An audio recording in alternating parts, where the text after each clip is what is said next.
Rasa, Jala, Nidhi. Or, Ocean of Indian Chemistry, Medicine and Alchemy, Volume 3, compiled in Sanskrit, by Buddha Mukherjee, M.A., Sankhya Vedanta Tirtha, Rasacharya, formerly lecturer, postgraduate classes, Calcutta University. Principal, Bengal College of Ayurveda, with English translation, by the author Christopher Templesage. Introduction, Dr. Siddhanandan Mishra, Ph.D. Head, Rasa Shastra Department. Govt. Ayurvedic College, SS University, Varanasi. Preface. The publication of the present volume has well nigh brought to close that part of the Rasa Vidya, which should be considered to be an introduction to the study of a pharmacopoeia of drugs prepared mainly from minerals, a pharmacopoeia of a colossal magnitude, prepared in prehistoric times by the ancient Indians. Much of the materials, originally intended to be dealt with in the first 3 volumes, are left out for treatment in a subsequent volume. The 4th and a few of the succeeding volumes would be mainly devoted to the study of recipes, most of whom would be found to be astonishingly infallible. It is not possible for me to make my readers realize the nature of the labor which I, a busy medical practitioner, have been undergoing in carrying on a prolonged research on a highly abstruse and almost forgotten science, without any assistance, financial or otherwise, either from the state or from anybody else. The sympathy with which the lovers of culture all over the world have been viewing the present publication has been the main force which has hitherto enabled me to sustain my energy and to hope for a completion of the work put in hand. It is gratifying to note that my works are already being studied by almost all the eminent Ayurvedic physicians all over India, but the majority of the students of Ayurveda in the colleges have not yet had an opportunity to acquaint themselves with the contents of these books, much of which was hitherto unknown to the world.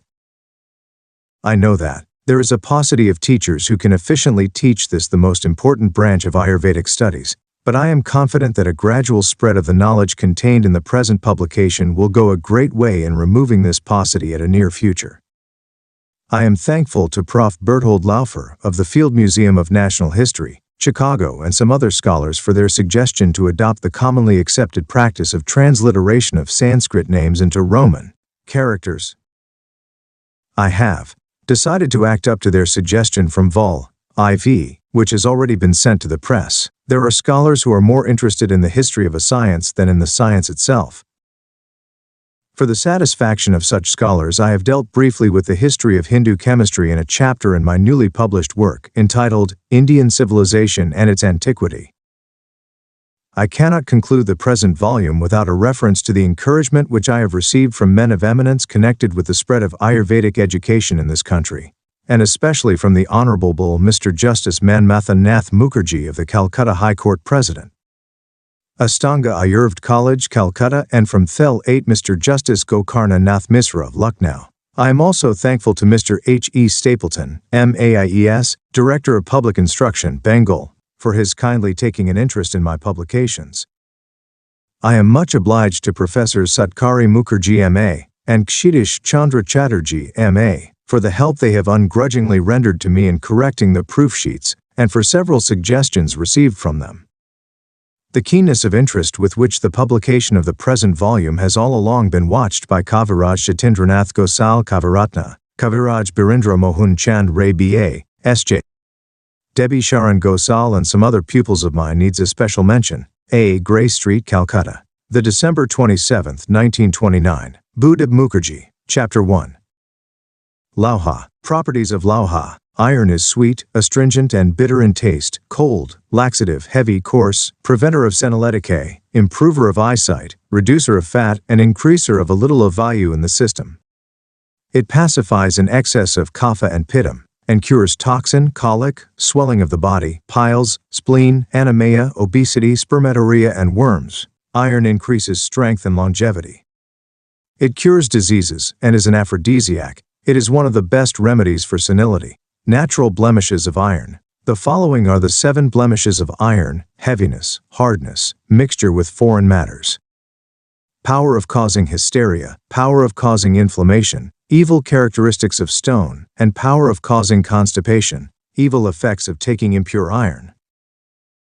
Iron not properly purified and incinerated gives rise to the following: impotency, leprosy, death, heart disease, colic, stone disease, hiccough, and even augmentation of many of the diseases the patient has already been suffering from.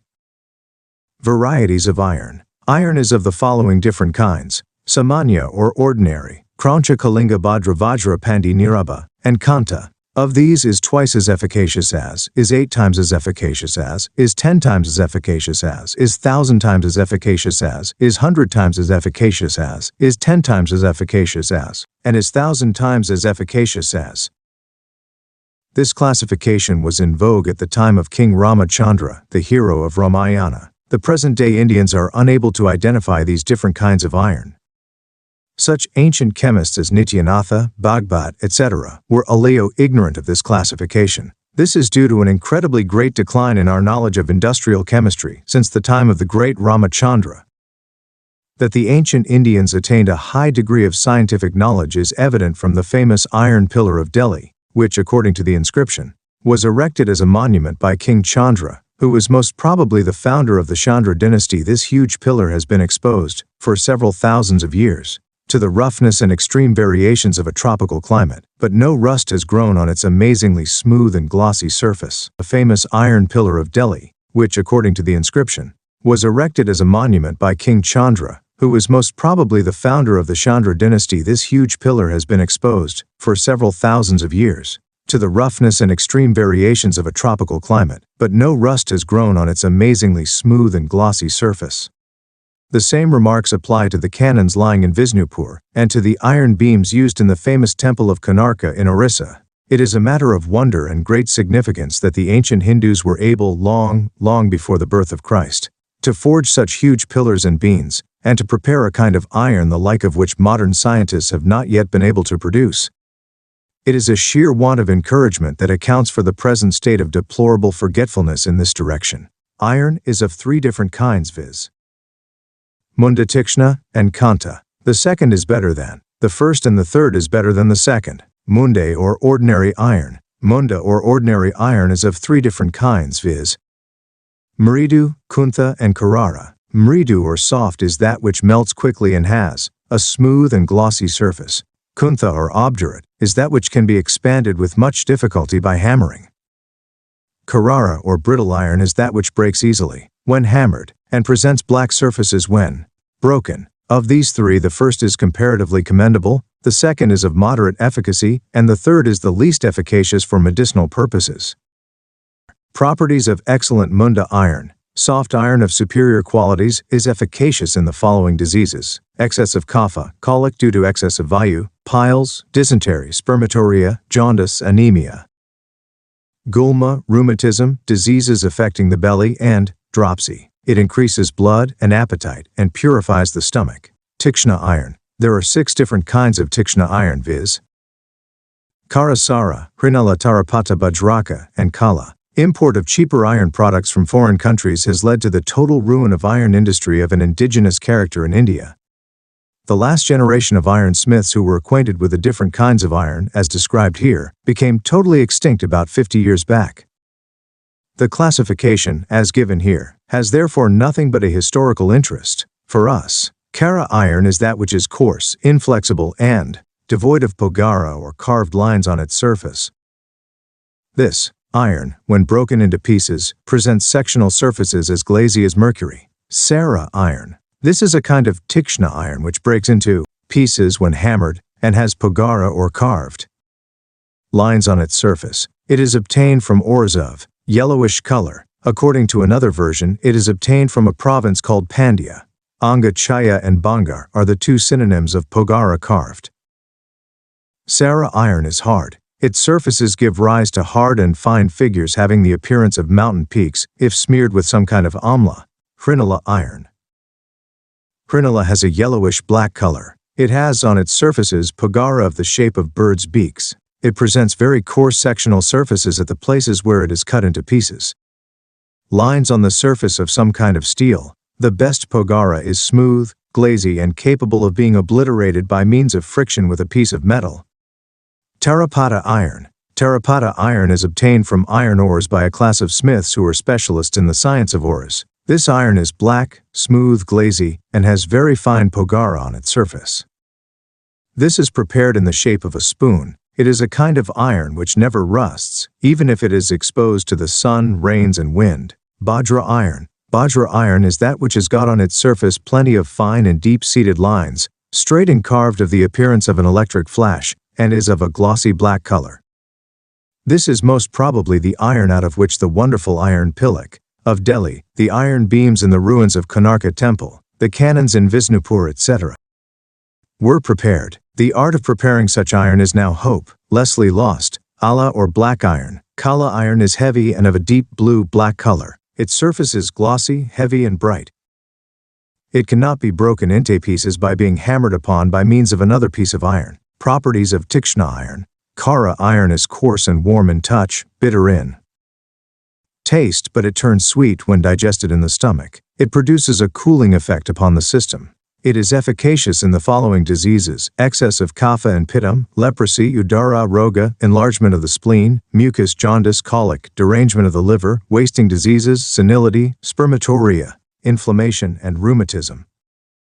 It increases strength and appetite and prevents and cures senile decay, if taken in the manner prescribed hereafter. Each of the varieties of iron named after Kara is superior in quality to that which precedes it. Sara iron cures the following diseases, if taken in the prescribed way: diarrhea, both chronic and acute, paralysis affecting the whole or half of the body, colic felt at the time of digesting food, nausea, pinyasa, diseases due to an excess of pittam, asthma, and cough.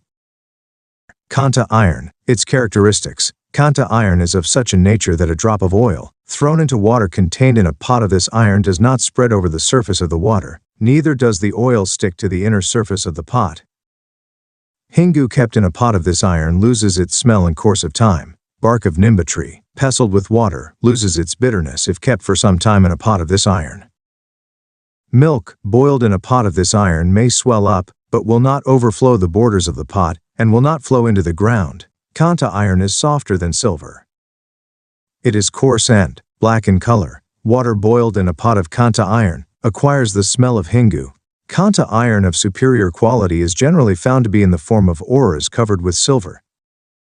Such a Kanta iron can cure all sorts of diseases if applied in the prescribed way, including all sorts of leprosy. Kanta iron is that which is found to be mixed with silver. Varieties of Kanta iron. Kanta iron is of 5 different kinds, viz. Brahmaka, Chumbaka, Karshaka, Dravaka, and Romakanta. They may have 1, 2, 3, 4, 5 or more than 5 mouths or points. They may be of 3 different colors, viz. yellow, black, and red. Of these, the yellow variety can transform base metals by mere touch. The black variety is commendable in medicines and the red variety in medicines as well as in the act of solidification of mercury. Brahmaka iron is that which makes a piece of ordinary iron revolve round it. Chumbaka kanta is that which can cling to pieces of ordinary iron. Karshaka kanta is that which can attract to it pieces of ordinary iron. Dravaka kanta is that at the touch of which ordinary iron melts. Romakanta is that which causes the growth of fresh hair at that part of the skin which is lightly pierced through by it. It is an ore found in nature, and is therefore to be distinguished from a kind of philosopher's stone that can be prepared, vide page 235 vol. I. Of these 4 varieties, Brahmaka is the least efficacious, Chumbaka is superior to Brahmaka, Karshaka is superior to Chumbaka, and Dravaka is the most efficacious of all these varieties. The Kanta iron which has got only 1 mouth is the least efficacious, that with 2 or 3 mouths is of moderate efficacy, and that with 4 or 5 mouths is excellent. The Kanta iron which has got several mouths is the best of all. Special features of Brahmaka, etc. Kanta iron of the name of Brahmaka and Chumbaka are commendable for use in medicines intended for cure of diseases. Karshaka and Dravaka are commendable for use in mercurial operations and in medicines intended for cure of diseases, as well as for prevention and cure of senile decay.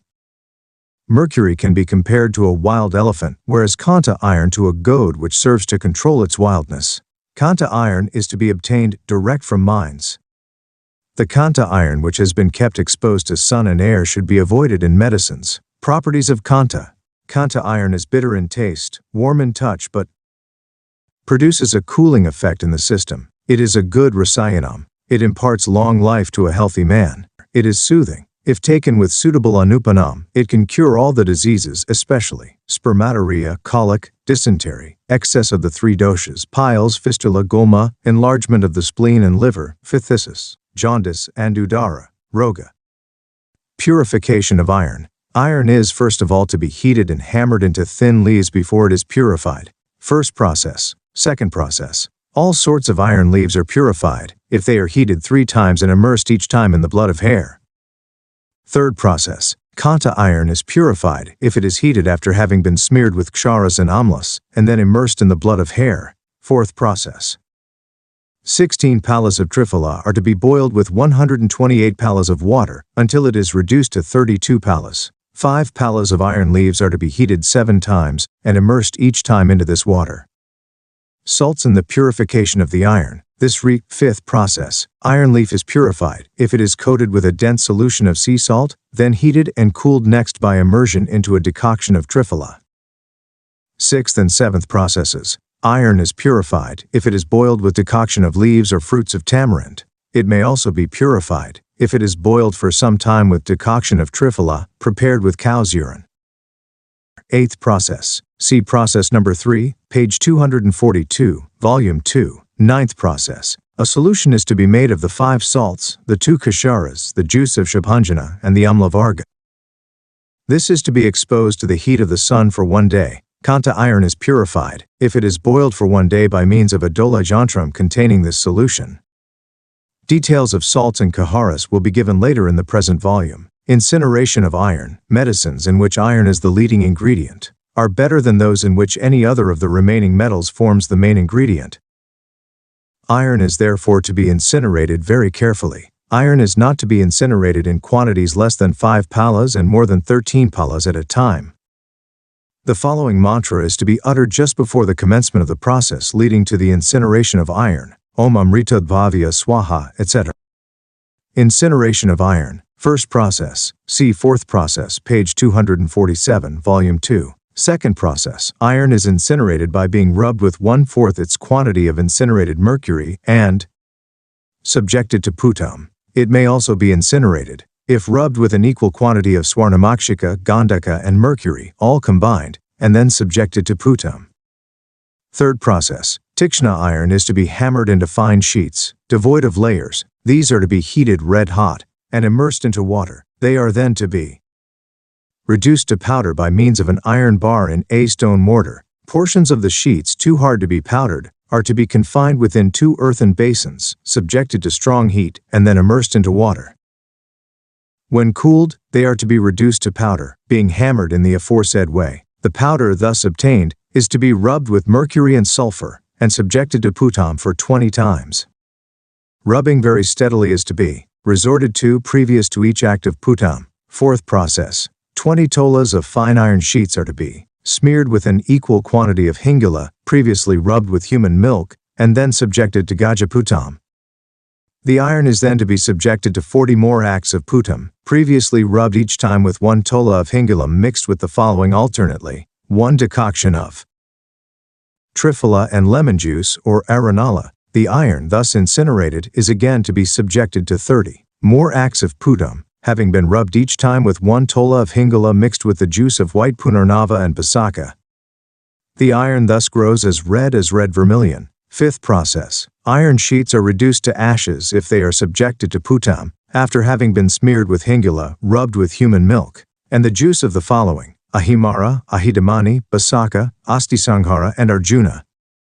Sixth process. Iron is incinerated if it is heated red hot and then immersed for several times in a solution made of lemon juice, salt, and cinnabar. Seventh process. Purified and powdered iron is to be subjected to bhavanas with cow's urine in daytime and heated by putam at night. This process is to be performed for 20 times. The iron is then to be treated similarly for 60 times with the decoction of triphala and with the juice of kanya for 8 times. This is then to be subjected to bhavana for 7 times in daytime and as many times at corresponding nights, with the juice of each of the following plants, and subjected to heat by putam after each act of pavana bhadra: arka, halini, ingudi, haridra, daru haridra, gunja, ashwagandha, nagara musta, nirgundi, patala, gauri, bana, Tulashi Datura, Chitraka, Matsyakshi Redhansapati Jetamamsi Amrita Lata, Bringaraja, and Indra Baruni.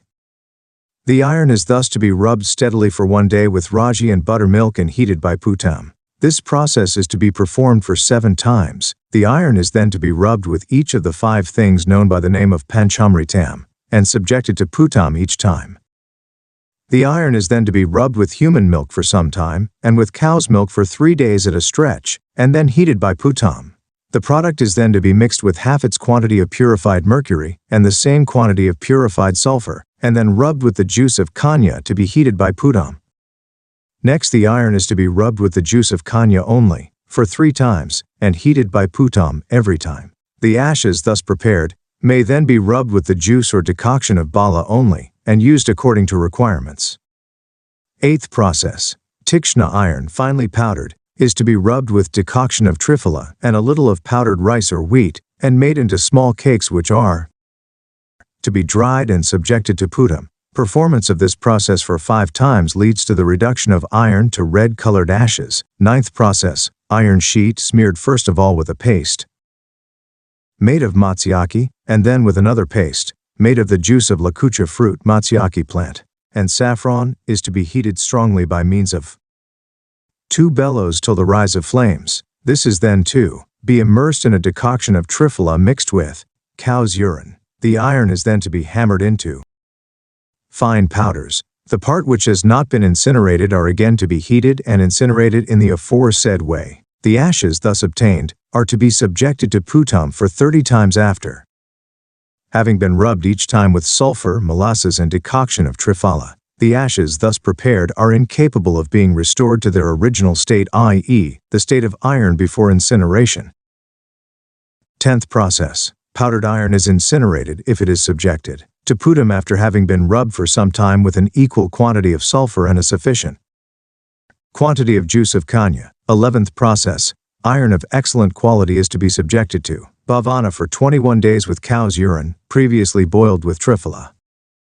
It is then to be rubbed for 1 day with the above decoction and subjected to heat by Gajaputam. Next, it is to be rubbed during daytime with the above decoction and subjected to Putam at night. Performance of the process for 21 days leads to the incineration of the iron. 12th process. Purified and powdered iron is to be rubbed with juice of patalagaruri and heated by Putam. This is to be performed thrice. It is similarly to be treated with the juice of kanya for 3 times and for 6 times with the juice of kutharashina. This will lead to the incineration of the tikshna iron. 31. 13th process. Powdered and purified tikshna iron, mixed with 1/12 its weight of cinnabar, is to be rubbed for 6 hours with the juice of kanya, and then subjected to heat by Putam. This process is to be performed for 7 times, leading to the incineration of the powder, which will be so light as to float upon the surface of water. 14th process. Purified and powdered iron, usharaka and asvagandha, each 1 palm in weight, all of these are to be rubbed together with the juice of kanya for 1 day, and made into a ball which is to iranda and coated, be wrapped up with the leaves of all round with mud. This ball, when dried, is to be heated by Gajaputam, leading to the reduction of the iron into red ashes, which will float upon the surface of water. 15th process. Bark of Arjuna is to be rubbed with water, mixed with kanji and kept in a bell metal pot. Purified and powdered iron is to be thrown into the aforesaid liquid, and the pot containing the whole thing is to be exposed to the heat of the sun. Fresh juice of Arjuna bark or aranala is to be poured into the pot over and over again as soon as the iron is found to be dried. This leads to the incineration of iron. 16th process. Purified and powdered iron is to be mixed with the juice of danti leaves and exposed to the heat of the sun for 1 day, the juice being applied as many times as necessary for the moistening of the iron powder whenever it is dried. The iron is then to be dried and subjected to heat at night by Putam. It is then to be taken out of the Putam when cooled of itself and again mixed with the juice and exposed to the heat of the sun.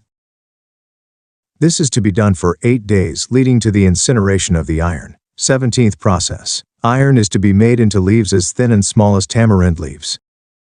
These are then to be kept immersed in the juice of danti, contained in an earthen vessel, which is to be exposed to the heat of the sun. The heating is to be continued with fresh juice of Danti applied over and over again till the incineration of iron, which is to be powdered very fine when the process is completed. 18th process. Powdered and purified iron is to be subjected to bhavana for 3 times with each of the following: juice of kantakari, juice of trikantaka, cow's urine, decoction of triphala, and juice of dataki. After each act of bhavana referred to above, the iron is to be rubbed and subjected to heat by gajaputam. This will lead to the incineration of the iron. 19th process. Purified and powdered iron is to be rubbed in the intense heat of the sun for 1 day with each of the following: juice of karanta leaves, juice of trikantaka, juice of bandya, juice of bringaraja, juice of punarnava, and cow's urine.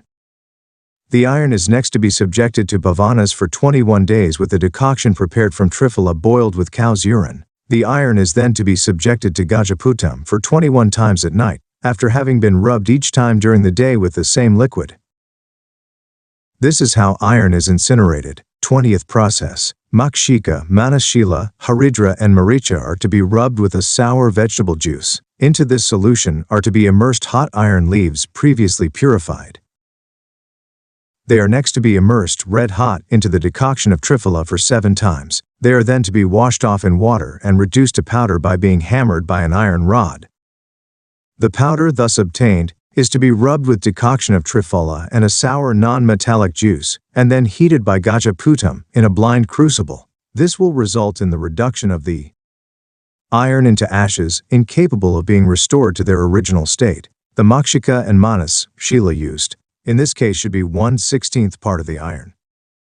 21st process. Purified and powdered iron is to be smeared with the internal kernel of tindu fruits kept in a bell metal pot and subjected to the heat of the sun during the whole of the daytime, and again subjected to heat by putam at night, having been previously rubbed with the decoction of triphala. This process of smearing and heating as described above is to be repeated over and over again, leading to the incineration of the iron. 22nd process. Purified and powdered iron is to be heated with the decoction of triphala, kept in an iron pot and turned constantly with an iron ladle till the whole thing turns into a lump, which is to be rubbed with the decoction of triphala and subjected to heat by putam.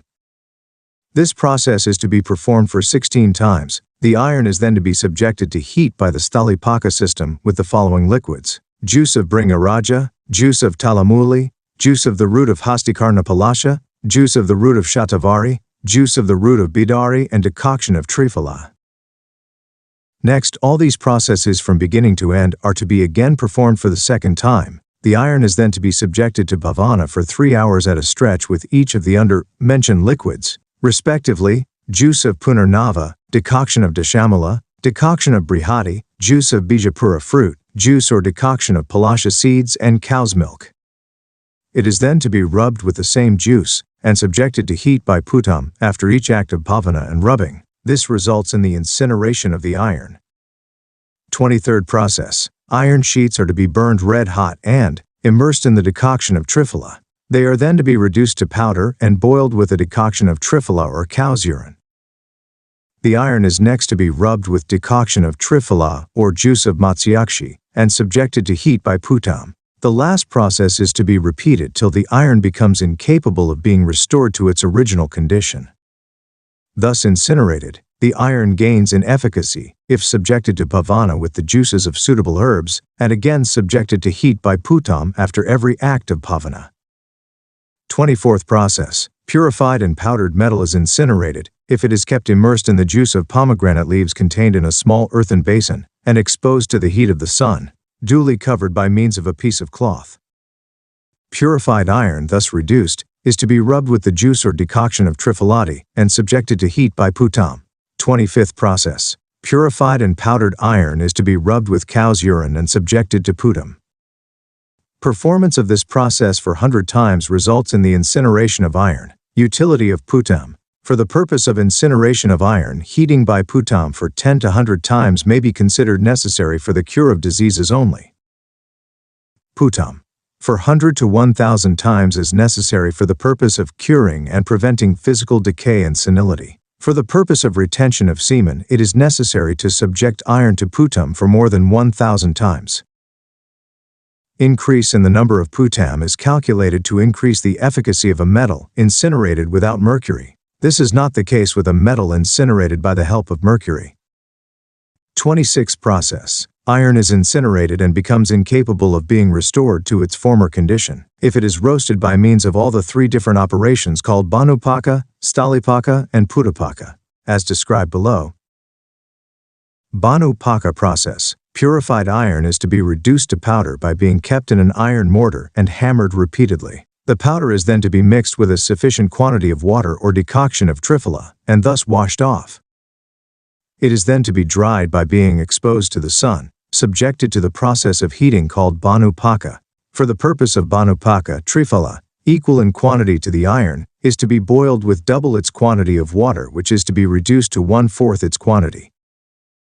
The iron is now to be saturated with the decoction referred to above, and dried by the sun. The process is to be performed continuously for 3 days, or it may be performed for 7 times.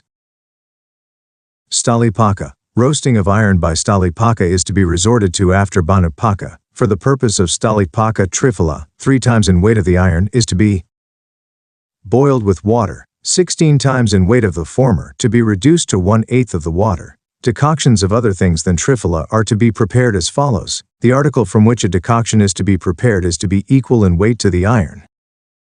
Such an article is to be boiled with water which is 4, 8, or 16 times its weight according as it is soft, hard, or very stiff respectively.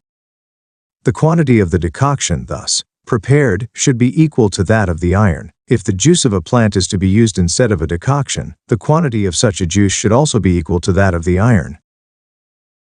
Roasting by Stalipaka means heating of the iron by fire in an iron cauldron, in which the iron is boiled with some decoctions or juices of plants, till the decoction or juice is completely dried up.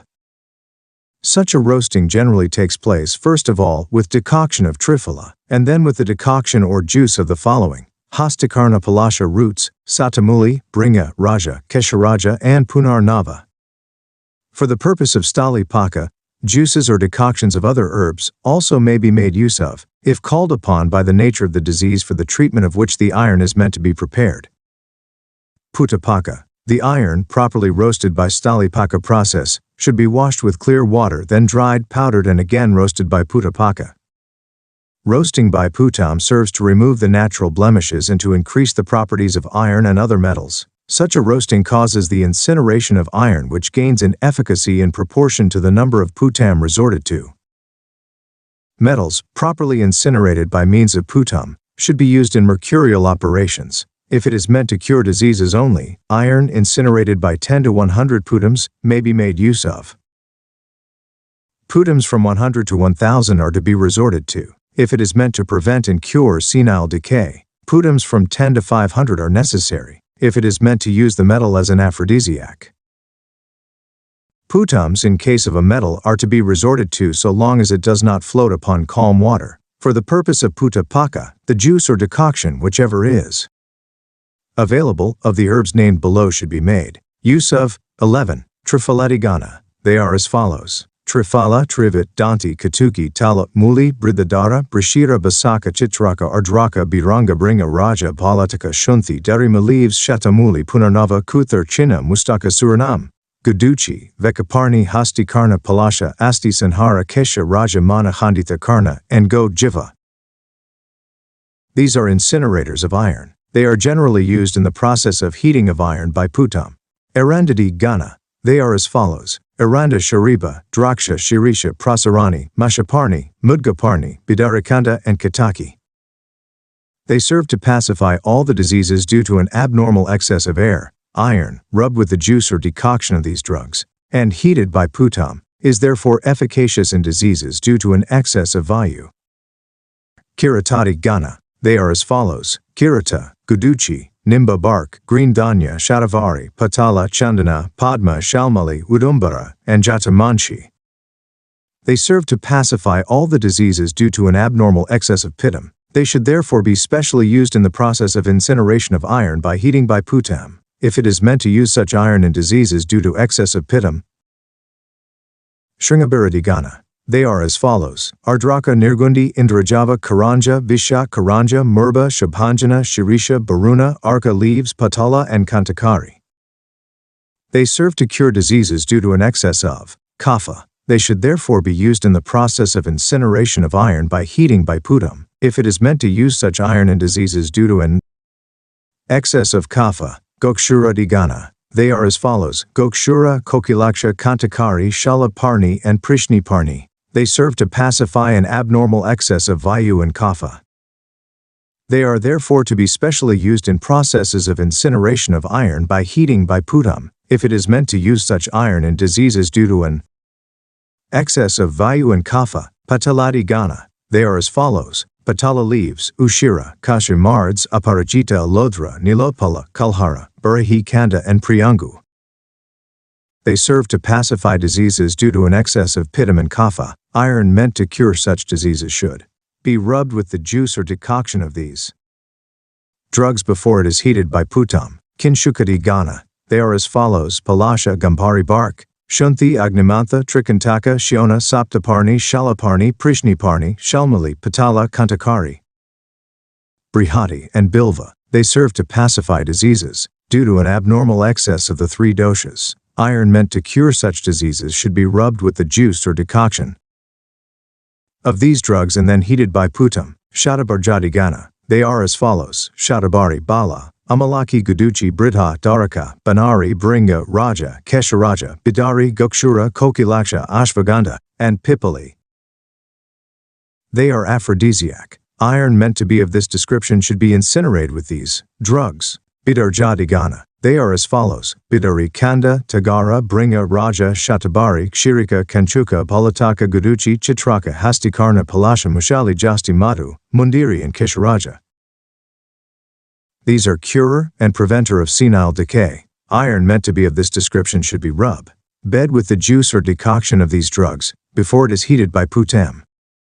NB iron should be rubbed before being heated by putam with all or any one of the groups of drugs referred to above, according to the necessity of the case.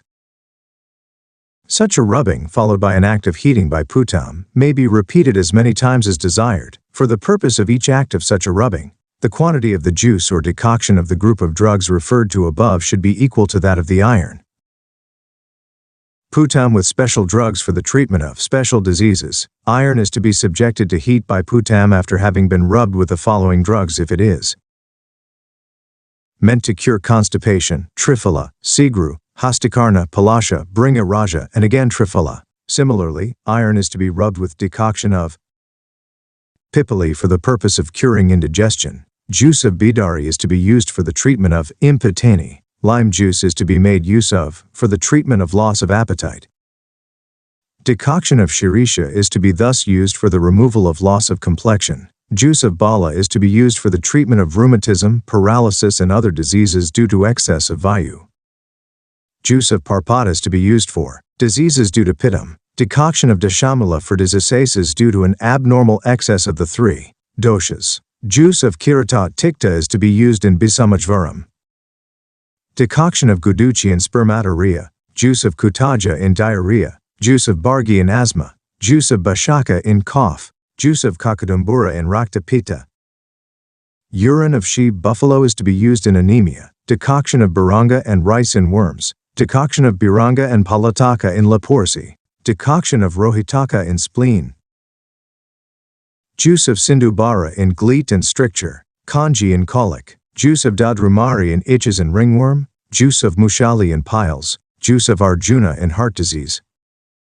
Juice of Uchata roots in rheumatism. Decoction of Samaraji and Kadira wood in leprosy. Juice of Shilodveda in stone disease. Juice of Tribrit in Udabarata or intestinal obstruction. Juice of sour pomegranate in gulma. Juice of Brahmi in hoarseness of voice. Juice of Ashva, Ganda, and phthisis. Jata, Mangsi, and Stalipaka for the second time. The iron reduced in the above manner is to be boiled with trifalati, etc. in an iron pot. When dried, it is again to be boiled with some or all of the following juices: Hasti Karnapalsha roots, Satabari roots, Bringa Raja, and Kesha Raja. 27th process. Shiva is to be worshipped on a piece of land duly cleansed on a day considered auspicious for the man for whom the iron is meant to be prepared. The worship is to be conducted and a sacrificial fire is to be kindled in accordance with the rites prescribed in the Vedas. Presents may also be given to the brahmanas, chemists, and the smiths according to ability. First of all, the iron is to be purified very carefully. It is to be coated with a paste made of the following herbs covered by means of charcoal prepared from Jala wood and heated by means of a bellows, Kuthara Chinna, Triphala, Jirakarnika, Asti Sanhara, Hasti Karna, Palasha roots, Shatavari Kesha Raja, Shalinsha roots, Mulaka and Bringa Raja. The iron thus heated is to be immersed into decoction of Triphala only. When the coating is completely burnt out, it is then to be washed off, dried and duly powdered.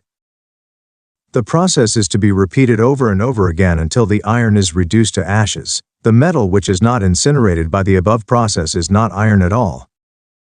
In performing the process, care should be taken to see that dust, mud, and other impurities do not find their way into the iron at any stage of its incineration, inasmuch as herbs and other medicinal ingredients lose their property coming in contact with foreign matters. How to heat a thing by putam. The material which is meant to be heated by putam is to be dried up by sun's rays and put upon an earthen basin covered by another basin of the same kind, the joint being closed by means of mud and rags. The basins thus joined are called putam, samputam or sharaba samputam. Heating of materials confined in this apparatus is called puta paka. Fill up 1/2 of a cubical pit, 1 cubit in dimensions, with cow dung cakes or wood and husks, set fire to it, and place the samputam containing iron etc. upon the heap. Fill up the remaining half of the pit with cow dung cakes, etc. Such a fire is to be kept burning for 12 hours continuously. When cooled of itself, the samputam is to be taken out, and the iron etc. to be obtained, breaking open the samputam. Heating in this way is known by the name of kukuta putam. Heated in this way, even a little longer than the prescribed time of 12 hours at a time, the contents of the iron becomes incinerated, but they lose in quality if they are heated for shorter than the time prescribed.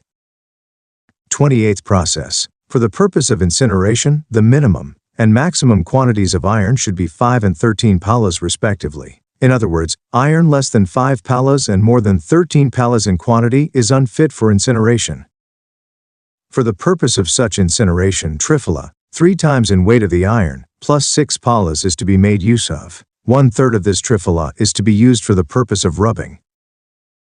Heating by putam and by stalipaka process. For the purpose of the final act of roasting, the remaining 2/3 of triphala is to be used. For the purpose of rubbing and heating by putam of iron, the quantity of water to be used for the preparation of decoction of triphala should be 16 or 32 times that of the triphala. If the quantity of iron varies from 7 palas to 13 palas, the quantity of water to be used in preparing decoction should be as stated above, plus an additional quantity of 3 to 11 sarabas on the whole. The quantity of water thus used is to be reduced by boiling to 1/8 of its original quantity. The decoction thus prepared should be used in rubbing and heating by putam, and then boiling the iron by the stalipaka process. Next is the process of final roasting. For this purpose, the parts of triphala as referred to above should be boiled with water, 8 times in weight, plus an additional quantity of 2 sarabas added to the whole. The water thus boiled with triphala should be reduced to 1/4 its original weight. The decoction so prepared is the most important factor in the process of final roasting of the iron. If kanta iron or lodestone is to be reduced to ashes, milk 1 1/4 prastas in weight should be added to the decoction at the time of the final roasting. Kanta iron or lodestone may be incinerated, even if it is less than 5 palas in weight. As a matter of fact, the less the weight of the kanta iron to be incinerated, the greater is its efficacy. The milk referred to above is prescribed for the preparation of kanta lauha, 5 to 13 palas in weight. If the quantity of the kanta iron is less than 5 palas, the quantity of the milk to be used should be reduced accordingly. At the time of the final roasting of all sorts of iron, including lodestone, powder of the following herbs, equal in quantity to the iron, is to be mixed with the iron undergoing roasting: triphala, trikatu, chitraka roots, nagarmustaka, bidanga, jatifala, jatipatra, ila, kakola, lavanga, white jeera, and black jeera. Of these, Triphala, Trikatu and Bidanga are to be used in all cases, whereas they are to be chosen from, having regard to the constitution of the patient for whom the preparation is meant. For the purpose of removing the faults of black iron, all the herbs from Jatifala to Lavanga are to be given so far as they can be procured. In the event of the one being incapable of being procured, that which precedes it in the above list should be used as a substitute. Of all the herbs named above, only Nagara Mustaka is sufficient for removing the faults of any iron. In all cases of final roasting, clarified butter to the extent of 2 to 4 times in weight of the iron is to be applied at the final roasting. Herbs, not included in the list, may also be made use of, if considered necessary, exactly as one or more of those included in the list may be rejected, if called upon by the nature of the case. 29th process. 2 palas of purified and powdered iron and the same quantity of each of Gandhaka and Gur are to be rubbed together and heated by Putam. This process is to be performed for 20 times leading to the incineration of the iron, which should then be rubbed with the juice of white punarnava for 10 times, and subjected to heat each time it is so rubbed. The product will be ashes as red as vermilion. 30th process. Powdered and purified iron is to be saturated with the juice of pomegranate leaves pestled with 4 times their weight of water. When dried by the sun, they are to be subjected to heat by Putam. Performance of the process for 2 times results in the incineration of the iron. 31st process. All the metals including gold are incinerated by being subjected to heat for 12 times, after having been rubbed with manashila, gandhaka and milk. Of Arka plant. 32nd process. The following are some of the drugs having the property of killing iron: Shalincha, Kutharashina, Bikankata, Rakta Marisha, Twachakam, Manashila, Hingula, and Swarna Makshika. All of these combined have the property of curing pitta, kapha, menorrhagia, anemia, itches, loss of appetite, and loss of complexion. Removal of defects of iron incinerated. Without mercury. Iron incinerated without mercury is to be rubbed, with 1/3 its weight of mercury and sulfur. Double the quantity of mercury for 6 hours with the juice of kanya. It is then to be heated by Lagu Putam before it is used as a drug. 33rd process. The sage, Shukra, who was a very great chemist, gave the following recipe to his disciple Adima for curing piles, etc. Without the use of surgical instruments, etc., a leaf of iron of a superior quality is to be freed, first of all, from rust by manashila or makshika. It is then to be smeared with a paste made of the roots of shalincha rubbed with the juice of the same, and burnt by means of a fire, made of charcoal prepared from the shell wood, and blown by. 67. Bellows. The intensity of the heat is to be tested by means of decoction of triphala. When sufficiently burnt, the iron is to be removed from the fire and immersed at once into the pure decoction of triphala. If it has not been completely incinerated, the iron is again to be burnt in the same way and immersed in the decoction of triphala. It is then to be cleansed properly and powdered in an iron mortar by means of an iron rod, and then again finely powdered in a boat-shaped iron mortar by being rubbed by an iron pestle. The iron is then to be mixed with the juices of the under-mentioned drugs in such a way as to resemble mire, and then heated over fire made of cow dung cakes in an iron cauldron or in an earthen pot sufficiently strong. The iron is next to be subjected to putam after having been rubbed with the juice of each of the following separately and in accordance with the order in which they have been given: Triphala, Ardraka, Bringaraja, Kesharaja, Bidari, Kanda, Mana, Balataka, Chitraka, Shurana, Hasti, Karna, Palasha, and Kulisha. The iron is to be powdered each time after it is heated in the aforesaid way. 16 palas of this iron is to be roasted in an iron cauldron with a decoction prepared from triphala, 17 palas in weight, boiled with 136 palas of water, which is to be reduced to 17 palas. In course of the roasting, 8 palas of clarified butter is to be put into. Iron is generally not to be prepared in quantities greater than 13 palas. The present case is an exception. The iron which is to be turned all along with an iron ladle. The preparation is to be considered complete as soon as the clariful butter is found to float on the surface in a clear state. It may, however, be still roasted according as it is intended to make it soft, harder, and very stiff. See process. Number 5, page 77. The minimum dose of the iron thus prepared is 1 rakti to be taken every morning with clarified butter and honey. After taking the medicine, the patient is to drink a little of cow's milk, which is to be increased day by day. In the absence of cow's milk, goat's milk may be used. The diet should be prepared with clarified butter and be of a nutritious character. This medicine increases at once the power of digestion. It cures basmocogni, or an abnormally strong appetite, all the diseases due to an abnormal excess of vayu and pittam, leprosy, visamajvaram, gulma, diseases, anemia, excess of sleep, lethargy, aversion to food, all sorts of colic, prameha, dysentery, dropsy, bleeding, and especially piles of all sorts. It increases strength, nutrition, beauty, activity, longevity, and voice. It is easily digested and is agreeable to the patient. It increases procreative power and is a destroyer of senile decay. It has been found to cure piles immediately. 34th process. Iron is to be rubbed during certain part of the day with the juice of the leaves of any tree, herb, or grass. It is then to be dried by the sun and then heated by putam at night. This process is to be performed for 4,880 days, juice of leaves of a new tree, herb, or grass being used each of gl. These days. In other words, the iron is to be heated by putam for 4,380 times, after having been rubbed each time with the juice of the leaves of a tree, herb, or grass, which is to be used in this way for 1 day only, so that 4,380 different kinds of vegetable juices are required to complete the process.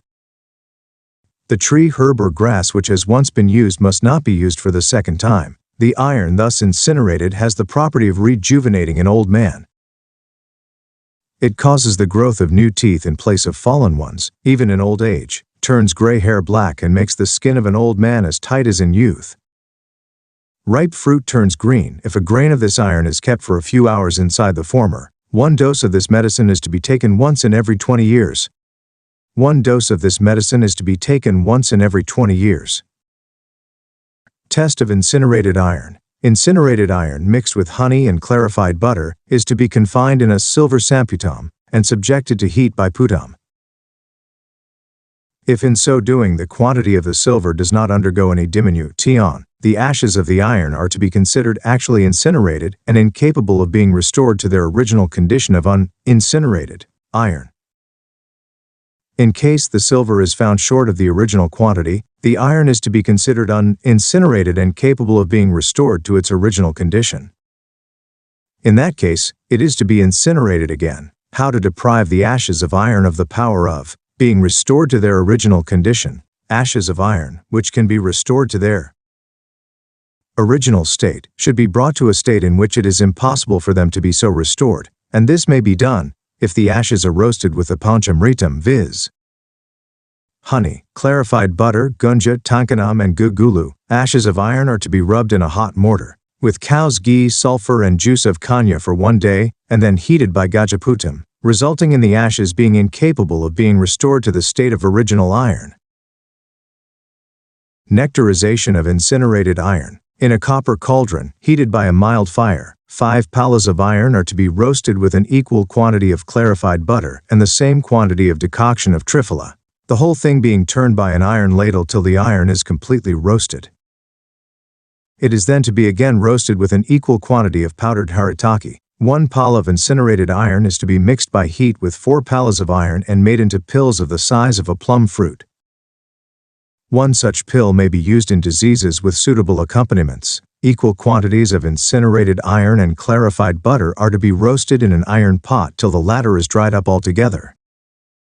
The iron thus prepared is a jogabahi, ethat isa thing which increases the property of any other thing with which it is mixed. Ashes of iron become especially fit for being used in medicines meant for preventing and curing senility, if they are rubbed with clarified butter, honey, gunja, and tankanam. Incinerated iron is to be placed with decoction of triphala, milk, and clarified butter, in a cauldron made of iron, brass, or copper, heated by a very mild fire made of wood, an iron ladle being used for turning the contents of the cauldron every now and then. This preparation may be of 3 kinds, viz., mild, medium, and dry. They are especially beneficial to patients having an excess of pittam, vayu, and kapha respectively. One having an equilibrium of the doshas should use a preparation which is also neither mild nor dry, that is of medium softness. Each of these three different kinds of preparations, although especially efficacious to patients of special temperaments, is beneficial, at least to a certain extent, to patients in general, irrespective of temperaments. A mild preparation in this case means that in which the iron sticking to the ladle can be separated easily. A medium preparation is that in which the iron paste sticking to the ladle can be separated with difficulty. A dry preparation in this case is that in which the iron paste is so dried as not to attach itself to the ladle altogether, or to do it only to a slight extent. The mild and the medium are partially powdered, whereas the dry preparation of iron is in a state of sands. On the completion of the preparation of the iron, the cauldron is to be got down quickly from the oven, and after a few minutes powdered triphala, etc. may be mixed with the product. Some camphor may also be mixed with it when the product is sufficiently cooled. The iron, thus prepared, is to be very finely powdered, and kept with a sufficient quantity of clarified butter in an iron pot, or in an earthen vessel previously used for keeping milk.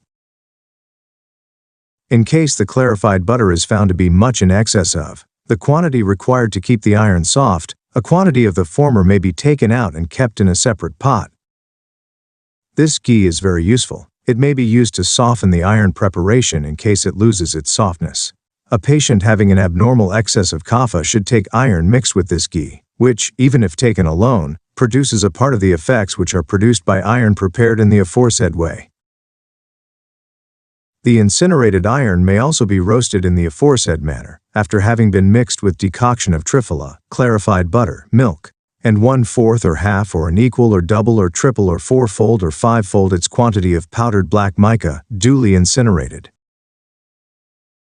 The powder thus prepared is soothing to the system, destroyer of all abnormal excess of pittam, and is a giver of strength and beauty. If taken in doses gradually increased to a large quantity every day, it does away with thirst and hunger altogether without impairing the strength and longevity of the latter.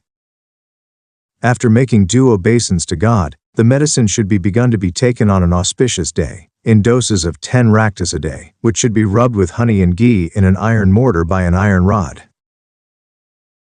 The following mantra is to be uttered at the time of taking the medicine: Om Amritendra Bhakshayami Nama, Swaha. After taking the medicine, a little of water or milk is to be taken. A little after that, juice, or decoction of nagaramusta, mixed with pure rala or exudation of a sarja tree should be taken. Doses. The following are the doses in which mercury etc. are generally given. Mercury, 1 gunja a day. Incinerated gold, 1 gunja a day. Incinerated silver, 3 gunjas a day. Incinerated copper, 2 gunjas a day. Iron, mica, lead, tin, zinc and other metals, 6 gunjas a day, incinerated. Bell, metal and brass, 2 gunjas a day. Incinerated diamond, 2 javas a day. Purified or incinerated haratalam, 7 javas a day. In especial cases, the physicians, having regard to the age and constitution of the patient, should use their own discretion in the matter of doses. Anupanas or accompaniments of iron. Incinerated iron is to be taken with hingu and honey in colic, with powdered pipali in chronic fever, with ghee and garlic juice in rheumatism, paralysis and other diseases due to an excess of vayu, with honey and trichatu in asthma, with the juice of brishikali mixed with powdered maricha in coldness, with triphala and sugar candy in spermatoria, with honey and ginger juice in diseases due to an excess of the 3 doshas, with clarified butter in fever due to an excess of vayu, with honey only in fever due to an excess of pittam, with the juice of ardraka in diseases due to an excess of kapha and pittam, with the juice of nirgundi in shivering due to an excess of vayu, with powdered shunthi in diseases due to an excess of vayu, with sugar in pittam, with pipali and kapha, and with triatakam in diseases affecting bone joints. Footnote: the general rule with regard to the taking of a mineral drug, either in the form of powdered ashes or in the form of a pill, is this: it is first of all to be rubbed in a small stone mortar with a little of honey, and then again rubbed with the anupanam or accompaniment prescribed. When the drug is thus sufficiently rubbed, it is to be taken by licking or drinking, as the case may be. Incinerated iron, in doses of 4½ raktas, is to be taken with the following anupanams: with triphala and senal decay, with kajvali honey, and pipali in diseases due to an excess of phlegm, with kanda gur mixed with chaturjata in raktapitam, with cow's milk mixed with the juice of punarnava for increasing strength and vigor, with the juice of punarnava in anemia, with the juice of haridra and powdered pipali, mixed with honey, in 20 different kinds of spermatoria including gonorrhea. Incinerated iron may be used with shilajatu and gleet and stricture, with basaka, pipali, draksha and honey and all sorts of cough with the juice of beta leaves for increasing the power of digestion, nutrition, and physical beauty with triphala, and honey in all sorts of diseases, with triphala and sugar for increase of strength. Dietary. The following dietary is salutary for the person who takes iron: laba, titiri, goda, peacock, hare, bataka, kalabinka or chataka, barti, haritala, hawk, big laba, all sorts of deer. Fresh and wholesome fish, such as madgura, rohita, and shakula. Vegetables like papita, patola, dindizi, eatable sprout arising inside a palm fruit, shatavari, soft blossoms of a betra plant. The soft portion inside the uppermost part of a palm tree, tanduliaka, bastu. Leaves of danya plant, karnalu, punarnava, coconut. Date fruit, pomegranates, lavali fruit, shringataka, ripe and sweet mango, grapes, jadaphala, lavanga, betel nut, and betel leaves. Prohibitions. The following are to be avoided: dy1 who takes iron: lakucha, kola, karkandu, badara, lemon fruit, vijapura, karamarta, tintiri. Meat of animals other than those enumerated in page 84, karkata bird, pundraka, goose, swan, water crow, madgu, crow, crane, mashagram, tubers of all kinds, karira, chanakagram, kadamba fruit, kushmanda, karkoti, kabuka, banana fruit, pot herbs, kasiru, karkati and all sorts of pulses. One who takes iron should avoid the following: kushmanda, tila oil, rasona, raji, wine, sour things, bad fish, jira, vartaku, mashagram, karbella, physical exercise, all sorts of fermented things.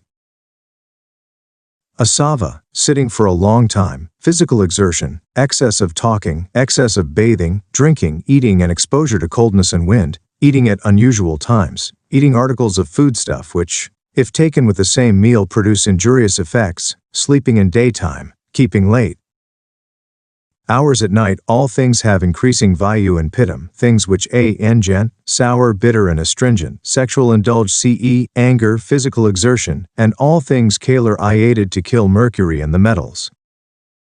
Remedy of evils due to irregularities in taking metals. When incinerated iron is digested in the stomach, a dose of the powder named siddhasara should be taken in order to counteract any evil arising out of irregularities committed while taking the iron.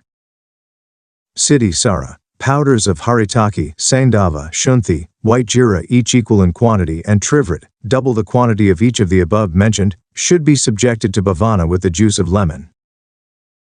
Dose 1 rakti to be gradually increased to 12 raktis, which should not exceed on any account. This medicine causes movement of the bowels in due time, lightness of the stomach, freedom of the belching from acidity and toxin, comforts of the limbs and cheerfulness of the mind. Evil effects of taking iron not properly incinerated. Iron roasted with too little in quantity of the liquids prescribed, or by a fewer than the prescribed number of putams, or by being rubbed with sulfur or mercury of inferior quality, is injurious, and serves to shorten the longevity of the man who takes it. Evil effects of impure iron are removed if one takes baranga, previously rubbed with the juice of vasaka, and exposed for a long time to the heat of the sun, mixed with a sufficient quantity of the juice of vasaka. Purgation by the oily part of a rugbada is to be resorted to for the purpose of destroying worms. In case of diarrhea being caused by the purgation, it is to be cured by the drinking of milk. Colic in the stomach, due to use of bad iron, may be cured by using ginger and baranga, taken for 3 days with the juice of baranga, or by taking for 3 days powdered ela mixed with kondagur and honey. Liquefaction of iron. Sulfur is to be subjected to bhavana with the juice of devadali for 7 days. This sulfur, thrown upon iron melted by fire, makes the iron resemble mercury. A kashara or alkali is to be prepared by dissolving the ashes of devadali with human urine, filtering it for 21 times, and then drying it up by heat. A little of this alkali, if thrown upon melted kanta iron, keeps the latter in a liquefied state even after the heat is removed. 8 different kinds of iron can be kept in a state of liquefaction, even after the removal of heat, if equal quantities of powdered sulfur and kanta iron are put upon them, while in a melted condition. Mandura. If iron is heated red hot and hammered, small pieces throw themselves out of it and scatter themselves all round. These particles of iron are called mandura.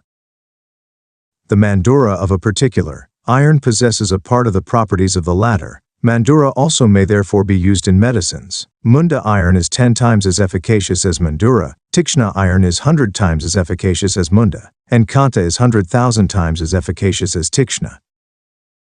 Kanta iron should therefore be used for the purpose of destroying diseases and senility. In the absence of Kanta iron, gold or silver is to serve as a substitute. Varieties of mandura. Mandura from Munda iron is slightly colored, heavy and soft. That from Tikshna iron is like a collyrium of mixed ingredients, is much heavy, and has a smooth surface. The mandura which comes out of Kanta iron is of gray color, coarse, heavier than other manduras, with half its surface devoid of hollows, and it presents a sectional surface as glazy as silver when cut into 2 pieces. Fitness of mandura for use in medicines. The mandura which should be used in medicines should be of the following description. It is devoid of hollows, heavy, soothing, strong, of more than 100 years standing, and collected from an old village. Mandura of over 100 years old is the best, that of over 80 years is of moderate efficacy, and that of 60 years standing is the least efficacious. Mandura less old than the last mentioned is like poison and should be avoided for medicinal purposes. Incineration of mandura. First process. Manduram is to be heated by means of charcoal prepared from bibataki wood and then immersed in cow's urine contained in a pot made of the same wood. It is then to be powdered very fine and roasted with double its quantity of decoction of triphala. Second process. A decoction of triphala is to be prepared by boiling it with cow's urine. Mandura heated red hot is to be immersed in this liquid. Repetition of this process leads to the incineration of the mandura. Third process. Mandura is to be powdered very fine and then roasted with 8 times its weight of cow's urine. When sufficiently roasted, it is to be powdered again and used where necessary. Use of mandura. Incinerated mandura, mixed with an equal quantity of each of the following, and taken in doses of 1 kola a day, cures Pandu, Shotha, Halima, Urustamba, Kamala and Arsha, Trikatu, Triphala, Musta, Biranga, Chavya, Chitraka, Darvi, Granthi, and Deva Daru. Mandura, thus used, is called the Hansa Mandura. Buttermilk should be drunk after the medicine appears to have been digested in the stomach.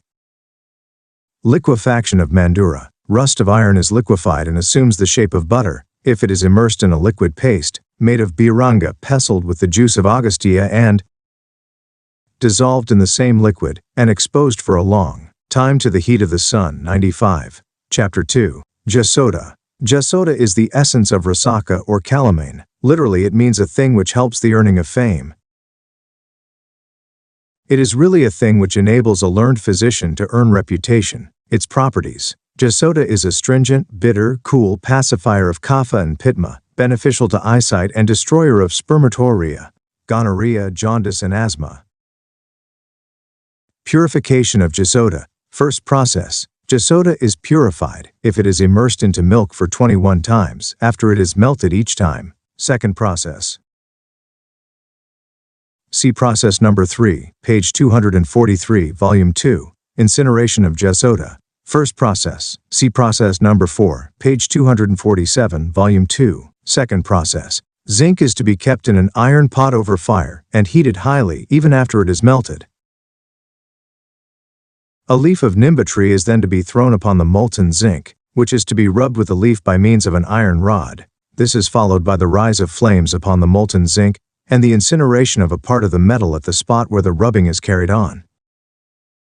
Fresh nimba leaves are to be applied and the rubbing is to be continued. Wherever there is rubbing there is incineration. The part which is incinerated may be sifted out and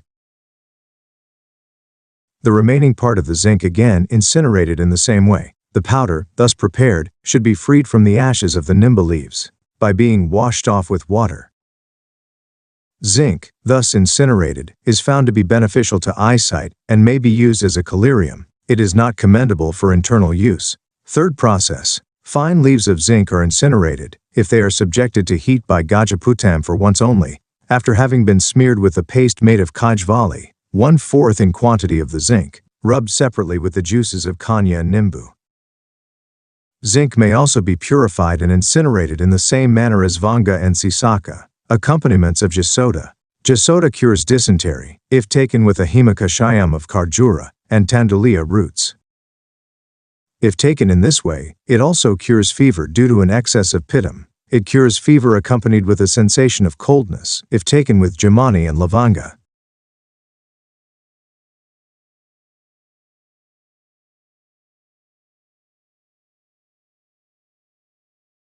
If taken in this way, it also cures fever due to an excess of pittam. It cures fever accompanied with a sensation of coldness, if taken with jamani and lavanga. In diarrhea and vomiting, it should be used with sugar and jeera. It is beneficial to eyesight, if used as a collyrium with old ghee. It cures spermatorrhea and gonorrhea, if taken with the juice of betel leaves. It increases power of digestion, if taken with the juice of Agnimantha. It is a destroyer of all the doshas, if taken with the Trisugandhi. Doses of zinc. Dose of zinc, incinerated with orpiment, is 2 raktas a day. It is 6 raktas a day if incinerated without orpiment. Evil effects of zinc, not properly incinerated. Zinc, not properly purified and incinerated, gives rise to the following diseases: gonorrhea, indigestion, flatulence, vomiting, and giddiness. It is therefore to be purified and incinerated properly. Remedy: a man is freed from the evil effects of bad zinc if he takes for 3 days bala and haritaki mixed with sugar. Vanga, its varieties. There are 2 kinds of tin, viz. Kuraka and Mishraka. The former is better than the latter, which is unfit for use in medicine. Kuraka is white, soft, soothing, and capable of being melted quickly. It is heavy and melts without any noise. The Mishraka variety is blackish-white in color. Its properties: tin is bitter, warm, coarse, and a little increaser of vayu. It cures spermatorrhea, phlegm, obesity, worms, anemia, and asthma. It is laxative, light, improver of eyesight, nutritious, reducer of fat, and a special curer of spermatorrhea. Vanga, duly incinerated, is an increaser of strength, power of digestion of food, appetite, intelligence, and beauty. It produces a cooling effect on the system. Duly taken, it does away with senility, diseases, and waste. It makes the dhatus stable and cures all sorts of pramayas. Taken regularly, it prevents the nocturnal emission of semen.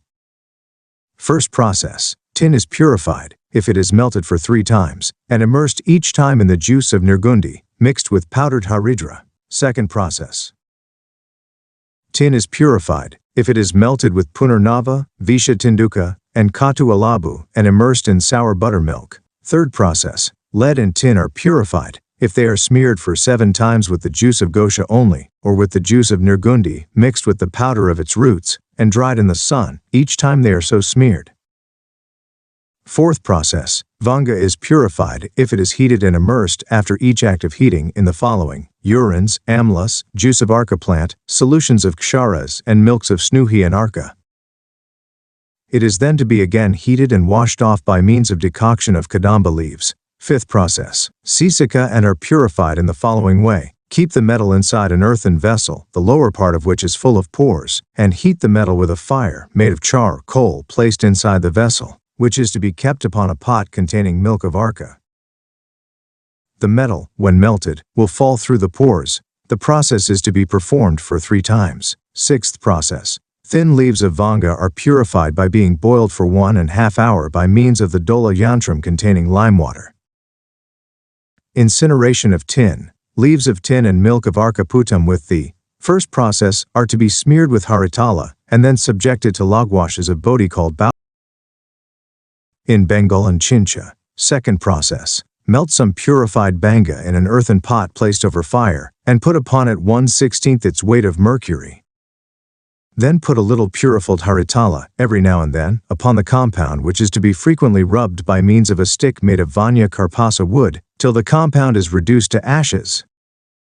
Third process: leaves of vanga are reduced to ashes if they are subjected to putam after having been smeared with haritala rubbed with the juice of palasha. Fourth process: vanga is reduced to ashes if it is heated by fire made of chincha, palasha, and pipala wood, after having been mixed with oil or essence of balataka and wrapped with a piece of cloth. Fifth process: vanga is incinerated if subjected to putam for 7 times after having been mixed with haritala and rubbed with milk of arka plant, dry barks of Vanga is incinerated, if subjected to putam for 7 times after having been mixed with haritala and rubbed with milk of arka plant, dry barks of aswatha tree being placed on all sides of the vanga while confined within the samputam. 6th process. Purified leaves of vanga are to be mited in an earthen vessel placed over fire, and an equal quantity of ashes of apamarga is to be mixed with the melted vanga. The whole thing is to be rubbed quickly by means of the chick end of an iron rod, till the whole thing turns into ashes, which are next to be freed from powdered charcoal, and again subjected to a very strong heat by putam. This results in the incineration of the vanga. 7th process. Vanga is to be placed over fire in an earthen pot. When it melts, the following powders are to be placed upon it, the whole thing being turned constantly by means of an iron ladle: turmeric, jamani, jeera, chincha bark and aswatha bark, all of these finely powdered. The whole thing is thus reduced to ashes. The ashes of the powders are then to be washed off by means of water, leaving the white powders of vanga deposited at the bottom. 8th process. Vanga is incinerated, if it is subjected to heat by putam after having been smeared with a paste made of makshika and haritala, duly rubbed with the juice of palasha leaves.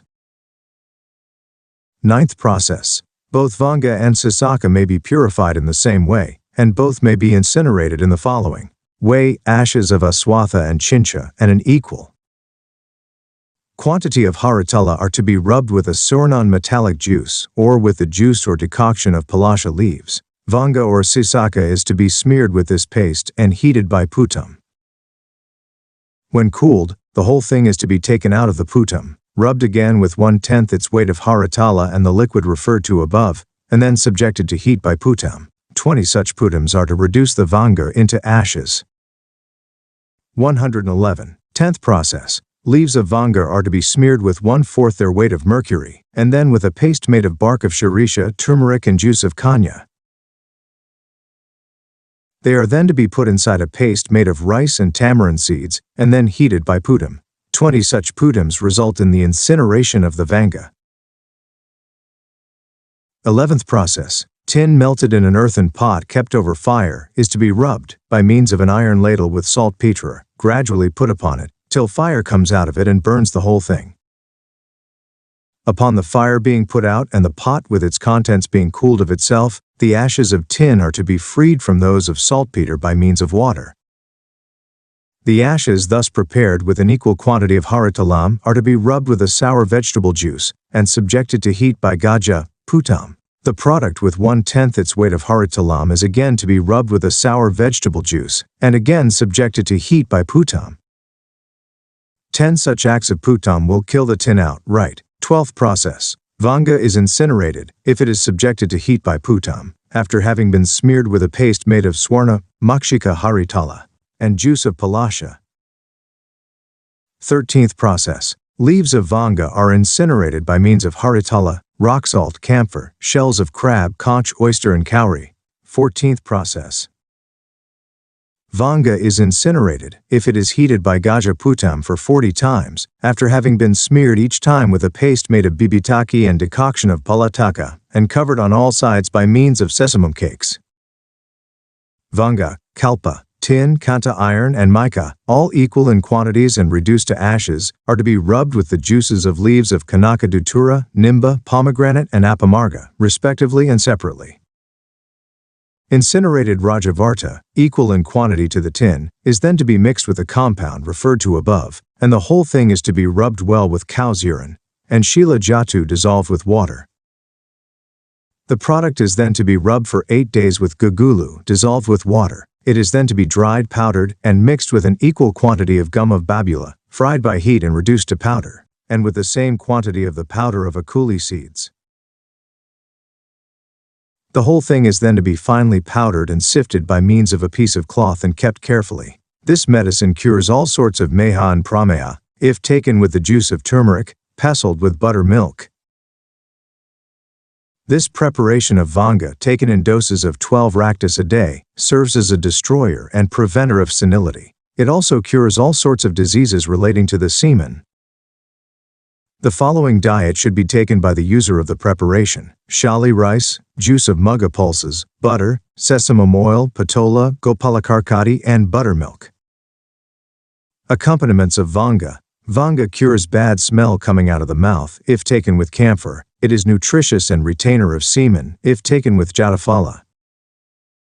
In diseases relating to the semen, it is to be used with the juice of tulasi leaves. It is to be used in anemia with clarified butter, in gulma with tankanam, in amlapitam with haridra, for increase of strength with honey, in an excess of pittam with sugar candy, for an increase of semen, with juice of tambula, in loss of digestive power, with pipali, in asthma or gasping, with haridra, with juice of champaka flower, in bad smell coming out of the body, with juice of nimba leaves in inflammation of the body, with musk, in diseases due to an excess of vayu, with juice of kadira in skin diseases, with betel nuts in indigestion, with butter in the decay of bones, with milk for nourishment, with banga, etc.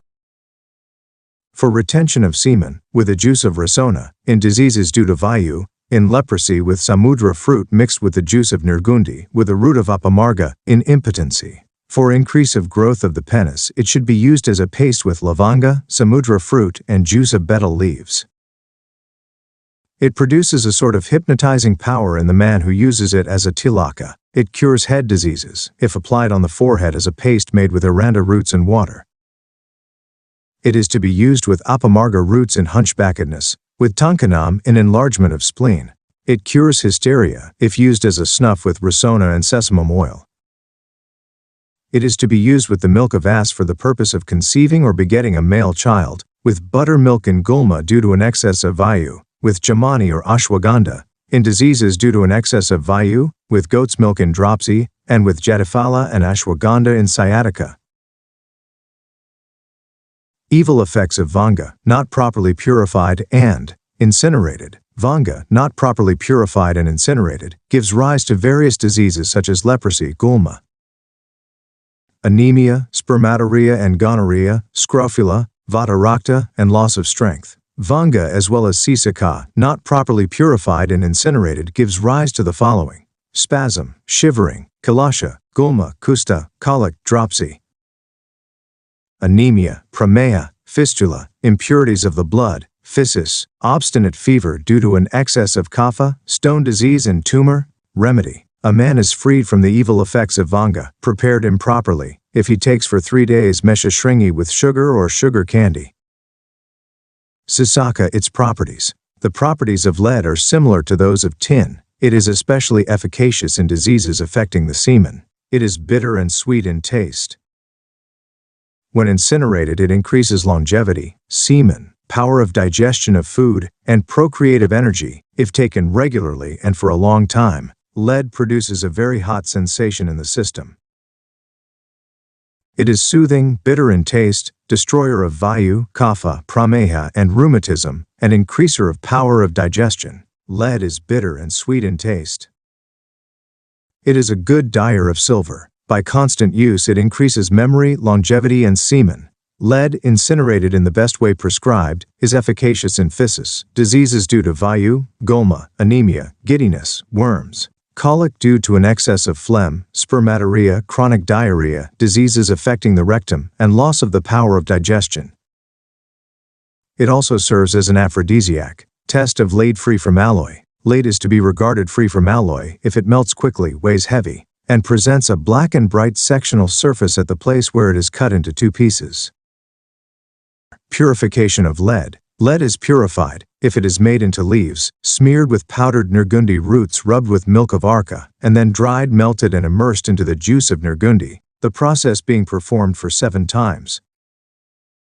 Second process. Leaves of lead are purified if they are smeared with a paste made of the milk of snuhi and the ashes of as many as available of the following, and then heated for 7 times. After having been smeared with a paste each time: haridra, green dhanya seeds, kokilaksha, kutharika, amalaki, chincha, red rose, small brahmi, and jira.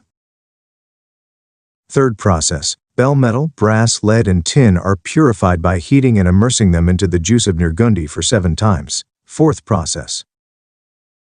Powdered root of nirgundi, barahi kanda, and aridra are to be thrown into molten lead, which is hen to be immersed into the juice of nirgundi for 3 times. Lead thus purified does not give rise to hysteria, oils, etc. Fifth process. Lead as well as tin is purified, if it is melted for 3 times and immersed each time through an earthen pot full of pores into the milk of arca. Sixth process. Lead as well as tin is purified, if it is immersed for 3 times in each of the following, after having been melted each time: oil, butter, milk, congee, decoction of kulatha, and especially milk of arca. Plant. Seventh process. Lead is purified, if it is melted for 7 times in an iron pot by a fire made of kadira wood and immersed each time either in the decoction of triphala, or in the juice of kanya, or in the urine of elephant. Incineration of lead. First process. Leaves of lead are to be roasted with 1/4 their quantity of the ashes of the barks of aswatha and chincha, in an iron cauldron, turned by an iron rod till the whole thing turns into ashes. These ashes are to be rubbed with an equal quantity of manas, shila and lime juice or aranala and subjected to heat by putam. When cooled of itself, the contents of the putam are to be taken out and subjected to heat by putam for 6 times, after having been rubbed each time with 1/20 their weight of manas shila and a sufficient quantity of a sour vegetable juice.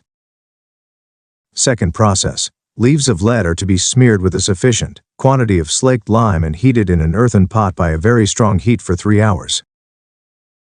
The ashes thus prepared are to be roasted with a decoction of chitraka roots for 48 hours, being turned all the while by means of a branch of an arjuna tree. Fresh decoction being poured into the vessel every now and then. The ashes are next to be subjected to heat by lagu putam for 6 times after having been rubbed each time with a decoction of chitraka roots. Third process. Leaves of lead are incinerated if they are fried steadily in an iron cauldron with the ashes of chincha, bibitaki, ikshu, palataka, bala, astisanhara, apamarga, arjuna, and aswatha for 7 days continuously, being turned constantly, all the while by means of a palasha rod. Fourth process. Leaves of lead are incinerated if they are subjected to heat by putam after having been smeared with a paste made of an equal quantity of manasala and makshika, rubbed with the juice of arca leaves. Fifth process. Lead killed and revived for 10 times is to be killed once more. The ashes thus obtained are freed from all defects and serve as a medicine which prevents and cures senility. Sixth process. Leaves of lead are incinerated absolutely if they are subjected to heat by putam after having been smeared with manas shila, rubbed with the milk of the arca plant. Such ashes are rendered incapable of being restored to their original condition. Seventh process. Lead is incinerated if it is rubbed with the juices of kumbi, vasaka leaves and manas shila, and then subjected to heat by putam for 3 times. Eighth process. 4 parts of lead and 1 part of opium are to be heated together by a mild heat and rubbed continuously while heated by a rod made of nimba wood. This results in the reduction of the lead to white powder, which taken in proper doses, strengthens semen. Ninth process. 16 tolas of leaves of lead and 2 tolas of manashila are to be rubbed for 3 hours each with the juices of tanduliyaka and vasaka, and made into cakes which are to be dried in the sun and heated by putam. Performance of this process for 7 times results in the incineration of the lead, which, taken in doses of 2 raktas a day, cures all sorts of prameha. 10th process. Powdered manas shila is to be mixed with lead. When melted in an earthen vessel, it is then to be powdered and subjected to heat by putam, after having been rubbed with sulfur and lemon juice. This results in the lead being reduced to ashes very soon. Powdered haritalam may be used in lieu of manas shila. 11th process. Lead, heated in an earthen pot, is to be rubbed with the roots of arca plant for 3 hours, after which it is reduced to powder of a green color.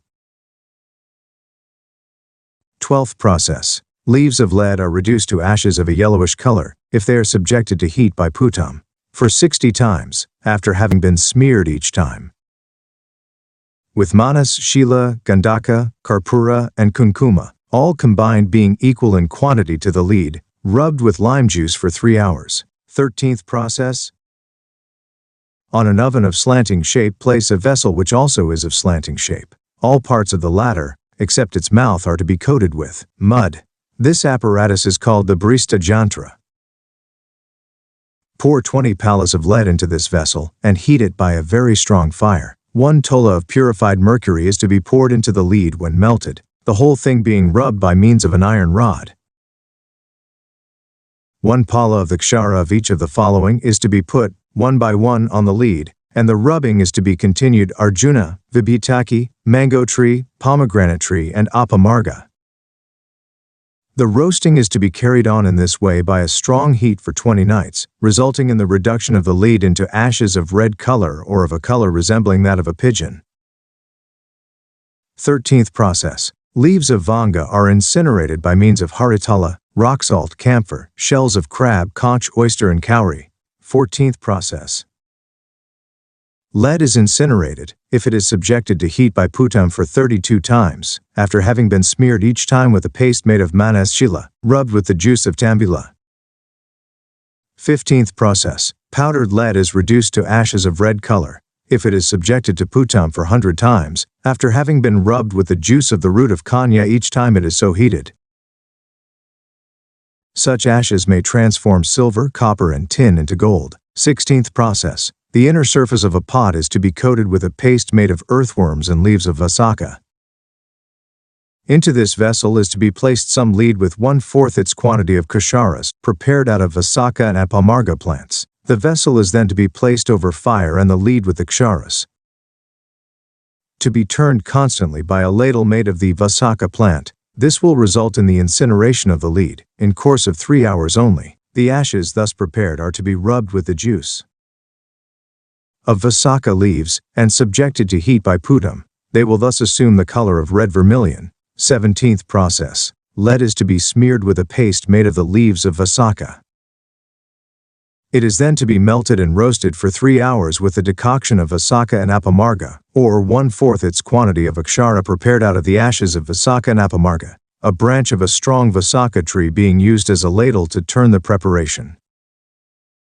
The ashes are then to be subjected to putam for 7 times, after having been rubbed each time with the juice of vasaka. The product is sindura or red vermilion. It gains in efficacy if mixed with 1/4 its quantity of hingula. 18th process. With earthworms. Lead is to be dried after having been smeared with 1/4 its quantity of vasaka leaves rubbed. It is then to be melted and kept in a strong pot. Ksharas of vasaka and apamarga are to be rubbed with the leaves of vasaka and then heated for 3 hours by fire. These ksharas are to be mixed well with the lead. The powder thus prepared is to be subjected to heat by putam for 21 times, after having been mixed each time with manas, shila, swarnamakshika, and kshara. Of vasaka, these 3 combined being equal to the original quantity of the lead. The product is again to be subjected twice to heat by putam, after having been rubbed each time with the juice of vasaka. The product is red vermilion. Nectarization of lead. 2 palas of lead incinerated, an equal quantity of hingula, and 1 tola of gandhaka. All of these are to be rubbed with the juice of nimbu, and subjected to heat by gajaputam. Thus treated, lead becomes very powerful. 4 parts of incinerated lead, 2 parts of swarnamakshika, and 1 part each of copper, vimala, kanta iron, essence of mica, and sphatika. All of these are to be powdered together and subjected to heat by putam for 30 times, by means of a fire made of 30 pieces of cow dung cakes, found dried in the pasturage, after having been rubbed each time with decoction of triphala. The ashes thus prepared are to be mixed with an equal quantity of trikatu and biranga, finely powdered, and are to be taken in doses of 1 bala a day, duly mixed with a little of honey and clarified butter. It cures 80 different kinds of diseases due to an abnormal excess of vayu, and especially dhanustanba, those due to an abnormal excess of phlegm, all sorts of urinary diseases, asthma, kapha, phthisis, anemia, dropsy, fever accompanied with a sensation of coldness, and hydrocele. Accompaniments of lead. Incinerated lead, if taken with sugar, can cure pittam, vayu, headache, eye disease, diseases affecting semen, delirium, inflammation, loss of appetite, and loss of sexual desire, provided there is nothing to be objected to in the diet taken by the patient. Evil effects of lead not properly purified and incinerated. Lead not incinerated in the prescribed way gives rise to leprosy, gulma, loss of appetite, anemia, phthisis, phlegm, troublesome impurities of the blood, fever, stone disease, colic, and fistula. Remedy: one is freed from the evil effects of lead, not properly incinerated, if one takes incinerated gold with harataki and sugar for 3 days. Chapter 3. Mixed metals, pitala. Its varieties. Riti or pitala is of 2 kinds, viz. Raja Riti and Brahma Riti or Kakatundi. Raja Riti is that variety of brass which assumes the color of copper after it is heated and immersed in kanji. Brahma Riti or Kakatundi is that variety of copper which assumes a black color if treated in the aforesaid way. Raja Riti consists of 2 parts of copper and 1 part of zinc, whereas Brahma Riti is the product of copper, zinc, and lead. Raja Riti is bitter, coarse, destroyer of worms, curer of hemorrhage, and purifier of the abdomen. It is cooling but produces heat in the system if combined with other materials. Kakatundi is coarse, bitter, warm in its immediate effect, but cooling afterwards, destroyer of kapha and pitta, and curer of diseases affecting the spleen and the liver. Both the varieties are curer of anemia and worms. Characteristics of good and bad brass. Good brass is heavy, mild, yellowish, full of substance, malleable, soft, and smooth. Bad brass is blackish yellow, rough, coarse, ugly, brittle, yielding bad odor and light. Such copper is not fit for being used in medicines. Purification of pitala. Brass as well as bell metal is to be purified and incinerated in the same way as copper. Second process. Brass is purified if it is heated for 5 times and immersed each time into the juice of nirgundi, mixed with powdered turmeric. Third process. The 3 kasharas and 5 salts are to be subjected to bhavana for 7 times with a sour vegetable juice. Leaves of brass and bell metal are then to be smeared with the paste, referred to above, and subjected to heat by Gaja Putam. This results in the purification of the leaves. Fourth process. A lusty young goat of black color is to be fed with powdered brass of an excellent color, which, when come out of the goat's stomach in the form of stool, is to be burnt in an earthen vessel with the result that excellent brass resembling gold of 14 units of color will come out of it. This brass, when properly incinerated, serves to strengthen the body. It is important both in alchemy and in medicine. Incineration of pitala. First process. Brass is incinerated if it is subjected to heat by Putam for 8 times after having been smeared each time with a paste made of lemon juice, manashila, and sulfur. Second process. Brass may be incinerated in the same way as copper. It may also be incinerated, if subjected to heat by Putam, after having been smeared with a paste made of sulfur and orpiment. Third process. Copper, brass, as well as bell metal is killed, if subjected to heat by Putam, after having been smeared with a paste made of the milks of arka, banyan, and nirgundi, rubbed with an equal quantity of sulfur. Use of brass. Incinerated brass, kanta iron, essence of mica, all equal in quantity to trikadu, biranga, palasha seeds, vanajamani, chitraka roots, balatika oil, and tila. All of these are to be mixed together and taken in doses of 1/4 of a tola a day. It cures worms, leprosy, and leukoderma. It increases appetite and power of digestion. Transmutation of brass and bell metal. Brass and silver, equal in quantity, are to be melted. Incinerated vanga or tin is to be mixed, little by little, with this amalgam, with the result that the whole thing will turn into silver. Kanzia. Bell metal is composed of 4 parts of copper and 1 part of vanga, melted together. Bell metal thus prepared is commendable in medicines. Characteristics of good bell metal. Good bell metal has the following characteristics: sharp sound, softness, mildness, dusky white color, freedom from impurities, and assumption of red color when heated. Characteristics of bad bell metal. Bell metal of an inferior kind is yellow in color. When heated, it assumes the color of copper. It is sharp, coarse, unable to stand percussion, and turns glazy when rubbed with something else. Properties of bell metal. Bell metal is light, bitter, and warm, reducer of fat, improver of eyesight, curer of worms and leprosy, pacifier of vayu and pittam, increaser of power of digestion. Every article of foodstuff except clarified butter becomes salutary to the system if served on utensils made of bell metal. One who takes a mercurial preparation should not take his food served on a bell metal utensil. Purification of bell metal. First process. See processes I in 3 pages, 143 to 144 and process 3, page 124. Second process. Leaves of bell metal are purified if they are heated and immersed red hot into cow's urine or boiled for 3 hours in the same liquid by a strong heat. Incineration of bell metal. First process. Second process. Thin leaves of bell metal, duly purified, are reduced absolutely to ashes if they are subjected to heat by putum for 5 times, after having been smeared each time with a paste made of sulfur and orpiment. Vartaloha. It is an amalgam of bell metal, copper, brass, iron, and lead. It is also called panchaloha. 150. Its properties. Vartaloha is cool, sour, pungent, and coarse. It pacifies kapha and pitta. It increases appetite, is beneficial to skin and eyesight, is a killer of worms, and purifier of stool, urine, and other excreta from the system. All sorts of food, prepared in an utensil of this metal, is salutary to the system, and serves to increase the power of digestion, if there is nothing of sour in the materials cooked. Purification and incineration of Vartaloha. Vartaloha is purified if it is melted and immersed into the urine of horse. It is incinerated if it is subjected to heat by putum after having been smeared with sulfur and orpiment.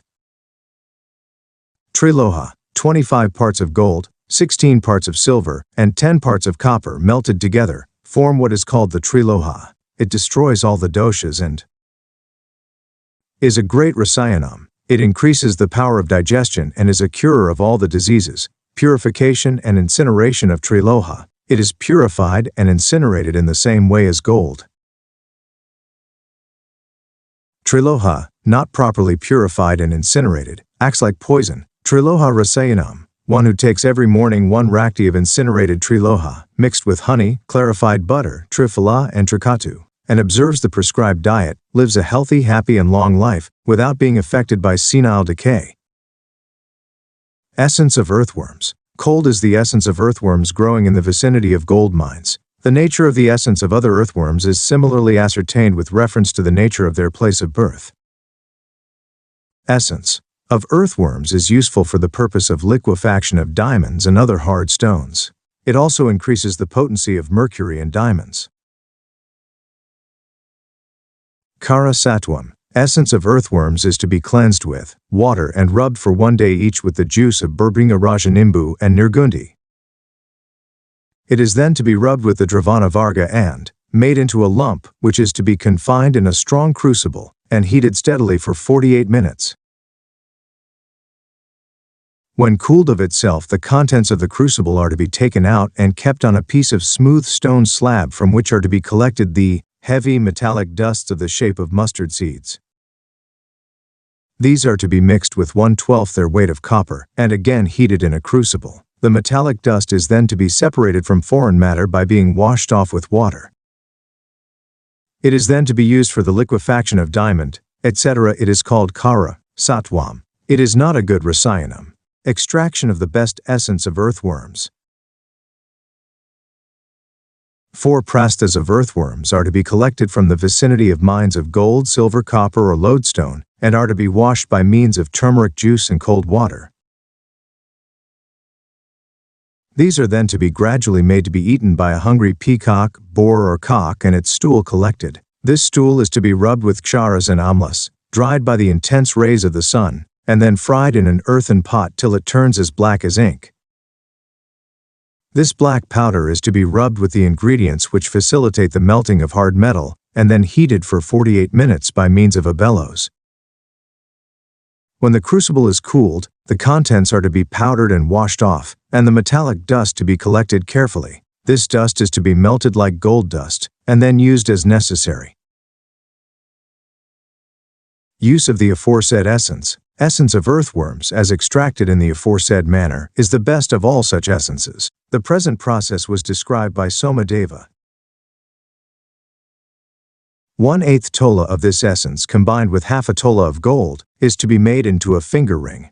The water into which this ring is kept immersed for some time can, by external application only, do away with poisons, both organic and inorganic, eye diseases, colic, piles, diseases affecting the ears, and troubles attending childbirth.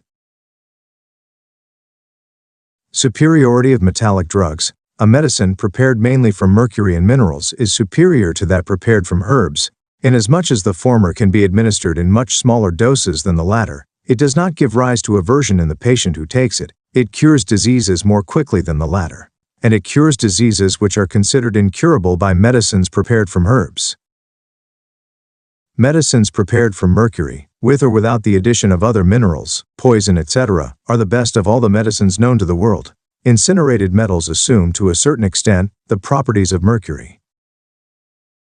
They can also cure diseases which are troublesome and attended with complications. If used for a long time, they can not only cure diseases but also strengthen the body and cure and prevent senile decay. Chapter 1 Volt. Rottenness. Gems or precious stones. The best of them are as follows: Vajram Marakata, Manikyam Mukta, Nilamani, Gomedam, Vaiduriam, Dagdahirakam or Vaikrantam, Svatikam, Chandrakantam, Suryakantam. Sunstone, Pravalam, Karkatam, Pusparaga, Rajavarta and Bismakame, kind of anti-poisonous white quartz. These gems are used in consolidating mercury. The following are some of the Upia Ratnas or minor gems: Palanka Rudhiram, Pudika Turkshajam, Pilu Upalam Sugantikam. All these STNAs and Uparatnas may be used in the preparations of mercury, as well as in preparing medicines meant for curing and preventing diseases and senile decay. For a detailed account of these stones, see Vrihat Sanhita of Barahamihira, Yuktikalpa Taru of Bhojaraja, Vishnudharmotara Puranam, Agni Puranam, Garura Puranam, Ratna Shastram by the Majagastya, etc. The 5 gems. The following 5 are reckoned to be gems of superior quality: Padmaraga, Indranila, Marakata, Pusparaga, and Hiraka. The following 5 are gems in ordinary use: sapphire, diamond, ruby, pearl, and coral. Gems favored to the planets: Manikya, Mukta, Pravala, Turksha, Pusparaga, Hiraka, Nilamani, Gomadam, and Vaiduriam. These 9 gems are favorites respectively to the 9 planets, viz. Sun, Moon, Mars, Mercury, Jupiter, Venus, Saturn, Rahu, and Ketu. Gems fit for use. Only gems of excellent qualities should be used in mercurial preparations, in medicines meant to cure and prevent diseases and senile decay, in making gifts to objects of charity, in being used by one's own self as an article of jewelry conducive to health and happiness, and in making offerings to God. Gems of inferior quality are abortive for each of these purposes. Vajra or Hiraka. Diamond is increaser of longevity. It makes its good qualities felt quickly. It is nutritious, pacifier of the 3 doshas, and curer of all the diseases. It improves the quality of the consolidation and killing of mercury, is an increaser of the power of digestion, is an enemy of death, and is like nectar itself. Color of diamonds. Diamonds are of 4 different colors, viz. white, red, yellow, and black. The white variety is beneficial in all respects, and is a rasayanam or curer and preventer of diseases and senile decay. The red variety also is, to a certain extent, a rasayanam. The yellow variety is a giver of wealth, and is useful in alchemical operations. The black variety is a destroyer of diseases and a preventer of senile decay. Another classification of diamonds. Diamonds are of 3 kinds, viz. masculine, feminine, and neuter. The former have 6 or 8 angles or 8 faces. They are very bright and resemble in luster raindrops falling at the time of the appearance of a rainbow in the sky. They are flat-shaped, whereas feminine diamonds are cylindrical, depressed at the extremities, and are slightly heavy. Masculine diamonds are well-rounded, well-faced, bright, comparatively big in size, and devoid of lines and spots. Feminine diamonds have 6 angles and are full of spots and lines. The neuter diamonds are 3-angled, thin and elongated. Merits of different kinds of diamonds. Masculine diamonds are the best of all. They are able to help the transmutation of metals and to consolidate mercury. Feminine diamonds bring happiness to women and enhance their beauty. Neuter diamonds are impotent, useless, and devoid of essence. Feminine diamonds are to be worn by women, neuter ones by hermaphrodites, but masculine diamonds may be worn always by any person, male, female, or hermaphrodite. A woman who wants to give birth to a son should on no account wear a diamond. Characteristics of good diamond. Vajram or diamond is the best of all gems, whereas Gometa and Pravala are inferior to the rest. None of the gems, except pearl and coral, can be scratched by iron, or even by stones generally. None of the gems except pearls and corals undergoes decay. Heaviness is generally an indicator of preciousness in gems, but the case is quite the reverse with diamonds. Diamonds of superior quality are so light as to float on water. They are free from the 5 defects and are as soothing as moon's rays. Diamond of an excellent quality is that which cannot be worn out by being rubbed with the surface of even a very hard touchstone, which cannot be cracked even by the sharp edges of other stones, iron instruments, etc., which can easily create a crack on other substances, and which can be rent asunder by another diamond only. Such diamonds are of a high order and very precious. Characteristics of bad diamonds. Diamonds of the following description are bad: those which are of ash color, those which have got spots of the shape of a crow's feet, those which are marked by lines, those which are cylindrical, those which darken or soil their foils or receptacles, those which have got spots, those which have got cracks, those which are rent asunder, those which are a blue color, 10 those which are flat-shaped, and those which are coarse. Such diamonds are to be avoided. Defects found in gems in general. The following 5 are the defects found in gems in general: dirt, crack, spots, line spot, and bubble spot. Are coarse. Such diamonds are to be avoided. Defects found in gems in general. The following 5 are the defects found in gems in general: dirt, crack, spots, line spot, and bubble spot. Gems are not affected by defects in the soil in which they are found or in the water in which they are submerged. Evil effects of diamonds, not properly purified and incinerated. Diamonds, not properly purified and incinerated, give rise to leprosy, pain in the side ribs, anemia, inflammation, and heaviness of the limbs. Diamonds should therefore be properly purified and incinerated. Purification of diamonds. First process. Diamond is purified if it is boiled for 3 hours by means of a dolajantram with a decoction of kulatha or kodrava. Second process. Diamond is purified if it is put inside the tuber of Vyagri and boiled for 7 days by means of a dolajantram with the decoction of kodrava and kulatha.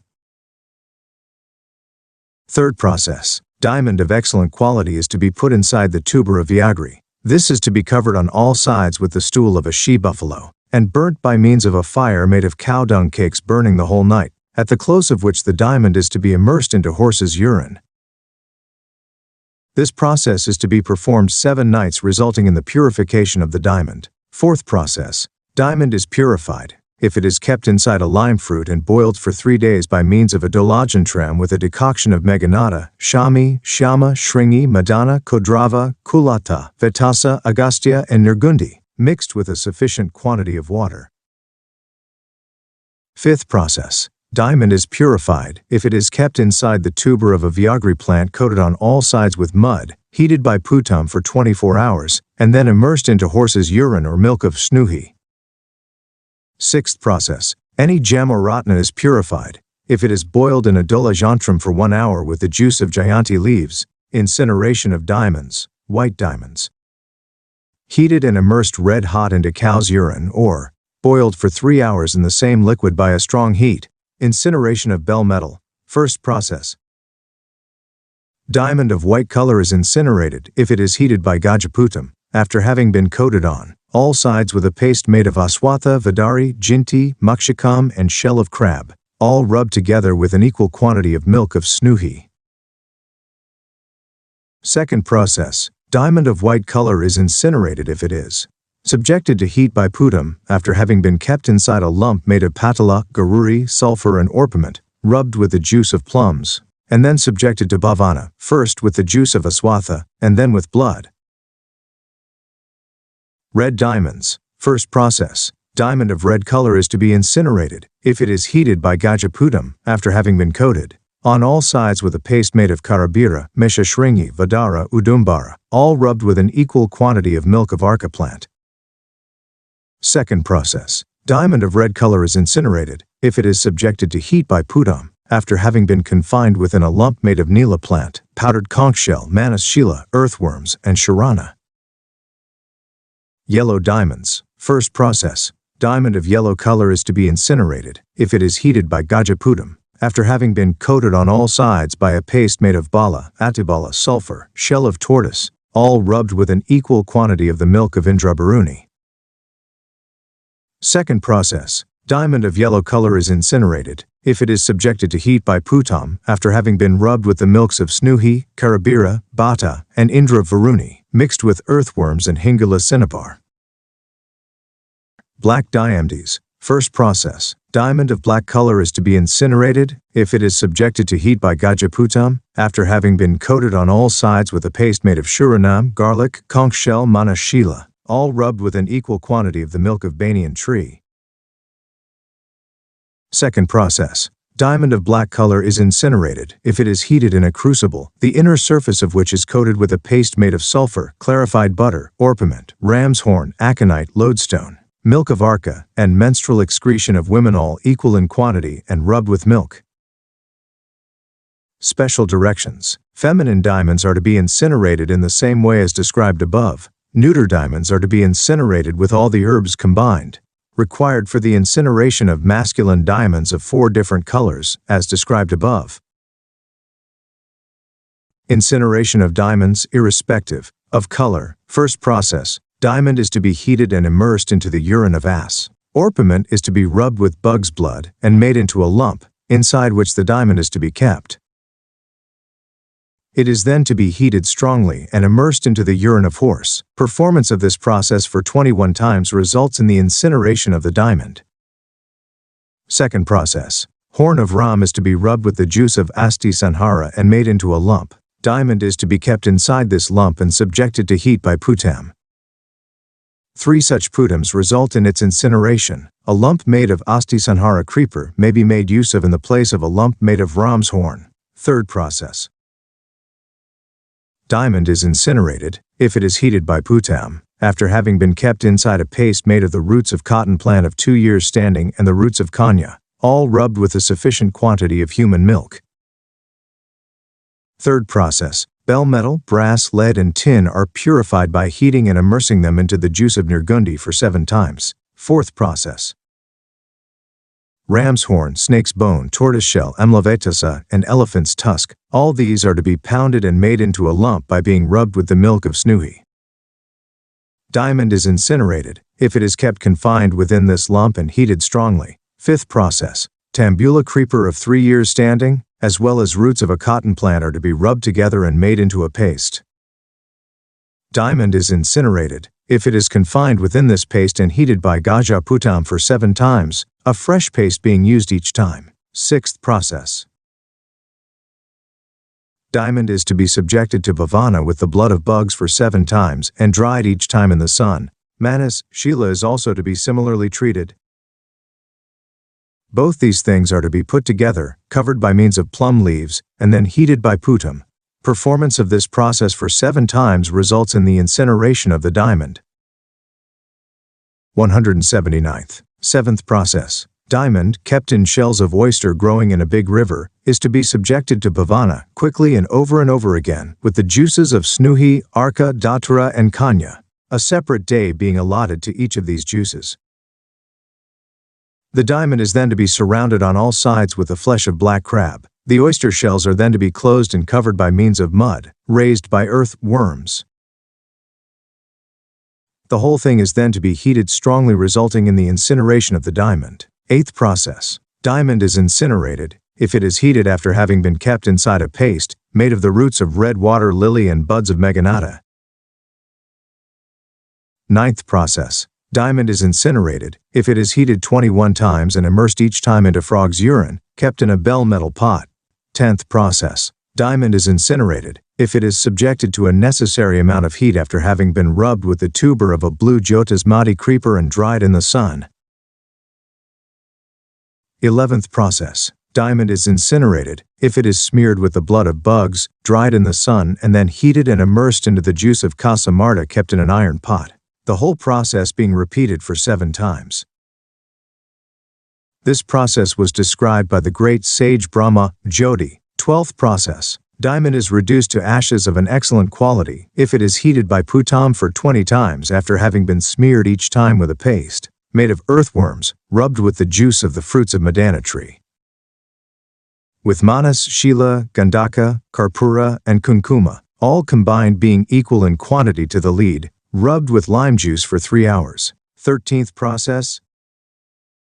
Diamond is to be subjected to bhavana with bug's blood for 4 times. It is then to be covered on all sides with the flesh of rats, cut into pieces, and heated by Baraha Putam for 30 times. It is then to be heated for 100 times and immersed each time in decoction of kulatha. The diamond is then to be heated by Putam for 8 times after having been confined in a crucible, the inner surface of which is to be coated with a paste made of decoction of kulatha, juice of lakucha, and manas shila.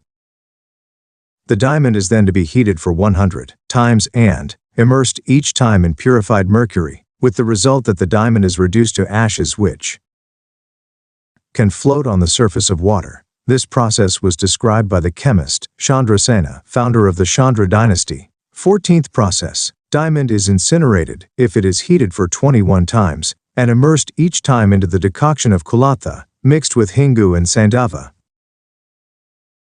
15th process. General method of incineration of all the gems. Diamond and other gems are incinerated if heated by putam, after having been confined in a crucible the inner surface of which is coated with a paste made of mercury, hingula, manas shila, haritala swarna, makshika, sulfur, tankanam, earthworms, bimala vanga, ram's horn, lodestone, semen and blood, all these mixed together and subjected to bhavana with the juices of some of the herbs generally used in incineration of gems.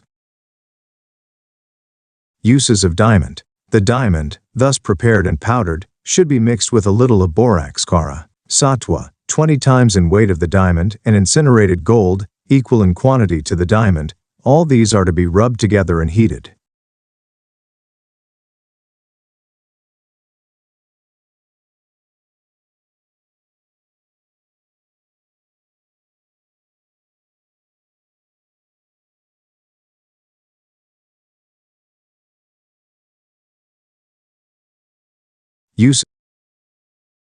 Uses of diamond. The diamond, thus prepared and powdered, should be mixed with a little of borax kara, satwa, 20 times in weight of the diamond, and incinerated gold, equal in quantity to the diamond.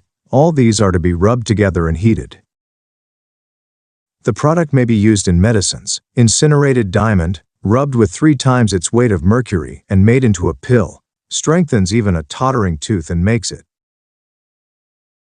steady. 30 parts of incinerated diamond, 4 parts of gold, 8 parts of silver, 11 parts of white shanki, 4 parts of mica, 8 parts of swarnamakshika, and 6 parts of vikranta. All these are to be mixed together and used with mercury for the enhancement of its properties by 6 times.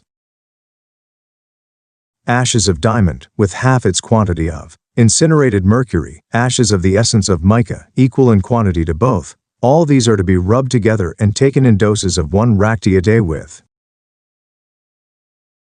honey and clarified butter. It cures all the diseases. It is a great rasayanam, softening of diamonds. Diamond is to be confined within a matalunga, fruit covered on all sides with mud.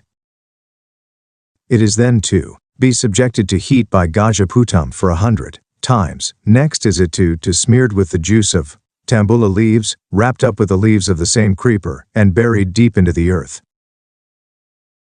for some time, resulting in the softening of the diamond. Liquefaction of diamond. Ashes of diamond, incapable of being restored to their former condition, are to be kept inside an astisanhara creeper and immersed into a vessel filled with a sour vegetable juice, and then heated for 7 days with the result that it turns into a liquid. Liquefaction of all the gems. Hingu, 5 salts, the 3 kasharas, that variety of amla vitasa which can decompose flesh into a liquid. Navasara, well developed and well ripened jayapala seeds. Palataka, dravanti, rudanti, bidari, chitraka roots, milks of snuhi and arka. All these are to be rubbed together and made into a lump, into which is to be kept any of the 9 gems of excellent quality. The lump is then to be wrapped up with leaves of burja tree, and again covered with a piece of cloth. It is then to be boiled by means of a dola jantram containing Fermented liquid mixed with all the amlas. Strong heat is to be applied for 72 hours at a stretch, after which the gem, in a state of liquefaction, is to be collected from inside the vessel. This liquid has the glaze of gems. It is light. It makes the body as strong as iron. Juice of Kataki flower, rock salt, swarna flower, and Indragopa insect, all these are to be kept in a vessel. Diamond and all the other stones and metals are liquefied, if mixed and boiled for 7 days with this solution. Removal of evil effects of diamond. Not properly incinerated. Cow's milk taken for 7 days with sugar candy, honey, and clarified butter does away with the evil effects of diamond, not properly incinerated. Purification of gems in general. Metals, minerals, and gems do not spread through the different parts of the body, if not properly purified. They are positively harmful, if used without purification and incineration. General process of purification of gems. Masculine diamond, emerald, sapphire, ruby, topaz, cat's eye, zircon, pearl, and coral. These 9 gems are like nectar itself, if purified and incinerated in the prescribed manner. Ruby, pearl, coral, emerald, topaz, diamond, sapphire, zircon, and cat's eye. These 9 gems are purified by being boiled with the following respectively. 1. A sour vegetable juice, juice of jayanti, all the ksharas, cow's milk, fermented liquids mixed with the decoction of kulatha, juice of tandulia, juice of indigo, go-rochana, and 9 decoction of triphala. 1 drona of kulatha is to be boiled with 8 dronas of water. Gems and stones are to be boiled with this decoction. They are then to be dried in the sun for 3 days, saturated all this while with the same decoction put upon them over and over again. This is how the gems are purified. All sorts of metals, makshika, manashila, tutaka, abra, haritala, mukta, pravala, shukti, chapala, and kaura shells are purified, if boiled with a solution of vegetable acids and alkalis. Sulfur is purified, if boiled in the same way, and then immersed into milk. Incineration of gems other than diamond. First process. All the gems, with the exception of diamond, are incinerated, if subjected to heat by putam for 8 times, after having been smeared each time with a paste made of manas, shila, gandhaka, and haritala, rubbed with the juice of lakucha. Second process. Any gem may be incinerated, if it is heated and immersed for 7 times, into the juice of each of the following: kanya, tandulia, and human milk. 3 such putams result in its incineration. A lump made of asti sanhara creeper may be made use of in the place of a lump made of ram's horn. Third process. The rest of the gems may be purified and incinerated in the same way as diamond. Desirability of avoiding defective gems. One who uses a defective gem is subjected to such calamities as loss of friends and wealth, imprisonment, etc., exactly as a man of noble birth is ruined by coming in contact with a man of low birth and vulgar taste. The good effects produced by a genuine gem are nullified by the contact of bad gems. General properties of all the gems. They are laxative, cool, astringent, sweet, destroyer of fat, beneficial to eyesight, and destroyer of vice and misfortune.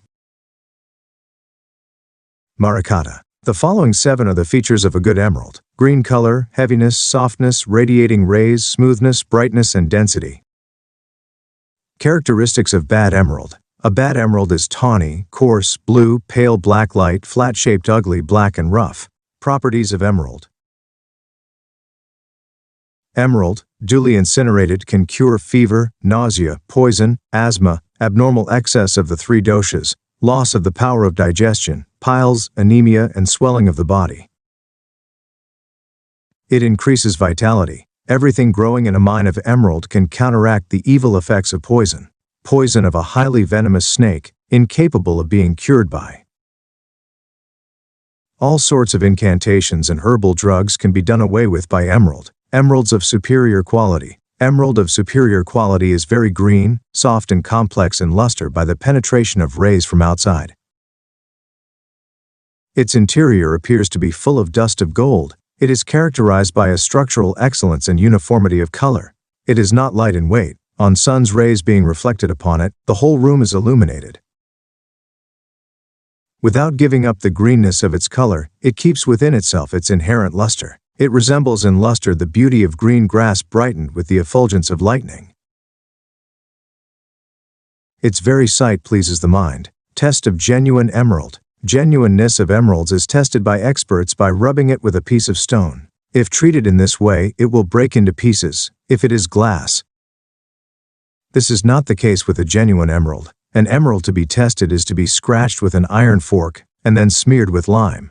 Thus treated, a genuine emerald waxes in glaze, whereas an artificial one loses its luster. The emerald which is broken by another emerald should not be worn or bought. Putika loses its luster by being rubbed with a piece of silken cloth, whereas genuine emerald gains in luster, if treated in the same way. The weight of a genuine emerald is to be ascertained as compared with that of water of the same dimension. The figure thus obtained is to be compared with that representing the weight of a piece of stone in relation to the weight of water of the same dimension. If the second figure is much lower than the first, the stone tested is to be considered glass or something other than an emerald. The water displaced by an article immersed into a pot full of water is regarded to be of the same dimension as the article itself. Some balata may appear to resemble a real emerald in color and other features. The difference between such a stone and emerald can be known by a greater clearness of color in the latter. Manikya. Its variety. Manikya is of 4 kinds, viz. Padmaraga, Kuruvindaja, Saugantika, and Nilagandhi. The best of the former is lotus-colored, that is white-red, transparent, gladdening to the eyes, highly bright, round-shaped, smooth and heavy. Kuruvindaja, which grows from a stone named Kuruvindam, is highly red and beautiful. Saugandhika, which grows out of Sugandhika, is yellowish-red. Nilagandhi is generally obtained from the bed of the river, Nilaganga. It is red in color with a bluish luster emerging from inside. Ruby is evidently a contraction of the Sanskrit Rabi Ratna, one of the tributaries of the river, Ganges, falling into it near Hardwar. This classification of the rubies is in order of their excellence. Characteristics of good rubies. These are heaviness, softness, freedom from stains, excess of redness, transparency, smoothness and uniformity of structure, brilliance and roundness of shape. Defects of rubies. They are as follows: holes, ugliness, absence of luster, roughness, absence of transparency, flatness, lightness and deformity of size. A ruby with 2 different kinds of luster in 2 different parts of its surface is a destroyer of friends to its wearer. A ruby with a mark resembling crow's foot gives rise to defeat. A crack in a ruby worn causes infliction of injuries by weapons. A ruby with a piece of pebble within it causes the destruction of cattle and friends. A ruby which appears to be coated with milk in a cavity in its body causes much distress. A ruby having the luster of a drop of honey causes the loss of longevity, fortune and fame. A ruby without luster causes the loss of riches. A ruby with the color of smoke threatens an accident by lightning. Test of ruby. A genuine ruby does not undergo any diminution in luster or in weight, even if rubbed with a hard stone. This is not the case with an artificial ruby. Characteristics of excellent rubies. It is a ruby of an excellent quality which endows its surroundings with brilliance when the sun's rays are reflected upon it. Such rubies grow from quartz. It is a ruby of superior worth which, at the touch of the morning sun, vomits, as it were, red flames or dyes its surroundings with a red luster. It is an excellent ruby which reddens even 100 times its weight of milk, or vomits red flames. The gem which appears from a distance to be a blazing fire is called Vanshak Kanti. It is the giver of all wealth. The best ruby, if kept in dense darkness, illuminates the surroundings with its rays. It is a ruby which is very rare even to the gods which, if put within a lotus, makes the latter put forth its blossoms immediately. Weight of rubies. A ruby of the shape of a gunja should be 10, 7 or 3 gunjas in weight. The first is better than the second, and the second is better than the third. A ruby of the shape of a Shrigala Kola weighs 12 or 8 or 7 gunjas. Of these 3, the first is more valuable than the second, and the second is more valuable than the third. The ruby which is of the size of a sweet plum, fruit should weigh 12 or 10, which is of the shape of and weigh 30 or 20 or 16 mashas, or 8 mashas. The one amalaki fruit should. A ruby which is of the shape of a bimbi fruit should weigh 6, 8 or 10 tolas. A ruby of a greater weight and dimension is not generally available. Properties of ruby. A ruby is an increaser of digestive power. It is nutritious and destroyer of kapha, vayu and waste. It also does away with the evil influence exerted by ghosts and other evil spirits. Mukta. Properties of mukta. Pearl is cool, beneficial to eyesight, giver of strength and nutrition. It is astringent, sweet, and increaser of beauty and affection in women. It pacifies an excess of vayu and pitta, and is efficacious in cough, asthma, and loss of the power of digestion.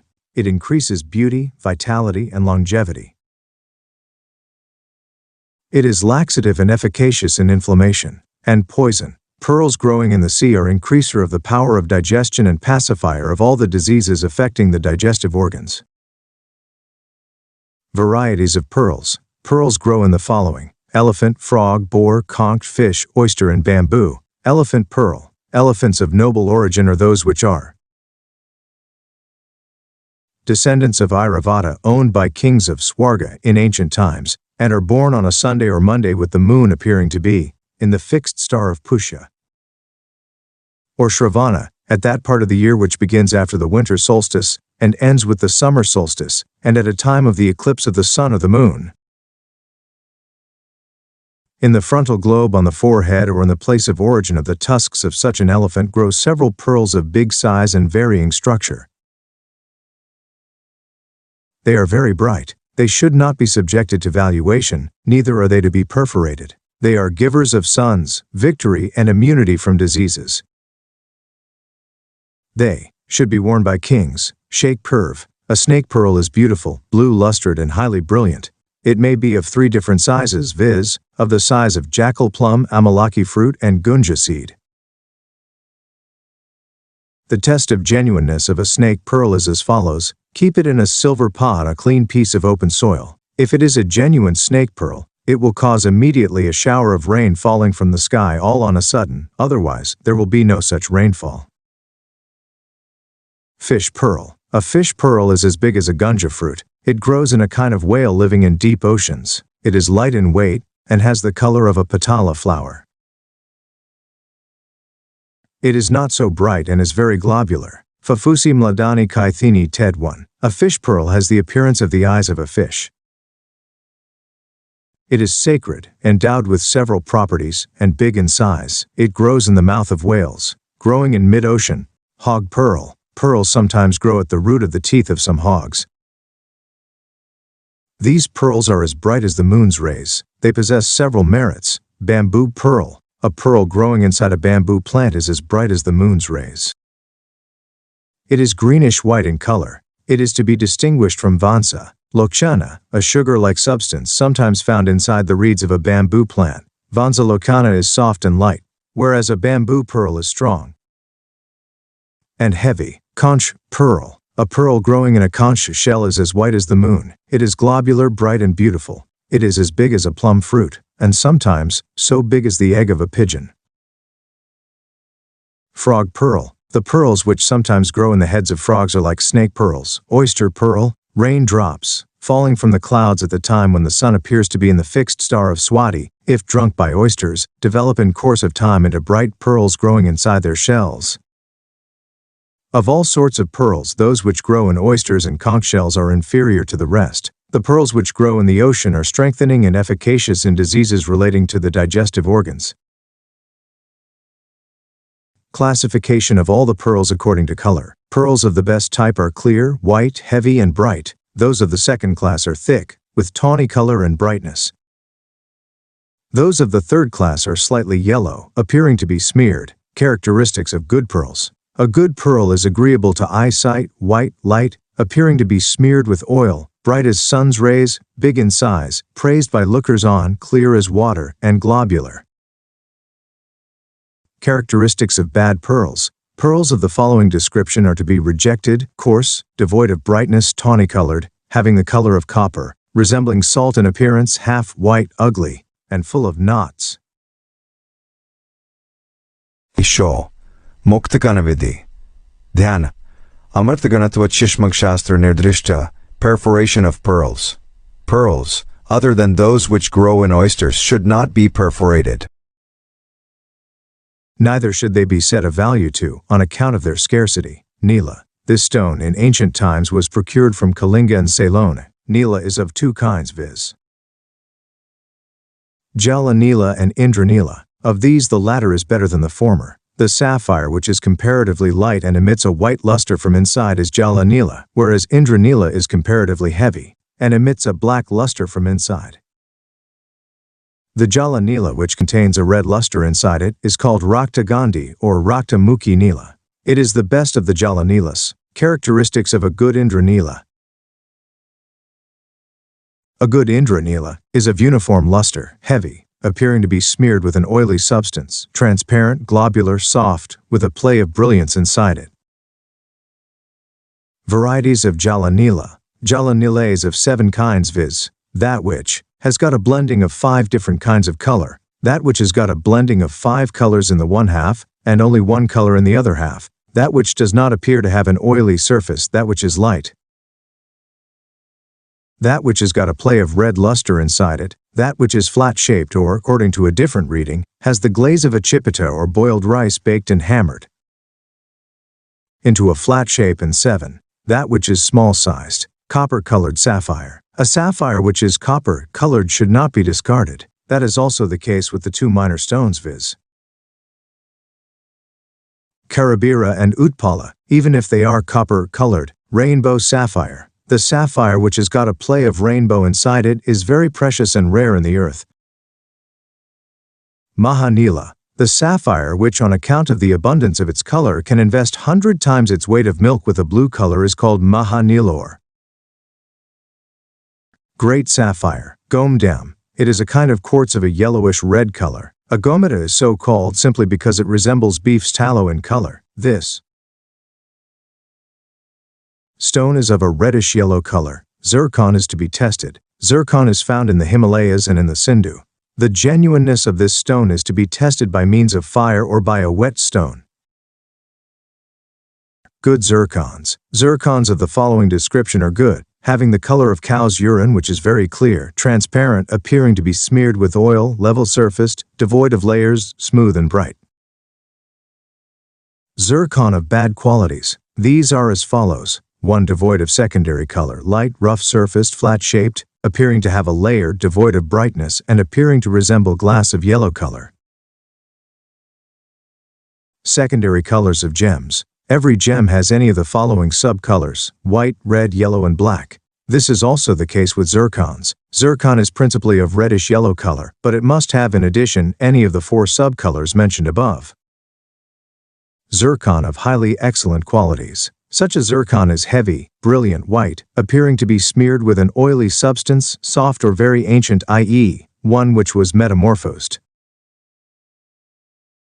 long ago into its present state from the state of a quartz, and transparent. Such a zircon is a giver of wealth and fortune to its wearer. Properties of zircon. Zircon cures an excess of phlegm and pittum. It is beneficial in wasting diseases and anemia. It increases the power of digestion and appetite. It is beneficial to the skin. Vidurium. This stone used to be obtained from a mine close by the highest peak of the Mount Vidura, situated on the border of a country named Kamabuti. It appears to contain inside it a mark resembling a swinging scarf. Varieties of Viduria. This gem is of 3 different kinds, viz. yellowish black, reddish blue, and white. Black. Vidurium is of 3 different kinds, viz. of the color of green bamboo leaf, of the color of peacock's neck, and tawny, colored like a cat's eye. Of all these vidurias, those which are commendable are heavy, smooth, devoid of the general defects, pellucid and transparent. Characteristics of a good vidurium. The viduria, which is blackish-white, smooth surface, transparent, heavy, bright, and appears to contain inside it a mark resembling a swinging scarf, is commendable. Characteristics of bad vidurium. A viduria of the following description is not commendable: black, watercolored, flat-shaped, light, rough, and containing inside it a mark resembling a swinging scarf of red color. Test of viduria. The viduria which gains in luster, if rubbed with a touchstone, is a genuine one.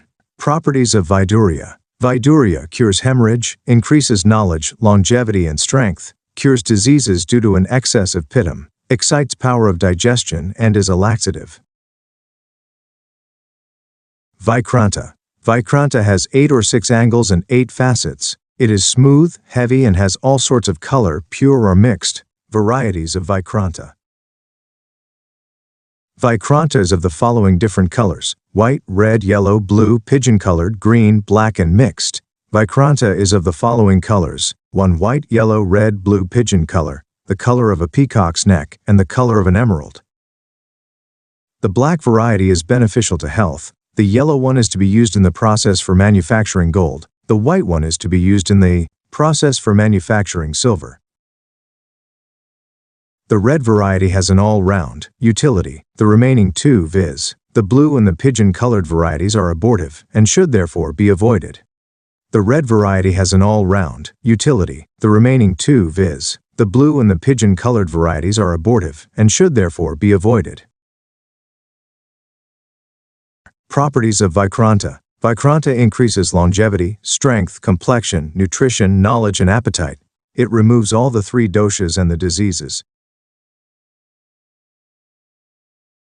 It has almost the same properties as diamond. It makes the body as strong as iron. As a rasayanam, the white one is the best. A Vikranta, devoid of all the defects, may be used in lieu of diamond.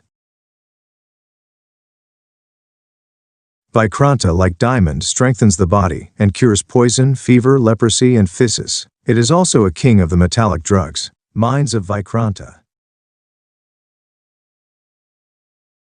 Vikranta is obtained in several parts of the world, and especially in mines situated on the north and south of the Vindhya Hills. The stone is so named only because it can cut into pieces all sorts of metals.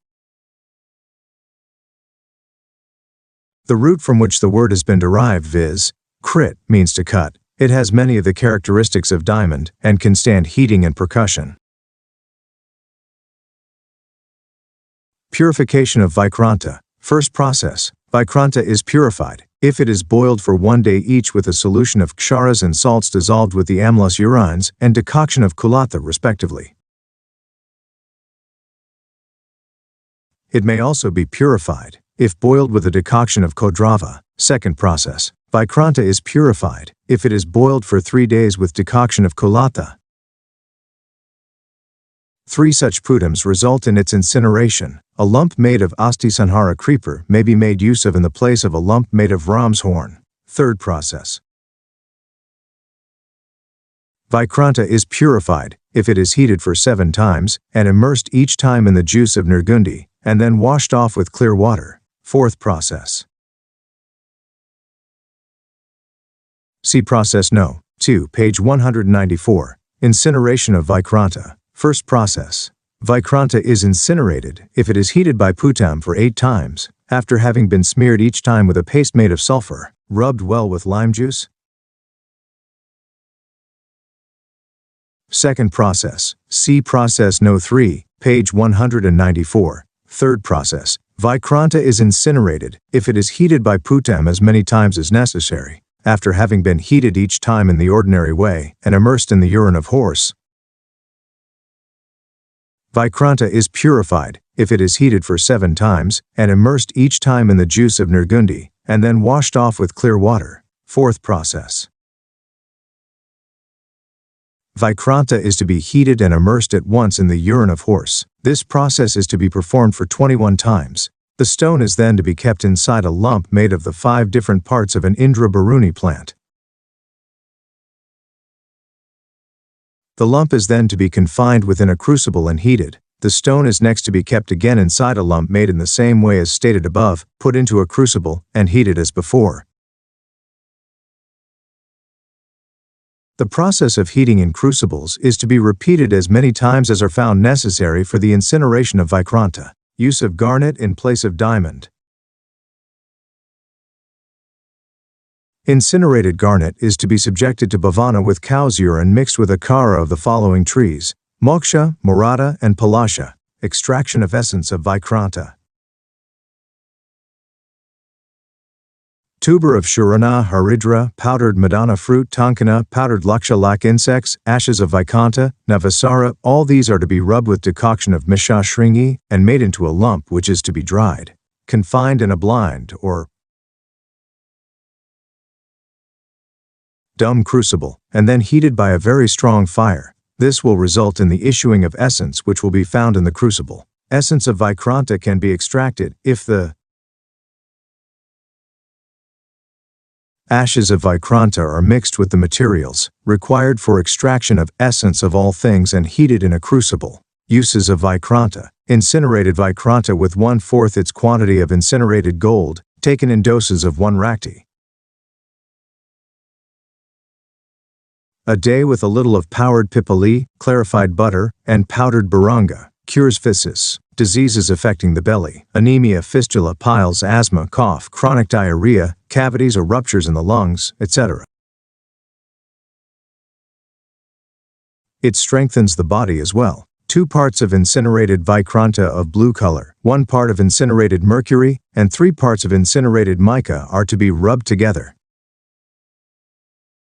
This medicine, taken in doses of 1 rakti a day early in the morning with a little of honey and clarified butter, cures, in 21 days only, all the diseases incapable of being cured by other medicines. Varieties of Sphatica. Quartzes are of several varieties. The Mandakanti or lackluster quartz grows in the forests in the Vindhya hills. They have the color of green tendrils of asoka tree or of pomegranate seeds. The black variety grows in mines of sapphire in Ceylon. In mines of emerald grow quartz of 3 different variety. All of them are very clear, transparent, and free from layers. A glare of light emerged from them. The general name for all these. 237. Sphatikas is Jyoti Rasa. Of these 3, the red variety is called Rajavarta. The bluish variety is called Rajamaya, and that variety which has got marks like a sacred thread upon its surface is called the Brahmamaya. Properties of Sphatika. It is neither cold nor warm. It is efficacious in pittam, inflammation, impurities of the blood and wasting diseases. To count its beads in religious devotion is productive of much good. Properties of water kept in a pot made of Sphatika. Pure water kept in a pot made of Sphatika is cool and pacifier of pittam. The sunstone and the moonstone. The quartzes which grow in the peaks of the Himalayas are very clear and bright like the moon's rays. Of these, the variety which emits fire on the sun's rays being reflected upon it is called the Surya Kanta. It is the best of all the gems. There is another variety of this quartz, called the Chandra Kanta. This is also a very precious gem, and is very rare. On moon's rays being reflected upon it, drops of water of nectar-like potency are shed by it. Properties of sunstone. The sunstone is warm, clear, and rasayanam. It pacifies an excess of vayu and kapha, and increases memory. The planet Sun is propitiated if this stone is kept carefully. Properties of the moonstone. The moonstone is cool, appearing to be smeared with oil, pacifier of rakta pittam and inflammation. It is pleasing to Siva, the great deity, and is a remover of the malignant influence of the planets and misfortune. Properties of moonstone water. This water is absolutely pure and curer of excess of pittam. Properly speaking, the planets do not exert any influence, good or bad, on human destiny. What they actually do is to indicate good or bad luck to human beings. Pravalam. Its varieties. The best of the corals is reddish-white in color like the blood of a hare. It is soft, with a surface appearing to be smeared with oil, beautiful, and is capable of being easily perforated. The second class of the corals is as red vermilion, or the Java. Banduka, or pomegranate flower. Such a coral is stiff and its surface does not appear to be smeared with oil. It is difficult to be perforated. The third class in merit of the corals is yellowish-red like palasha or patala flower. It has a beautiful color but very little glaze. Its surface does not appear to be smeared with oil. The fourth class of corals, which is the least meritorious, is blackish red like the petals of a red lotus flower. It is hard, and its iostre does not last for a long time. It is very difficult to be perforated. Characteristics of good corals. These are: 1. Redness, appearing to be smeared with oil, capacity for being perforated, globular shape, lastingness of the luster, thickness and smoothness of surface. Characteristics of bad corals. Bad corals are pale white, gray-colored, small, rough-surfaced, full of cavities, light and copper-colored. Softness of corals.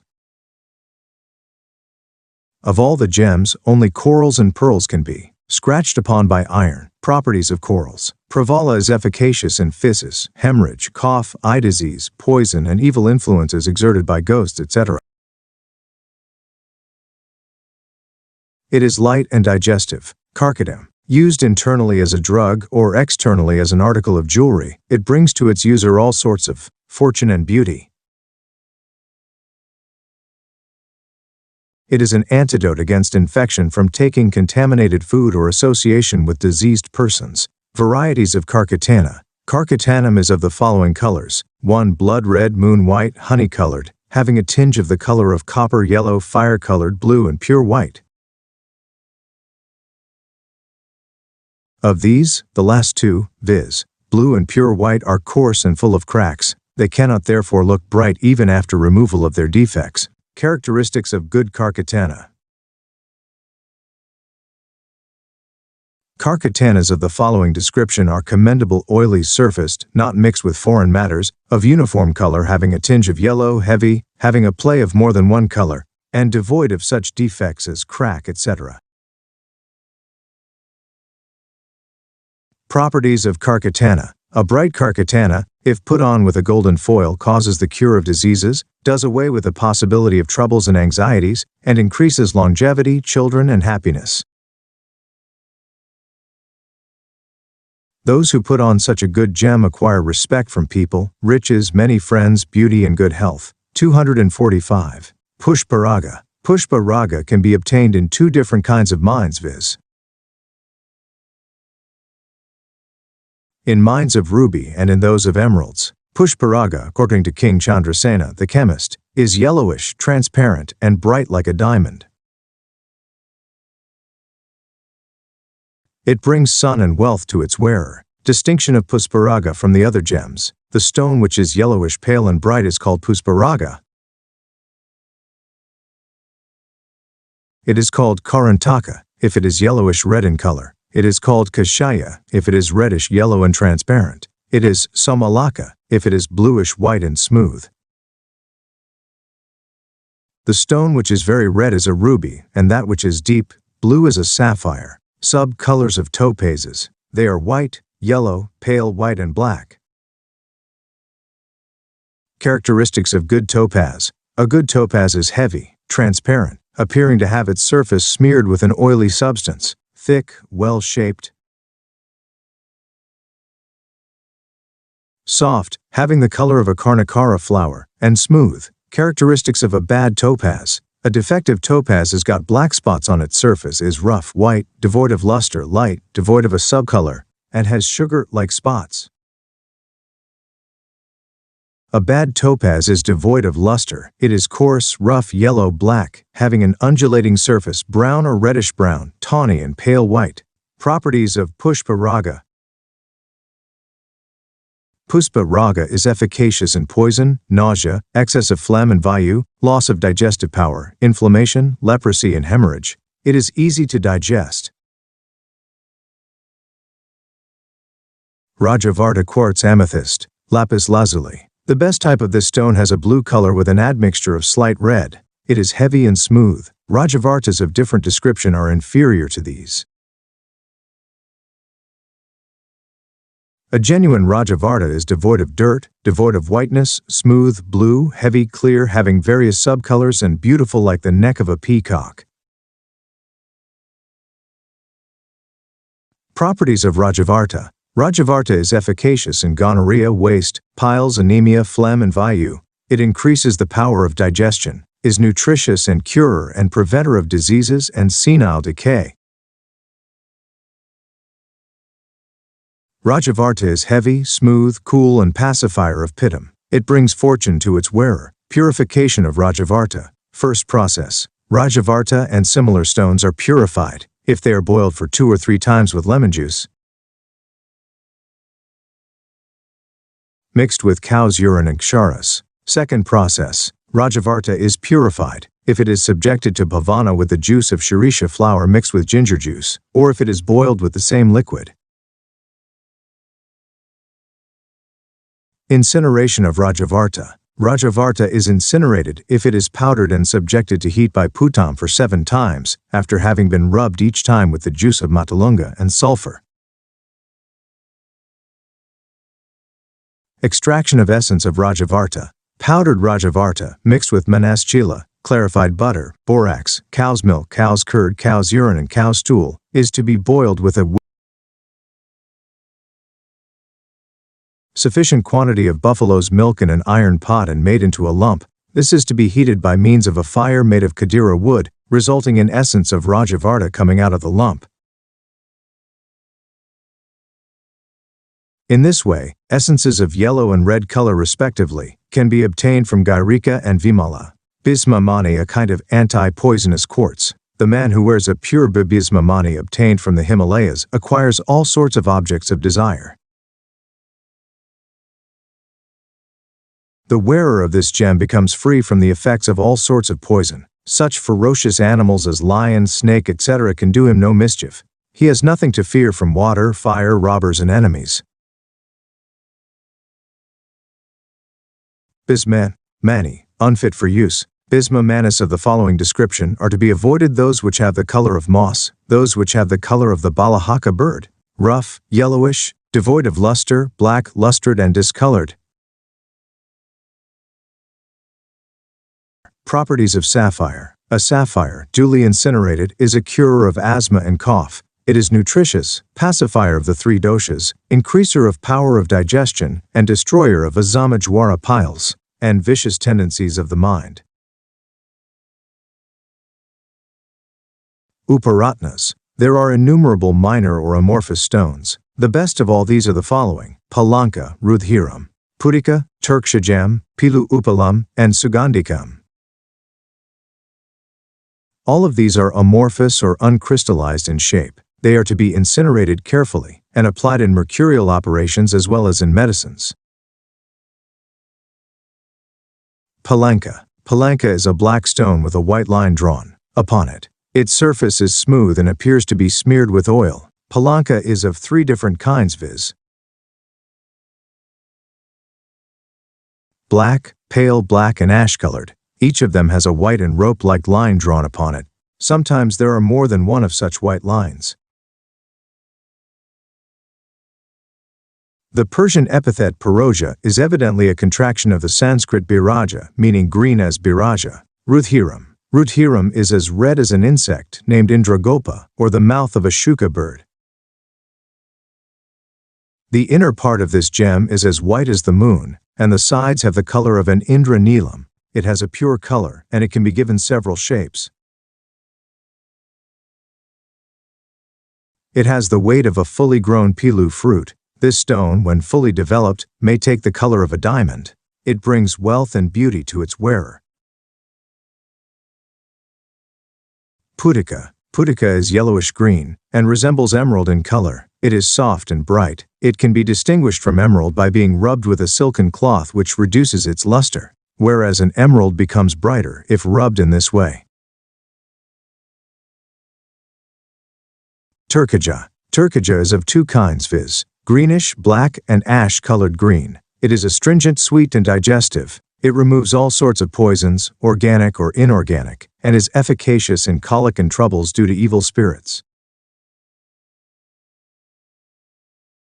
Originally obtained from Turkey, the Persian name Piroja is a contraction of Sanskrit, Biraja. Pilu. This resembles an emerald in color but not in brightness. The Chinese and the Japanese are especially fond of this stone. It is a giver of wisdom, intelligence, and stability of mind. Incinerated. Pilu taken in doses of 1 rakti a day cures colic. Upalam chalcedony, opal, and agate. It is a general name given to 3 different kinds of stones viz. Marmarashman, Barapala, and Rudira palanka. All of these are amorphous or uncrystallized. Chalcedony as well as opal has one uniform color, but the former has no subcolor or radiance, whereas opal has various subcolors. Agate has several colors and several layers. It has no subcolors, but it has variety of colors and figures impressed upon it. Chalcedony or marble stone has only one of the following colors: white, black, smoky, green, white, etc. White variety of chalcedony is called Karpura mani, or camphor stone. Opal has any of the following colors: white, bluish-white, black, red, rainbow color. Each opal may have one or more of these as subcolor. The black variety of all the amorphous stones is called Brahmara mani or black bee stone.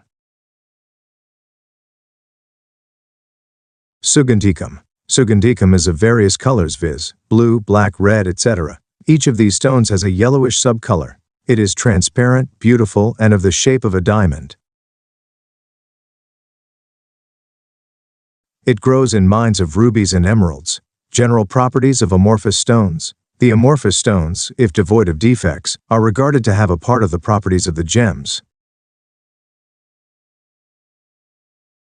Chapter 5th Ksharas. The word kshara is derived from the root kshar, meaning to remove. The word is so named simply because it removes dirt. The following are the 3 ksharas: 1 javakshara, swarji, and tankana. The following are the 4 ksharas: 1 swarji, ushara, sora, salta, petri, a sodium nitrate, javakshara, and tankana. The following are the 5 ksharas: 1 kshara prepared from palasha wood, that from mokshaka wood, javakshara, swarjikshara, and the kshara obtained from the tila plant. Of all the ksharas, only swarji, tankana, and ushara are obtained from the earth. The rest of the ksharas are extracted from ashes of wood, leaves, etc. Of trees, plants, creepers, shrubs, and grass. Nava Sara is also a kshara, but it is generally classed with the uparasas simply because it possesses, to a certain extent, some of the properties of mercury. It is also called pakima, simply because it is obtained from materials in a state of putrefaction or decomposition. Ksharas obtained from the following are also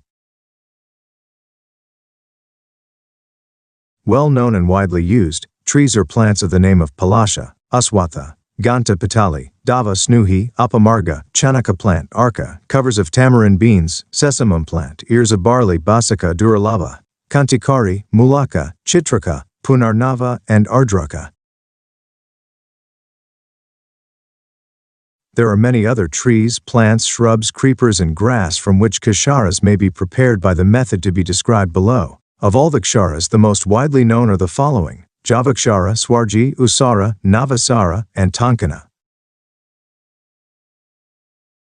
The colloquial Indian name for nitar is sora or soraka, which are the corrupted forms of the Sanskrit usara and usaraka respectively, all of these words being synonymous now. Usara is a word which has been in use in its present sense even from the prehistoric times.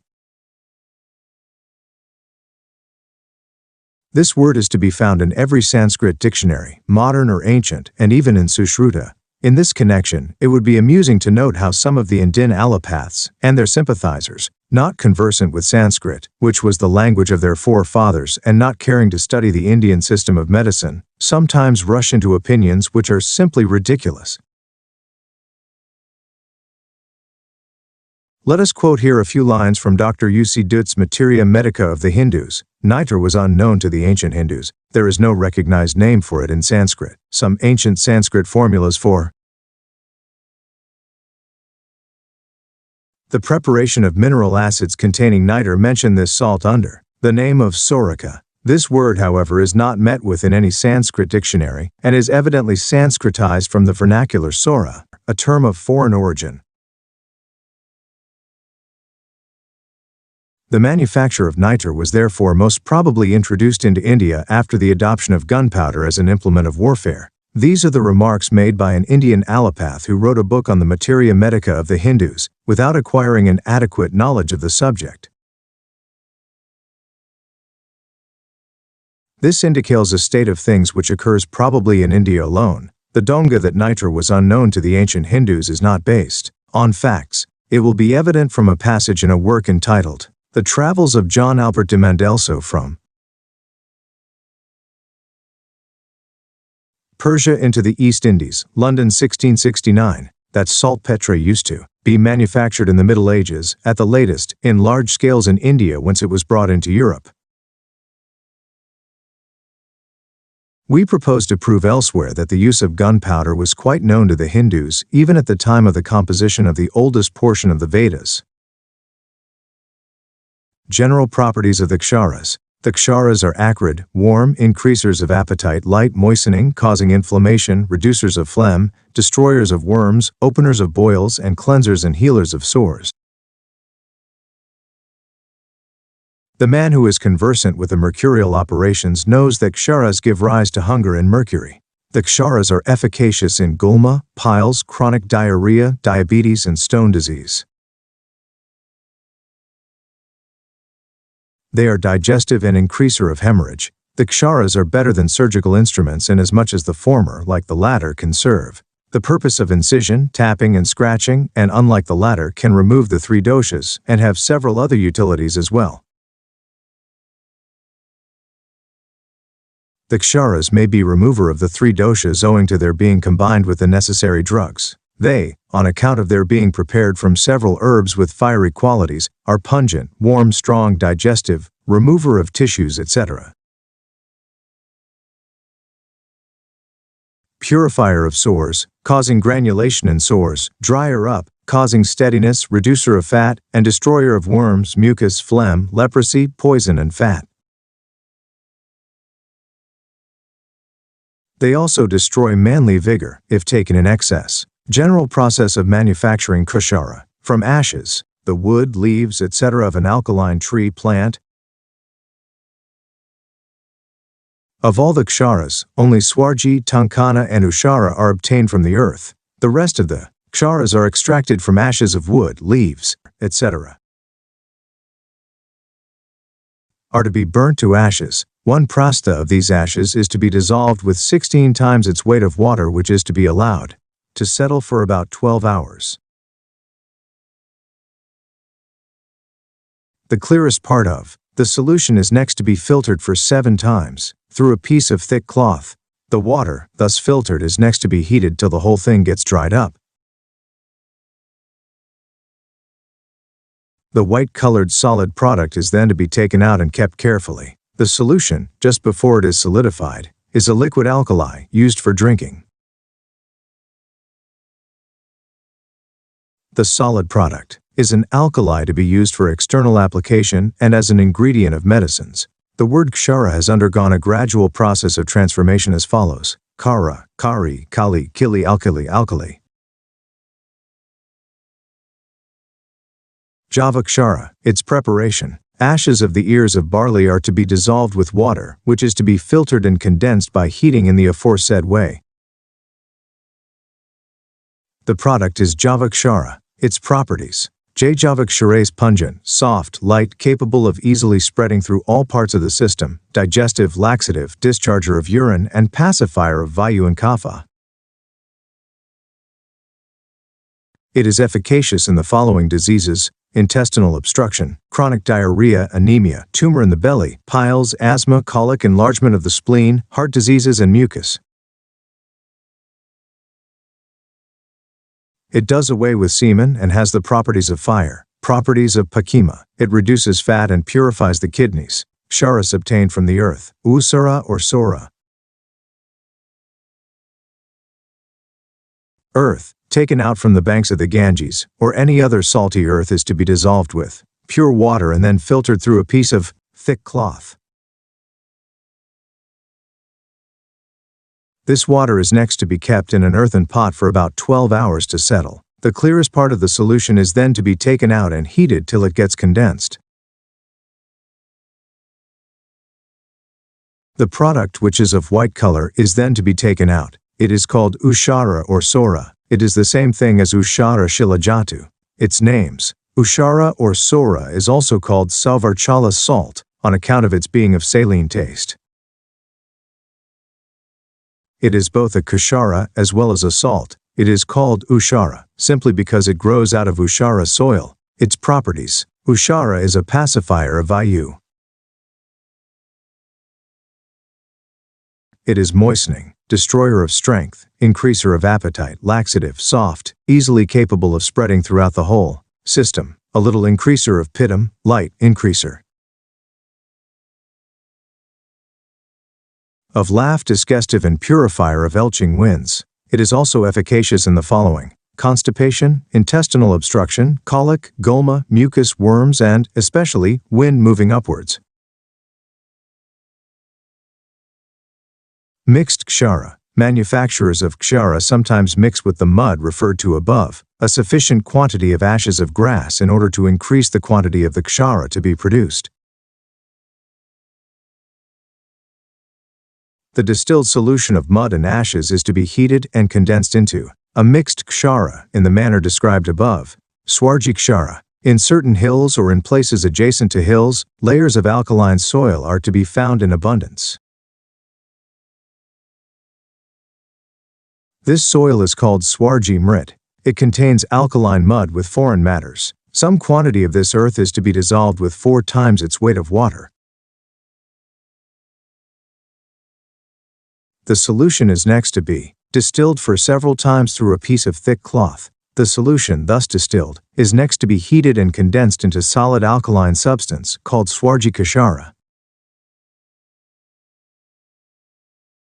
Its properties. Swarji, like Java kshara, has the properties of fire. It is pungent, warm and acrid. It pacifies kapha and vayu, and is efficacious in gulma, flatulence of the stomach, diseases of the belly, boils, worms, asthma, intestinal obstruction, enlargement of the spleen and the liver. It impairs semen. Artificial swarji kshara. In the absence of swarji kshara as manufactured in the way stated above, physicians sometimes use, as its substitute, a kshara prepared from the ashes of duralabha or small duralabha. Tankana. A kind of mud containing borax is found in the beds of dried lakes. This mud is called tankal. It is to be dissolved with water filtered in the usual way and dried up by heat, leaving crystals of borax deposited at the bottom of the pot. The small variety grows in abundance in barren tracts of land, and especially in the Punjab where it is called lana. Varieties of tankana. Tankana is of 2 kinds, viz.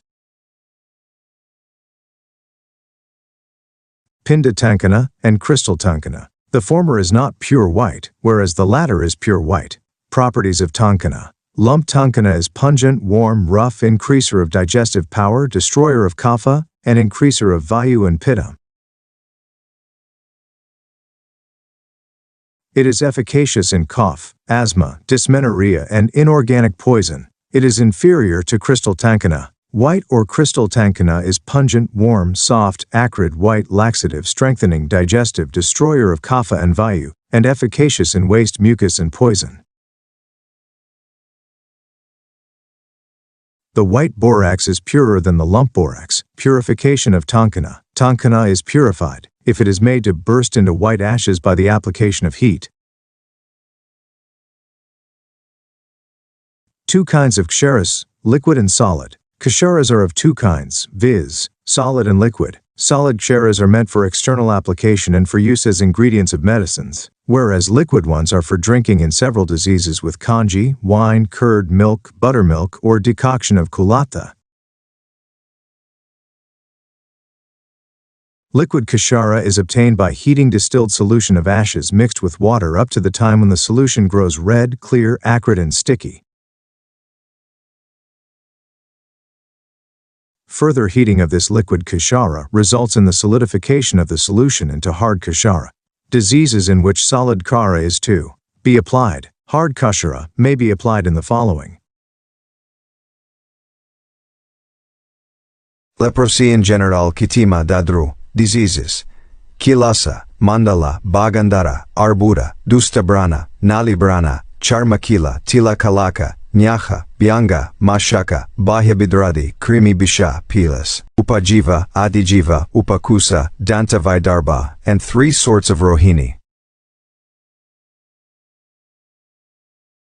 Use of liquid kashara. The liquid kashara is used in toxin, goma, udara, indigestion, colic, loss of appetite, intestinal obstruction, diabetes, stone disease, internal tumor, worms, and piles. It is injurious in hemorrhage, fever, biliousness, diseases of children, old men and weak men, giddiness, after effects of drinking wine, loss of eyesight, etc. Process of preparing swarvakshara. A middle-aged black mokshaka tree growing in a valley of a mountain is to be cut into pieces, sometime in the 2 months following the rains, and kept in a heap in a place protected from drafts of air.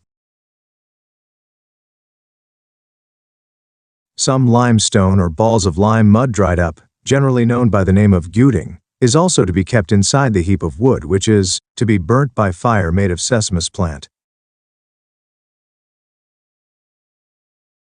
The ashes of the wood are then to be separated from the burnt limestone, as well as from the burnt soil upon which the act of burning takes place. In the same way, ashes will have to be prepared from the following trees: Kutaja, Palasha, Asvakarna, Paribhadra, Bibitaki, Arugbada, Lodhra, Arka, Snuhi, Apamarga, Patali, Bishakaranja, Basaka, Kadali, Chitraka, Putika, Kutaja, Asfota, Karabira, Saptaparni, Agnimantha, Gunja, and 4 kinds of Gosha. 2/3 of a drona of the Ganta Patali Kshara and 1/3 of a drona of the Kshara prepared from Kutaja, and the other trees, referred to above, are to be dissolved with water or cow's urine, 6 dronas in weight, and filtered for 21 times. The solution is next to be subjected to heat till it becomes clear, red, acrid and sticky, when it will have to be filtered again, rejecting the dregs.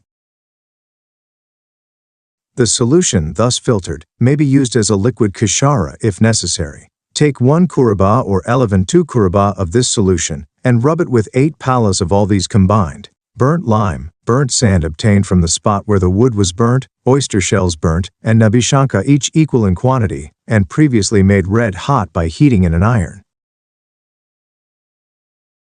cauldron. The paste, thus prepared, is to be boiled with 2 dronas of the liquid kashara, referred to above, turning it, all the while, by an iron ladle in such a way as to make the product neither solid nor liquid.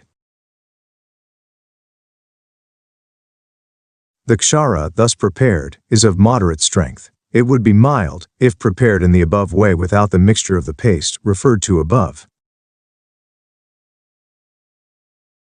It can be rendered the strongest, if prepared with the addition of 4 tolas in weight of the fine powder of each of the following, mixed in course of the heating: Danti, Dravanti, Chitraka, Langalaki, leaves of Nata Karanja, Tala Muli, Bira salt, Swarji, Kshara, Swarna Kshiri, Hingu, Bacha, and Ati Visha.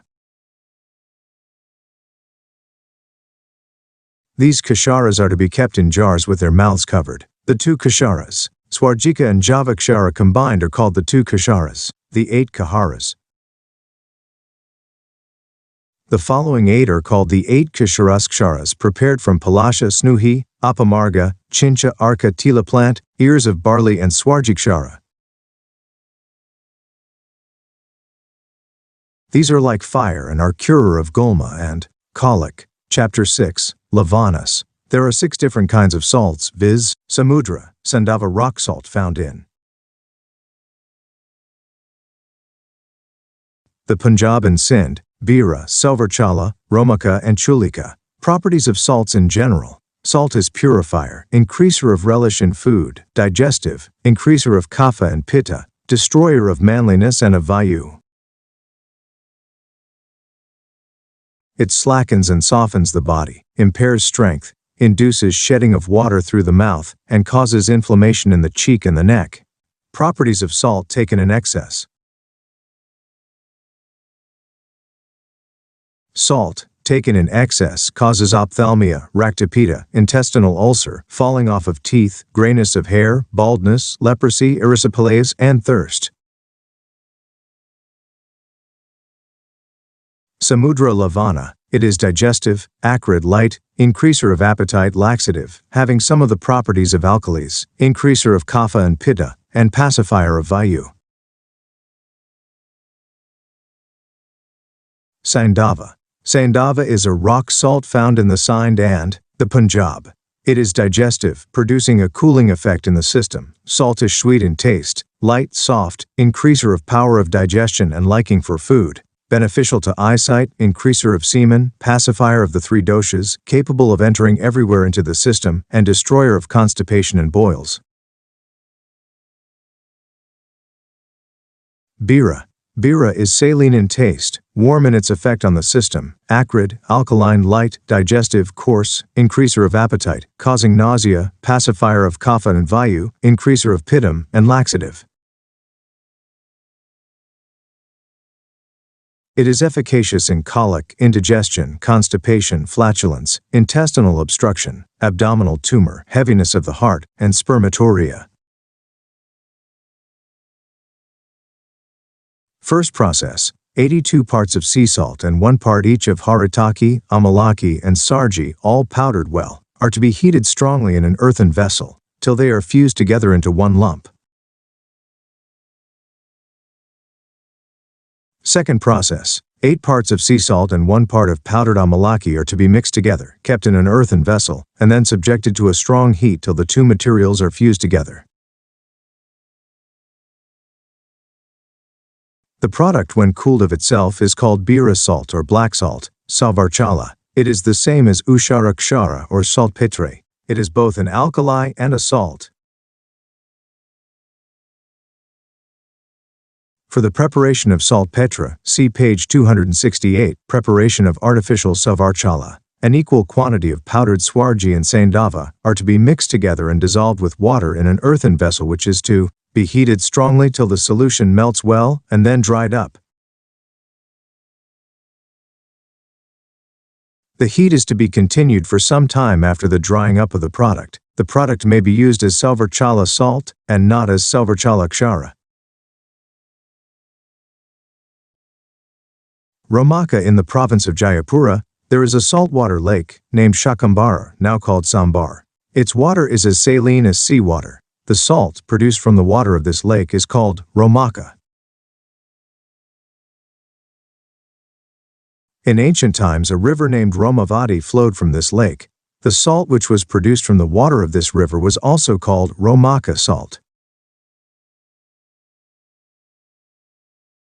In the vicinity of this lake, there was in ancient times a famous town called Roma. It was perhaps located somewhere near the modern town of Jaipur. There is another town in the neighborhood named Ambar, which is a corrupted form of sambar. Its properties: Romaka or Sambara salt is bitter, pungent, and saline. It is acrid, warm, light, digestive, and laxative. It gives rise to pitta, inflammation, and waste. It helps the emission of phlegm. It is capable of passing even through the finest and minutest passages of the system, and is a pacifier of vayu. Chulika salt. It is the same as Navasara. Chapter 7th. Poisons. Poisons are of 3 kinds, viz. Inorganic, organic, and artificial. The first is of 10 different kinds, and the second of 16. The third is toxin arising mainly out of the eating together of different kinds of foodstuff which are not compatible with one another. Inorganic poison. Inorganic poisons are of 10 different forms, viz. Roots, leaves, fruits, flowers, barks, milk of plants or tree, wood exudations, metals, and tubers. Of these, poisons in the form of tubers are the best. Such poisons are of 18 different kinds, viz. Saktuka, Mustaka, Shringi, Baluka, Sarshipa, Batsa, Naba, Kurma, Sweta, Shringi, Kalakuta, Misha, Shringi, Halahala, Dardura, Karkata, Markata, Granthi, Haridra, Raktashringa, and Kishara. Of these 18, the first 8 are to be used according to directions, whereas the last 10 are to be avoided altogether. Descriptions of tuber poisons. Saktuka. Saktuka or pundarika is that kind of poisonous tuber, the interior of which appears to be made of saktu and is of white color. The tuber itself is as attractive as that of a lily. It gives the appearance of saktu when pestled well. The poison acts very swiftly and is very strong. Mustaka. Mustaka poison is slow in action. It cures diseases and has the appearance of mustaka. Shringi. This poisonous tuber, if tied up with the horns of a cow, makes it yield milk of blood red color. This tuber is of a blackish tawny color. Baluka. Baluka tuber appears to have its inner part filled with sand, as it were. It cures fever and other diseases. Sarshapa. Sarshapa tuber is yellow in color and is a curer of fever. It has got hair-like shoots which only are poisonous. The holes or pores where these hair-like shoots grow are full of particles having the appearance of mustard seeds. Some of these particles are big and the rest are small. Some of them are white, whereas the others are yellow. The tuber itself is therefore very attractive to look at. Batsanaba. The tuber, named Batsanaba, has the appearance of a cow's udder. It is not more than 5 angulus in length, neither is it thicker than cow's udder. It is of 2 varieties, viz., white and black. The first variety is swift in its action, light and laxative. The black variety possesses opposite properties. Both the varieties are used in medicines as well as in rasayana. Batse Naba has the color of Nirgundi leaves. It resembles the navel of a calf. Trees and plants growing around it do not thrive at all. It is pale, white in color. Properties of aconite. Aconite is bitter and pungent. It causes perspiration and discharge of urine. It is digestive, remover of pain, causing depression, and curer of colic and pain due to percussion.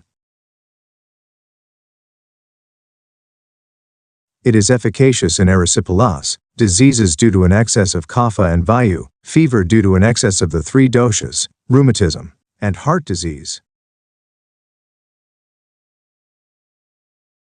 Kurma. The tuber poison, which resembles a tortoise in appearance, is called kurma. Sweta shringa. Sweta shringa or darvika is like a white horn or snake's hood in appearance.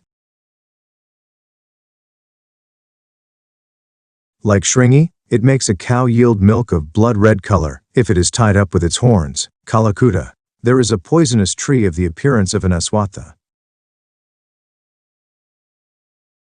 Exudation of this tree is called kalakuta. This resembles a crow's eye in appearance, and in color. The tuber of this tree is globular and black, like a lime fruit.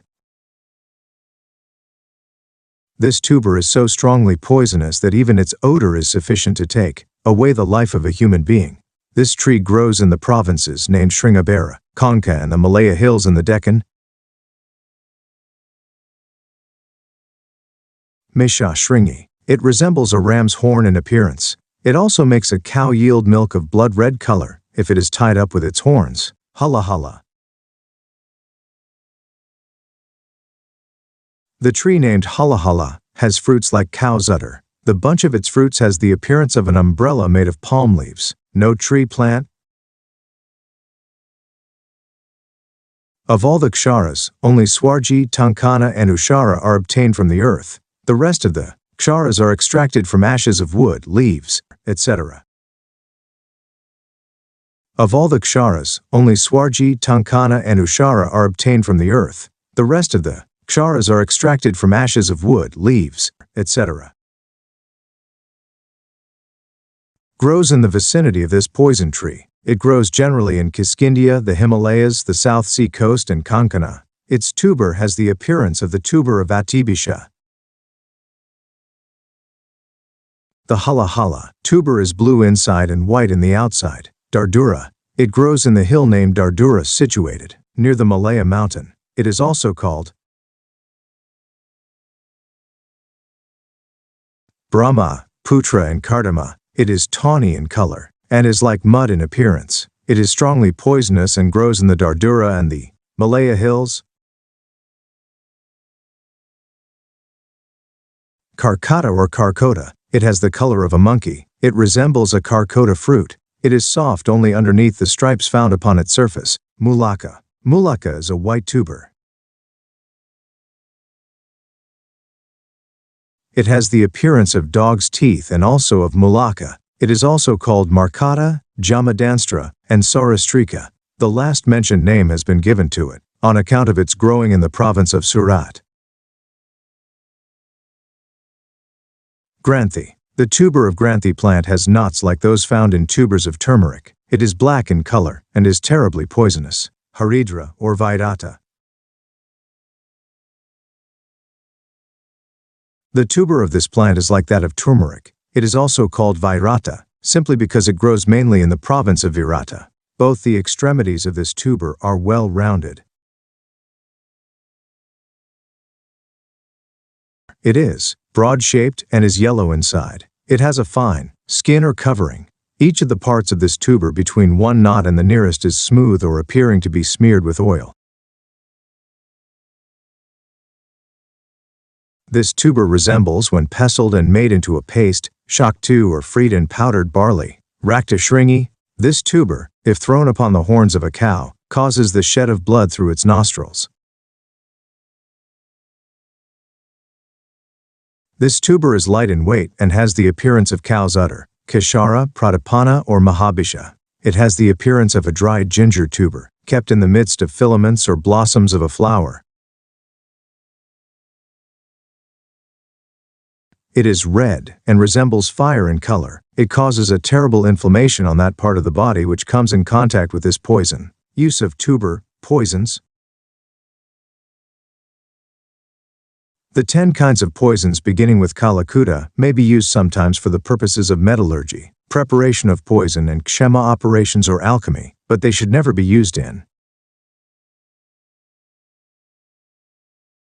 medicines of any kind. Only the 8 tuber poisons beginning with Saktuka should be used, well purified and as prescribed in the medical treatises.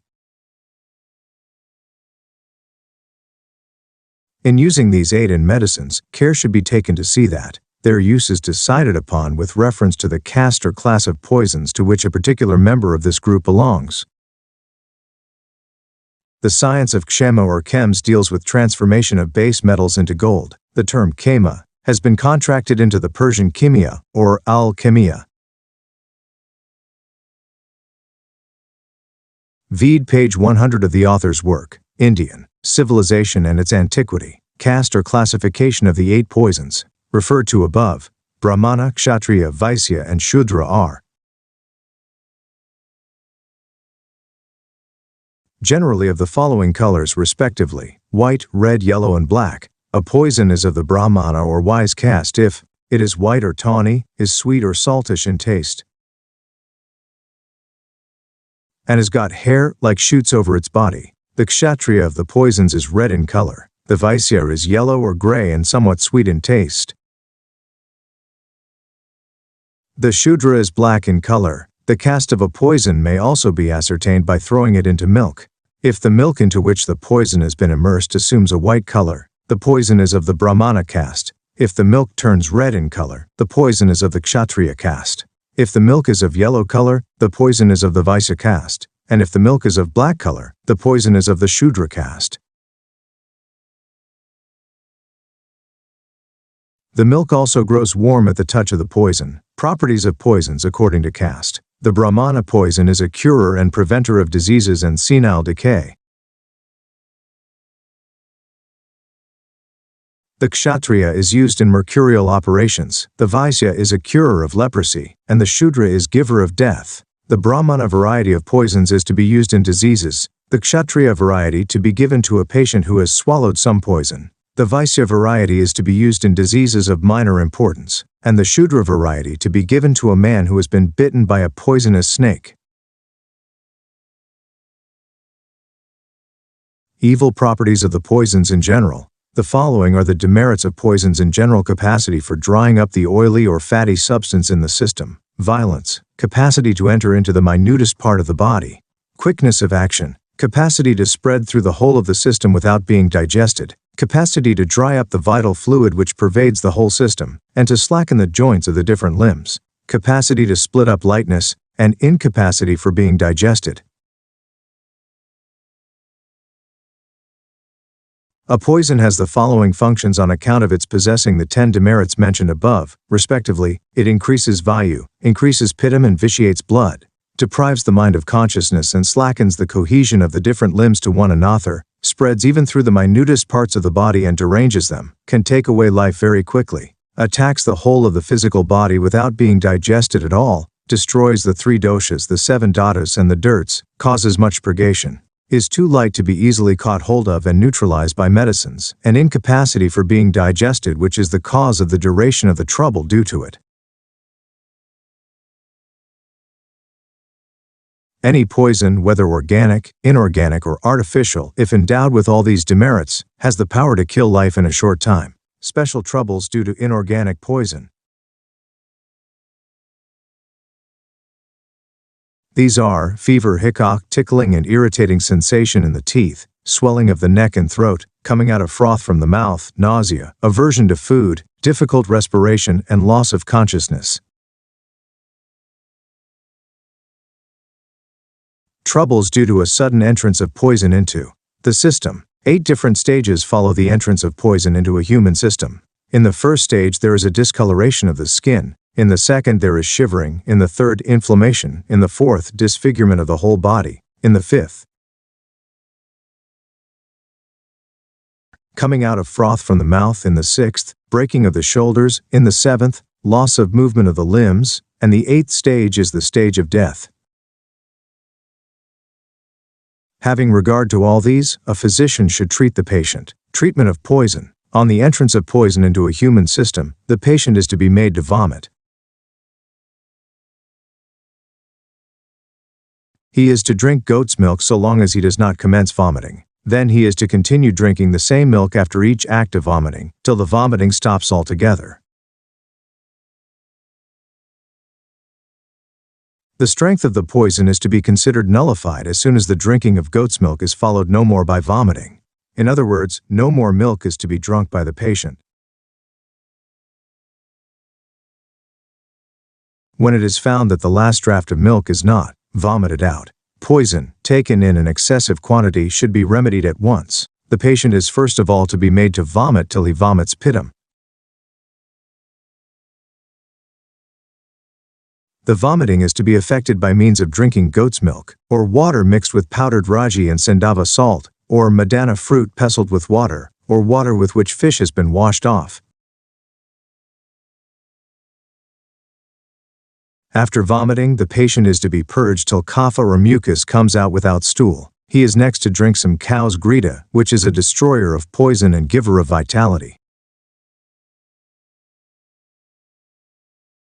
The following may be used for the purpose of destroying poison: a drinking of the juices of turmeric tuber and meganata, or ganda nakuli or tankana, mixed with clarified butter, or kernel of the fruit of putranjiva, drunk with lemon juice, and the same pestled with water and used as a plaster upon the skin and as a collyrium for the eyes. The following group of vegetable drugs is a destroyer of poison: jati, nili indigo plant, iswari mula, sendava kakamachi, aparajita, trifala, karbira, kushta, jasti madhu, jira, barks of kshira trees, and ela. If poison is taken in excess, cow's grita, mixed with bargi, dadi, vajrakshara, anantamula, tandulia, soot, manjista and justimadu, should be swallowed by the patient. One who has taken poison in excess should take powdered bark of arjuna, mixed with honey and clarified butter, or he should take purified tankana mixed with honey and the juice of tandulia roots. Merits of good poisons. Poison, if taken in the prescribed way, is an increaser of vitality and curer and preventer of diseases and senility. It is an increaser of the properties. Good or evil, of a thing which is taken with it. It pacifies the 3 doshas, is nutritious and increases semen. The demerits of salutary poisons are removed by their purification. Poisons are therefore to be duly purified before they are used as medicine. How tuber poison is to be procured. Tuber poisons are to be taken out only when their fruits have ripened, when they are still fresh and heavy, and have not yet been deteriorated by such antipoisonous agencies as wind, etc. Thus, procured, they are to be kept wrapped up in clothes saturated with the oil of red mustard seeds. Purification of tuber poisons. First process. These are purified, if they are cut into pieces of the size of chanaka grams, and kept immersed for 3 days in a pot containing cow's urine, which is to be replaced by fresh urine after every 24 hours. The pieces are then to be dried by the strong heat of the sun. They are next to be powdered and sifted through a piece of cloth. The poison, thus purified, may be used in medicines. Second process. Tuber poisons of beneficial nature are purified if they are boiled, by means of a dola jantram, with decoction of triphala and goat's milk, for 24 hours at a stretch. Third process. Poisons are purified if they are boiled for 24 hours in a dola jantram, filled with cow's urine. Killing of tuber poison. Purified tuber poison is killed if it is rubbed with an equal quantity of tankana. It may then be used in medicines without producing any disturbance in the system. Persons fit to take poison. Purified poison, which is an increaser of the properties of materials with which it is taken internally, should be used as an ingredient of medicines, meant for the cure of diseases only, and of those meant for the cure and prevention of disease and senility. It may be applied in all sorts of diseases to one who takes clarified butter, salutary diet, milk, and observes the rules and regulations prescribed for taking a rasayanam. Poison should not be administered to patients of the following description: those who are irritable, those who have an excess of pittam, those who are impotent, members of a royal family, those who are worn out by hunger, thirst, physical strain, perspiration, and travels, those who have got consumption, pregnant women, children, old men, and those whose skin and other parts of the body appear to be rough and devoid of oily substance. Neither should poison be given or taken when there is a quarrel between the physician and the patient. In order to convince the disciple of the wholesomeness of poison, the preceptor himself should take it in the presence of the former. Directions for taking poison. One who wants to take poison as a medicine should take, first of all, a decoction of ashwagandha, gojifa, and triphala mixed with mercury, and should commence taking poison from the next day. One who takes poison should observe the following directions during the period he takes the poison. He should abstain from sexual intercourse, should take his diet without any perturbation of the mind, should take cow's milk and clarified butter with rice of shali patty, should drink cold water, meat of jangala animals, goat's blood, madgura fish, sugar, honey, and milk. Everything cold, and whatever he should take should be salutary according to the Ayurveda. The man who wishes to prevent or cure diseases as well as senility may take poison every day. Such a man should be of pure character and should have previously refined his system by drinking clarified butter and taking salutary diet. Poison should be taken in the winter and spring. In cases of emergency, it may also be taken in summer but should never be taken in the rainy season and in a bad weather. Doses in which poison is to be taken. The dose in which good and purified poisons are to be taken is 1 sarshapa on the first day, 2 sarshapas a day on the second, third, and fourth days, 3 sarshapas on the fifth, sixth, seventh, and eighth days, 4 sarshapas on the ninth day. The dose is to be increased by 1 sarshapa a day, till it reaches 1 gunja or 36 sarshapas. A healthy man should not take more than 1 java or 6 sarshapas a day, but a leper should take 1 gunja in the maximum. 1 month's use of poison, in the prescribed way, cures kushta of 8 different kinds, viz. Pundarika kushta with bisphota, white kushta or leukoderma, Audumbara, Shina, Bina, Kapala, Klina, and Shavagandhi. 6 months' use of poison makes a man beautiful. 1 year's use cures all sorts of diseases. 2 years' use makes a man have a very beautiful complexion. Taken in proper doses, poison acts like nectar. On the other hand, nectar or poison, taken all on a sudden, causes all sorts of troubles and even death. Diets considered salutary at the time of taking poison. The following are considered beneficial to one who takes poison: clarified butter, milk, sugar, honey, wheat, rice prepared from boiling patty and then drying it up and removing the husk in the usual way, maricha, rock salt, raisin, sweet and cold water. Abstinence from sexual indulgence, residing in cold country, cold weather and cold water.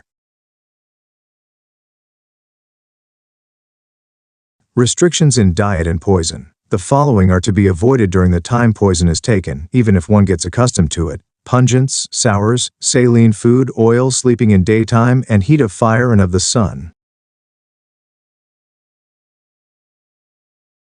The man who, while taking poison, takes his diet without clarified butter being mixed with it, suffers from derangement of the eyesight, diseases of the ears, and many other diseases due to the excess of vayu.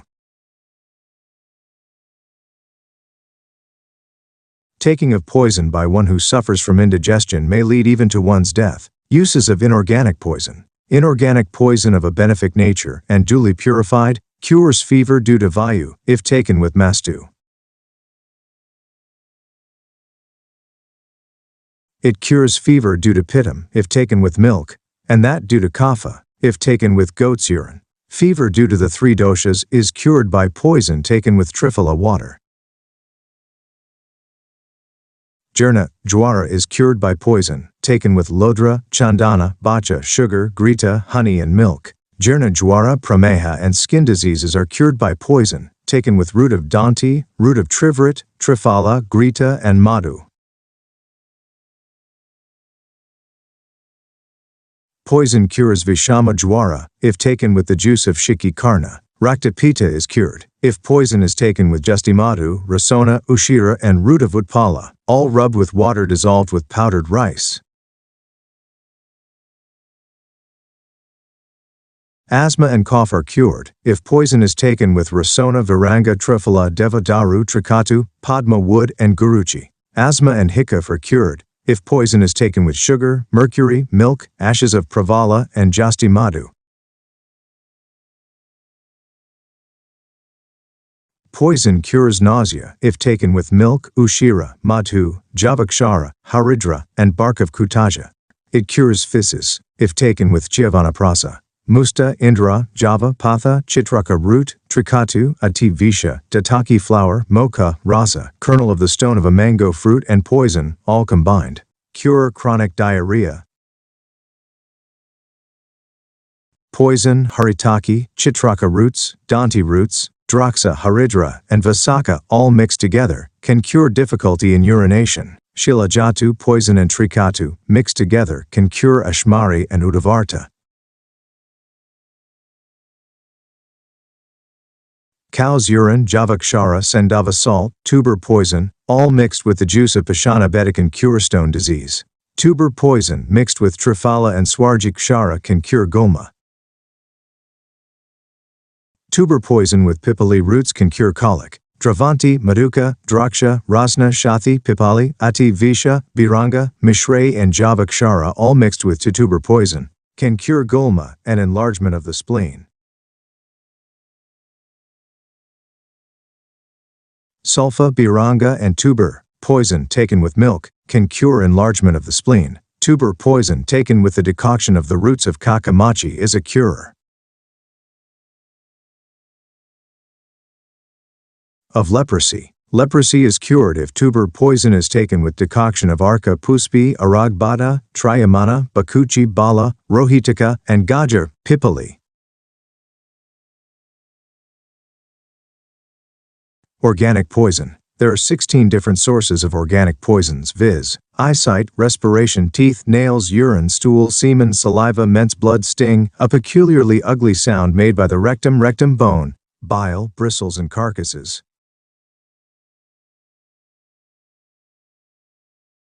Of all the organic poisons, only poison of snakes is to be utilized for medicinal purposes. The poison obtained from a youthful black serpent is preferable to that obtained from other serpents. This poison also has a great healing property. It gradually pacifies the three doshas. It increases enormously the power of digestion as soon as it is taken internally. In curing diseases due to the abnormal excess of the three doshas, it is the master of all the drugs. Duly applied, it also acts like nectar, and is a reviver of the dead in cholera and in fever due to the three doshas. Purification of serpent poison. First process. Snake poison, in whatever way it may be obtained, is rendered powerful by mixing it with cow's urine and drying it up by sun's rays for 3 days. Second process. Snake poison is purified if it is mixed with mustard oil. Third process. Snake poison is purified if it is subjected to bhavana for 3 times each with the juice of tambula, juice of the leaves of vaka, juice of the tulasi leaves, and decoction of kusta. Symptoms due to organic poison. These are sleep, drowsiness, fatigue, inflammation, coming out of froth from the mouth, standing of hair on end, swelling, and diarrhea. Remedy of snakebite. Kernel of Jayapala seed is to be subjected to bhavana for 21 times with lemon juice. It is then to be made into pills. Such a pill, rubbed with man's saliva, is to be put into the eyes as a collyrium of the man who has been bitten by a poisonous snake. By this the man will be able to overcome snake poison. Chapter 7. Upabisha. The following are considered semi-poisons: Snuhi, Arka, Langali, Gunja, Karabira, Visha, Musti, Datura, Jayapala, Politika, Nirvisha, Atavisha, Ahifana, and Jaya.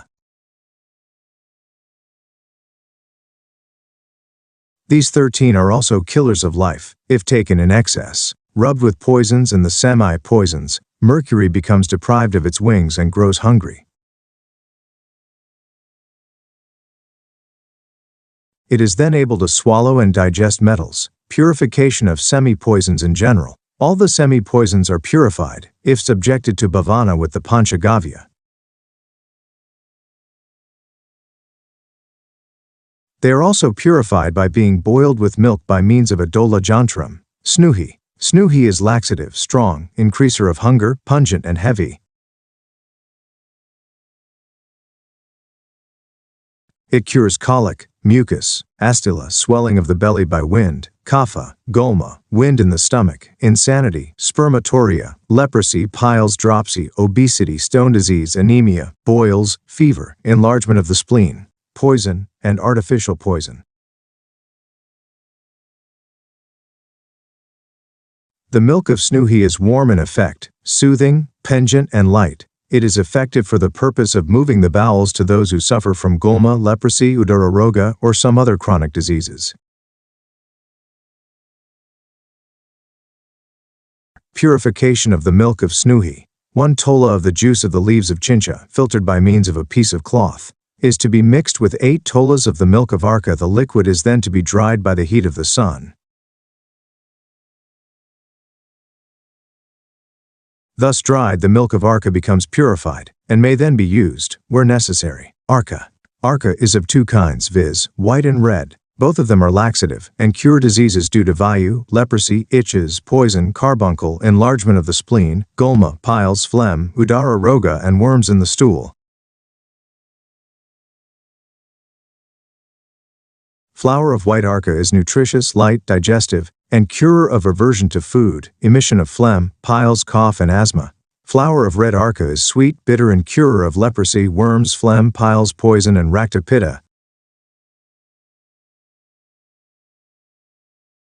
It is increaser of appetite and power of digestion, and beneficial in gulma and dropsy. The milk of arka is bitter and warm, soothing, saltish, and light. It cures leprosy, gulma, udara roga, and is a laxative. Langali. Langali is laxative. It is efficacious in leprosy, dropsy, piles, boils, and colic. It contains kashara. It cures cough and worms. It is bitter, pungent, astringent, strong, warm and light. It increases pitta and can cause abortion. Purification of Langali.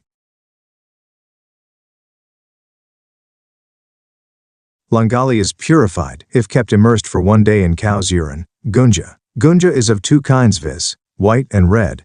Both of them are beneficial to hair and pacifier of vayu, pittam and fever. They cure dryness of the mouth, giddiness, asthma, thirst, intoxication, and eye diseases. They are nutritious, strengthening, and curer of boils growing out of itches, worms, bald, ness, and leprosy. Roots of both kinds of gunja and seeds of white gunja cause vomiting. Leaves of white gunja are especially efficacious in attracting affection of others.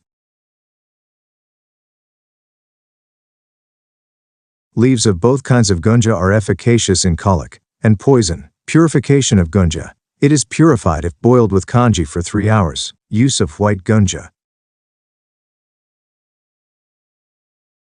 Wounds due to poisonous instruments are healed up by their being washed with the juice of the leaves of white gunja and by a paste made of the same leaves used as a plaster.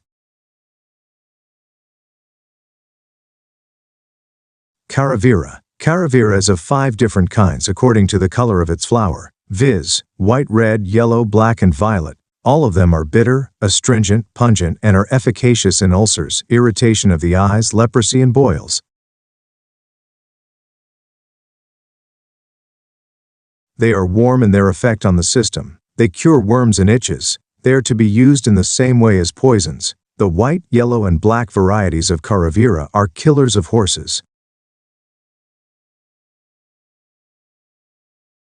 The violet variety is a pacifier of headache and diseases due to kapha and vayu. The root of a white Karavira proceeding eastward is efficacious in snake poison. Purification of Karavira. Karavira is purified if boiled with milk by means of dola jantram. Vishamusti. Kuchila produces a cooling effect on the system. It is bitter, increaser of a slight vayu, intoxicating, light, highly remover of pain, increaser of hunger, digestive and destroyer of phlegm, pitta, blood, and purification of Vishamusti. First process. Vishamusti is purified if his is boiled with kanji for 6 hours by means of a dola jantram and then fried well with a little of clarified butter. Second process. Vishamusti is purified if it is boiled by means of a dola jantram with cow dung mixed with water, then with milk, and then fried with clarified butter. Dustura. Datura increases intoxication, complexion, hunger, and vayu. It cures fever and leprosy. It is astringent, sweet, bitter, warm, and heavy. It destroys lice, boils, phlegm, itches, worms, and poisons.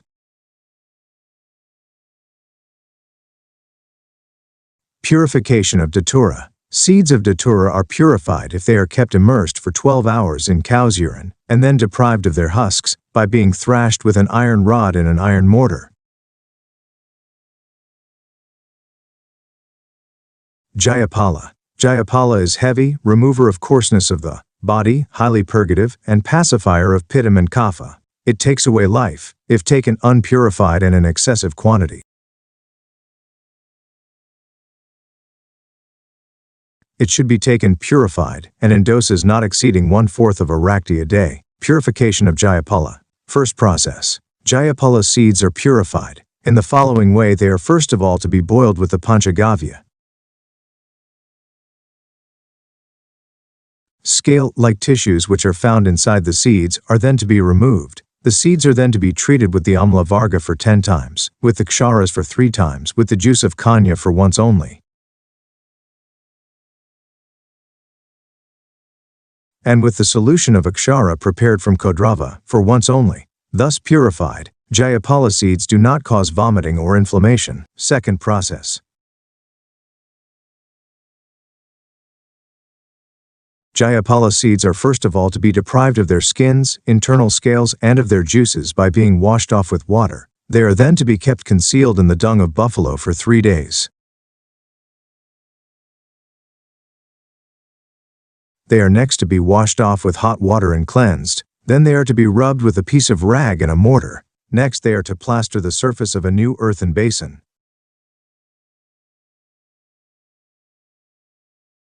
The Jayapala is thus deprived of oil and appear like dust. It is then to be subjected to bhavana for several times with lemon juice. Thus purified, Jayapala become excellent in quality. Third process. Jayapala seeds are purified if they are boiled for 3 hours with the juice of buffalo stool. Fourth process. Jayapala seeds are purified if they are deprived of their skins and internal scales and then boiled.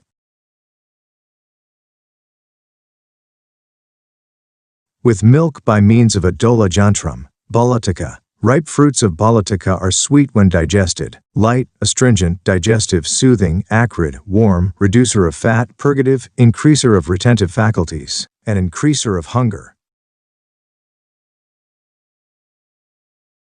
They destroy phlegm, vayu, sores, udara roga, leprosy, piles, chronic diarrhea, goma, dropsy, intestinal obstruction, fever, and worms. Stems of balataka fruits are sweet, pacifier of pittam, beneficial to hair, and increaser of power of digestion. Oil or marrow of balatika are astringent, sweet, light, nutritive, warm, increaser of semen, pacifier of vayu and kapha. It destroys all sorts of udara roga, intestinal obstruction, leprosy, piles, chronic diarrhea, huia, gulma, fever, leukoderma, loss of digestive power, worms and carbuncles. Extraction of the essence of balatika fruits. For the purpose of extraction of oil or essence of balatika fruits, only those which are ripe and sink in water are to be selected. These fruits are, first of all, to be denuded of the kernel surrounding the seeds by means of being rubbed with powdered bricks. The seeds are then to be cut into pieces and boiled with water in an iron cauldron. Thus boiled, the seeds will let out their essence of black color, which will collect gradually upon the surface of the water. The essence or oil, thus extracted, will have to be taken up carefully. The heating will have to be discontinued when all the essence has been taken up. The essence of the balataka seeds, cut into pieces, may also be extracted by means of the patala jantram.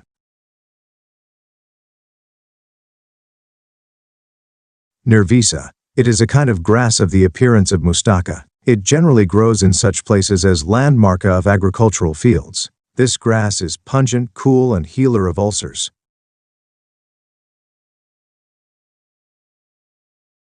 It pacifies kapha, vayu, impurities of the blood, and various kinds of poison. It cures headache immediately. If it is made to touch the skin of the forehead by being drawn across it for 3 times beginning with the side of the left ear to that of the right ear.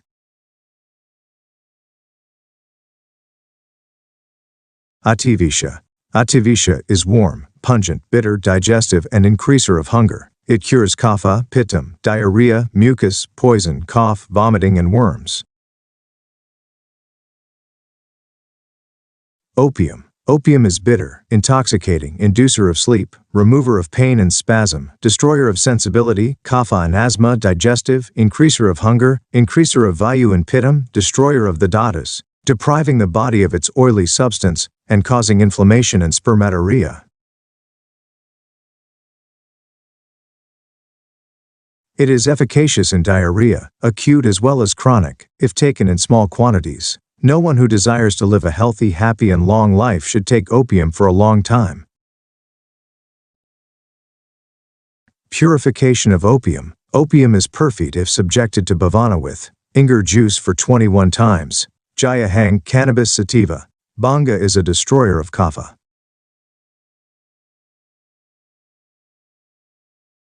It is bitter, increaser of hunger and power of digestion, light, strong, warm, increaser of pittam, spermatorrhea, intoxication, power of speech, sexual desire, sleep and laugh. It is efficacious in tetanus, hydrophobia, cholera, and after effects of alcohol and hemorrhage after childbirth. Purification of jaya. First process.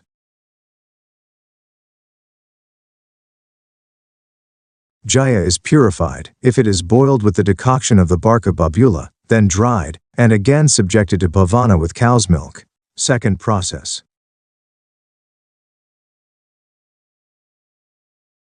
Jaya is purified if it is boiled with milk, then dried and fried with clarified butter. Ganja. Ganja is a flower of a kind of Jaya. It possesses in excess all the merits and demerits of Jaya. One who wishes to live a happy life should not take ganja. The exudation juice or tincture of ganja is commonly called charas. It is horribly injurious and should be avoided altogether. Remedy of semi-poisons. Opium. Poison of opium is speedily counteracted if 4 tolas of the juice of the larger variety of small ambu is taken with milk.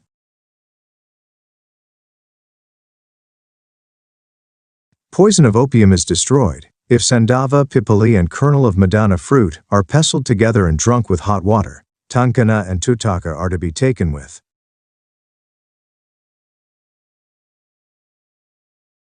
clarified butter. This causes vomiting and thereby removes opium poison from the system. Datura poison. Poison of Dustura is nullified by drinking 4 tolas of the juice of seeds of egg fruits.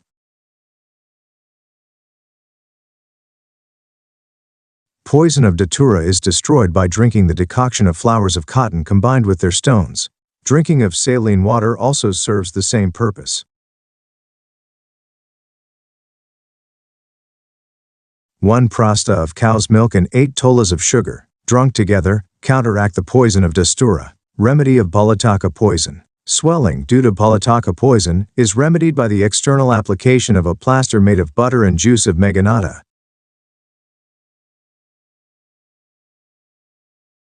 Troubles due to Balataka are removed by the external application of Devadaru, Sarshapa, Musta and butter pestled together. Swelling and irritation due to Balataka poison is pacified by the external application of butter, sesamus, milk, and khanda gur. Remedy of Banga poison. Troubles due to Banga poison are remedied by drinking shunthi, mixed with cow's curd. Troubles due to Bang poison are remedied by the juice of the leaves of Panasa tree, taken internally. Remedy of Gunja poison. Troubles due to Gunja poison are remedied by drinking the juice of Meghanada, mixed with sugar, and then drinking milk. The following remove speedily the troubles due to Gunja poison: honey, dates, grapes, tamarind, sour pomegranates, purusha fruits and amalaki, all rubbed together and taken internally.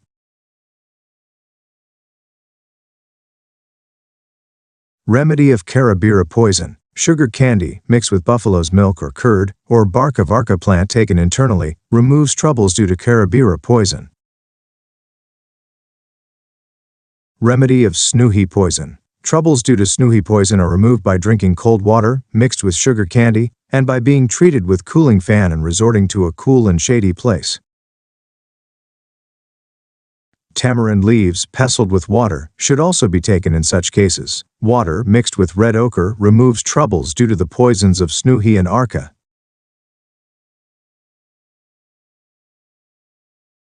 Remedy of Arka poison. Remedy of Jayapala poison. Dhanya pestled with curd and sugar removes troubles due to croton seeds. Purification of some materials requiring purification. The seeds of Vridhadara are purified, if dried in the sun, after having been saturated with a solution made of water and a little of rock salt. They may also be purified by being boiled with the decoction of apamarga, or by being boiled with milk by means of dola. Yantram. Seeds of nimba are purified by the decoction of apamarga. Seeds of shigru, karpasa and apamarga are purified only by being dried in the sun.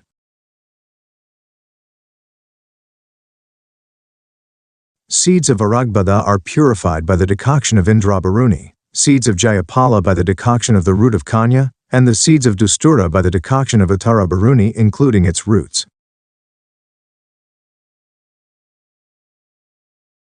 Seeds of Katuki, Koshataki, Danti, Patola, Indrabaruni, Katutumbi, Devab, Dali, White Gunja and Mahakala. All of these are purified by the juice of Amalaki.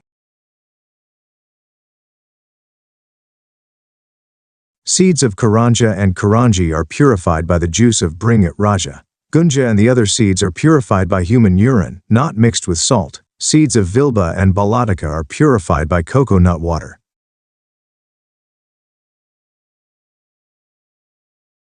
Purification of gugulu. Gugulu is purified if it is dissolved with a decoction of dashamula and then filtered through a piece of cloth and dried in the intense heat of the sun.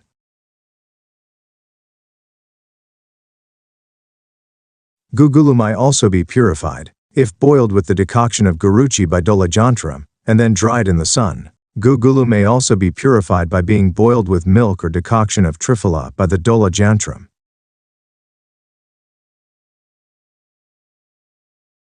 Purification of leeches. A leech which is sufficiently old is to be kept in a copper pot. It is to be immersed in 32 tolas of water, mixed with 1/4 of a tola of powdered haridra.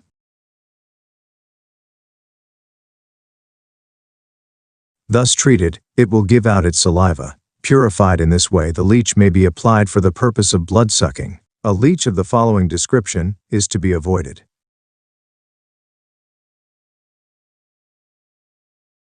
A leech which has got furs on its body, or one which is of tawny color, or one which has got red lines on its body, or one which is weak. Chapter 9.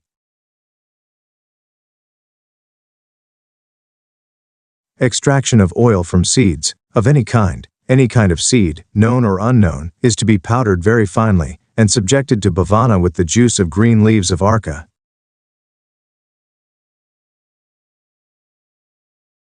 The seed is then to be kept, tightly confined in a piece of cloth and placed upon a pot in the sun. Oil will come out of the bundle containing the seed.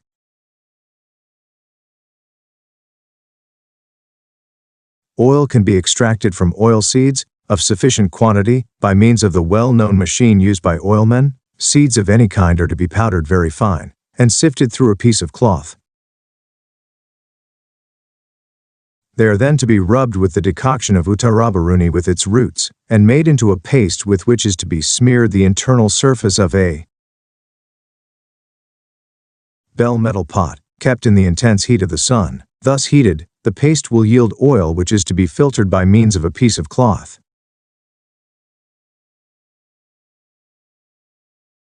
263. Oil can be extracted by means of the patala jantram from all sorts of seeds, bones and flesh, dried and pounded over and over again. Seeds of ankola, pestled with kanji, are to be kept one night, and then made into a lump which is to be heated by means of the kanduka jantram or swadani jantram for 2 hours.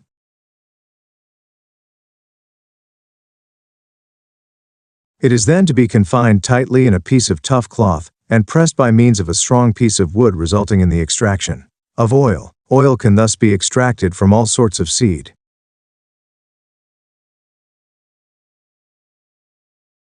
Extraction of oil from seeds in particular. Root of uttara baruni is to be pestled with kanji, with which is to be mixed seeds of ankola, pestled very fine.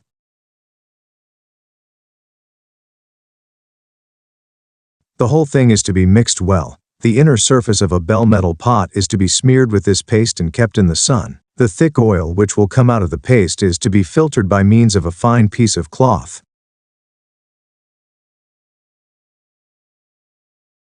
Leaves of uttara baruni and pedikari are to be rubbed with kanji and made into a paste. Powdered seeds of ankola are to be rubbed with this paste, which is then to be confined in a piece of thin cloth and kept hanging in the sun over a pot meant to con.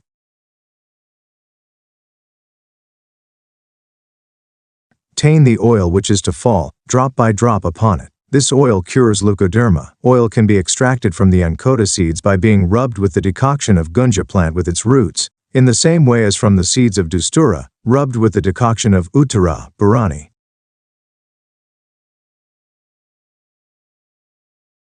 Oil can similarly be extracted from the seeds of bakuchi and dexadali, separately, by being rubbed with the decoction of karkoti, from the seeds of kuchila, being rubbed with the decoction of apamarga, from seeds of jayapala, being rubbed with the decoction of the roots of kanya. In the same way, oil can be extracted from bakuchi seeds, rubbed with the decoction of red apamarga, and from aragbata seeds, rubbed with the decoction.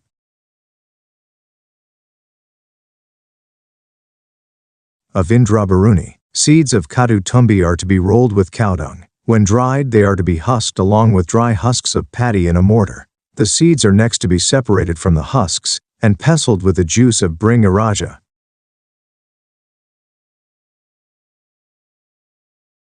The paste, thus prepared, is next to be heated in the sun and pressed, confined in a piece of cloth, so that oil comes out of it. Seeds of black as well as of white gunjas are to be powdered.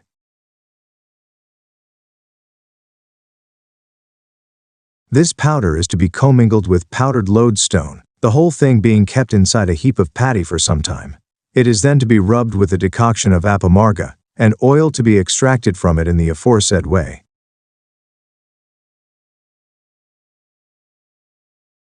Powdered seeds of pashana are to be subjected to bhavana with the juice of amalaki for 1 day, and then oil is to be extracted from them by means of the gurney machine.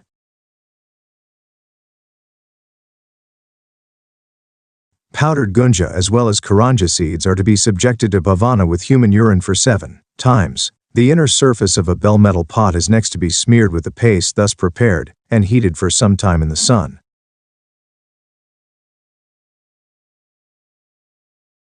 The paste is next to be confined in a piece of cloth, heated in the sun, and pressed so that oil comes out of it. Powdered seeds of jyotismati are to be pestled with aranala of 1 year's standing, and subjected to bhavana with the same liquid. The paste is next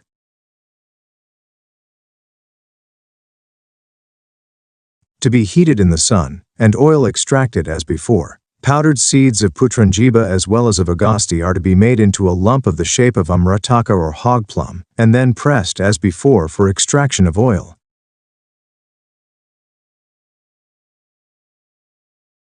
Powdered seeds of vilba are to be subjected to bhavana with coconut water for 1 day before oil is extracted from them by means of the oil machine.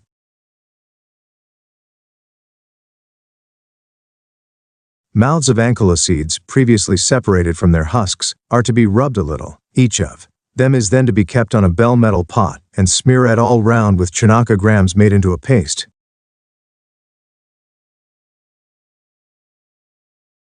The mouth of each of these is to be smeared with a paste made of powdered borax. All of these seeds are then to be placed in the strong heat of the sun.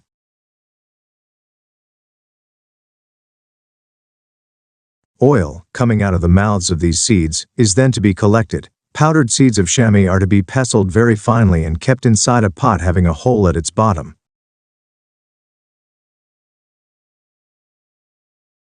This pot is to be put upon another pot. The hole in the upper pot is to be stopped by means of hair. Some water is to be poured into the upper pot. A fire is to be made covering the upper pot, with the result that water will fall first of all into the lower pot, followed by oil.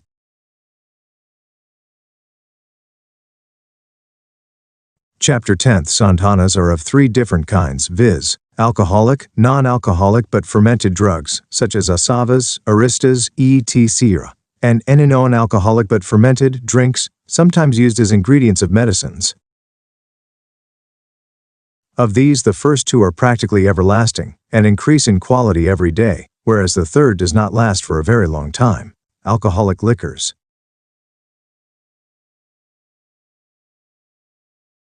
Wine is of various kinds. Of these, the following 8 are well known: Aguri, Madhvi, Paisti, Kadamvari, Varuni, Madhuki, Mairei, and Mardi.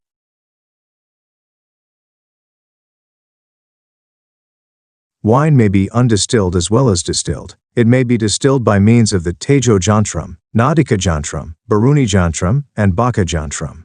Guri.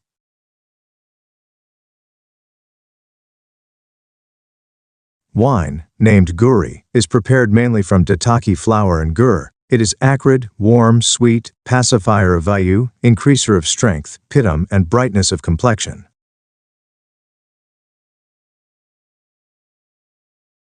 It is agreeable to taste, nutritious, and increaser of power of digestion and sexual desire. Madhvi. It is made of honey and other ingredients. It is not very warm.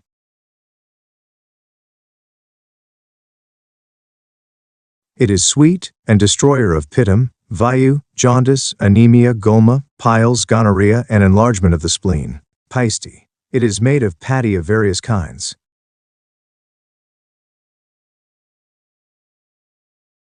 It is pungent, sour, destroyer of vayu and kapha, and acrid like guri. Kadambari. Kadambari is prepared from kadamba fruits and many other materials. It is sweet and remover of fatigue and pitum. Varuni. It is the fermented juice of date tree and palm tree. Liquor prepared from other materials with the help of the said juice is also called varuni.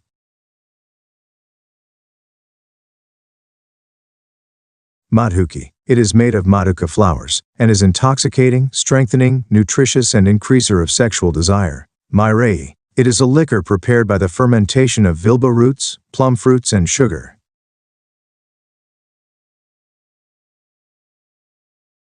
It pacifies vayu, cures fever and increases strength and hunger. Mardwika. It is wine prepared from grapes. It does not give rise to heat, acidity and indigestion in the system.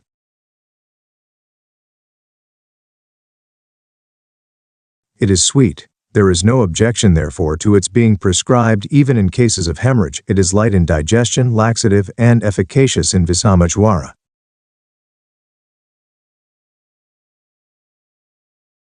Different parts of undistilled wine. The upper part of the scum of wine is called prasanna. Kadamvaja is denser than that. That part of the wine which is denser than kadamvaja is called jagala. Madaka is denser than jagala. In other words, madaka is the densest part of the wine before it is filtered or distilled. The wine from which all its essence has been taken out is called bakasa, or the seed of wine, or kinvaka. Properties of wine in general. New wine causes the discharge of phlegm. It increases the 3 doshas and is laxative. It is harmful to the heart, nutritious, and causing inflammation in the system.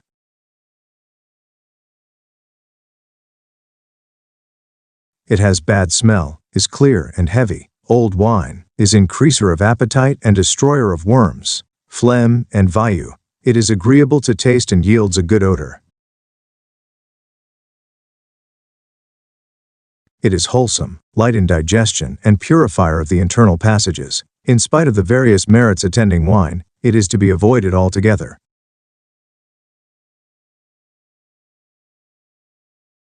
Its demerits predominate over its merits. Wine is sometimes prescribed by way of medicine, but otherwise it is unworthy of drinking, receiving from others and being given to others.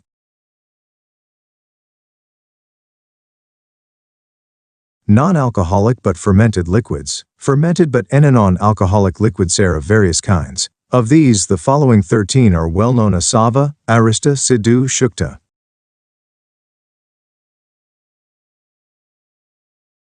– 376, 200, Gura, Shukta, Chukra, Tushambu, Danyamla, Kanji, Sovira, Aranala and Shindaki. All of these are used as ingredients of medicine. Asava and arista. Asava is a fermented liquid prepared from several drugs immersed for a sufficiently long time in water, which does not require any heating and boiling.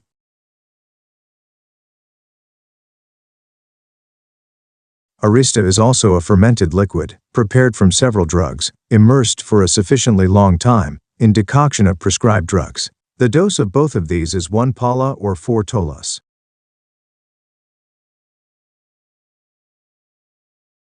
Proportion of materials in an arista. Where there is no specific mention of the quantities of the materials to be used in a certain arista, they are to be taken as follows. The quantity of the decoction is 1 drona. That of gur is 400 tolas, and of honey tolas, and that of the materials to be kept immersed is 1/10 of the gur.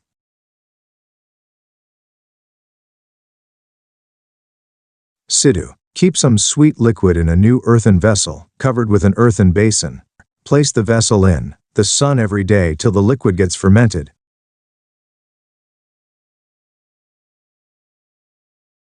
Take cut every now and then the dirty scum collected on the surface of the liquid, and then close the mouth of the vessel as before. When sufficiently fermented in this way, the liquid will be called sidhu.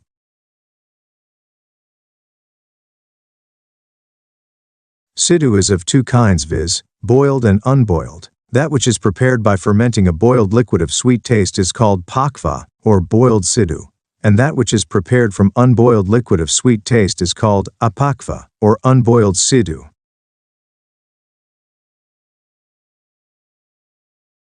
Danyamla. 1 prasta of Shasti paddy is to be thrown into 2 prastas of water contained in an earthen vessel, which is to be kept underground with its mouth closed.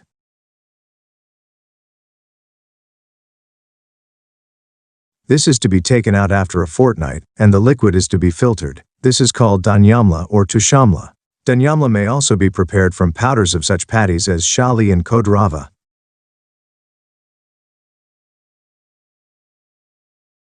It is agreeable to taste, light for digestion, and increaser of hunger. It is beneficial in aversion for food and diseases due to vayu, and commendable for the purpose of being used for douche. Kanji. 1 tula in weight of the rice of Shasti paddy duly prepared is to be immersed in 1 drona of water for 7 days in a vessel closed all the while.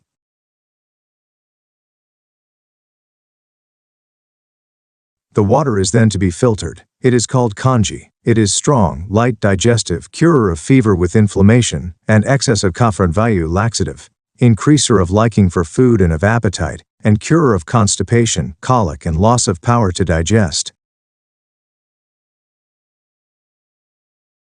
Kanji may also be prepared in the same way from boiled wheat or chanaka etc. Jali water turned sour by boiled rice being immersed in it constantly for a few days may be used in lieu of kanji, where the latter is not available.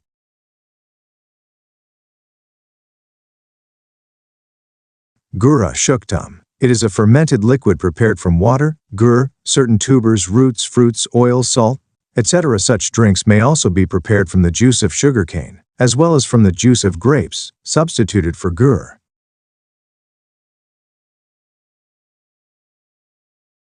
Chukram. Wine spoiled and grown sour as well as sweet liquid fermented is called chukram. Tushambu and salvira. Tushambu is a liquid, prepared from powdered, unhusked and unboiled barley, fermented with water only, whereas salvira is a liquid, prepared from powdered, husked and boiled barley fermented with water only. Aranala. It is a liquid, prepared from powdered and husked wheat, boiled or unboiled, and fermented with water only. It has the same properties as salvira.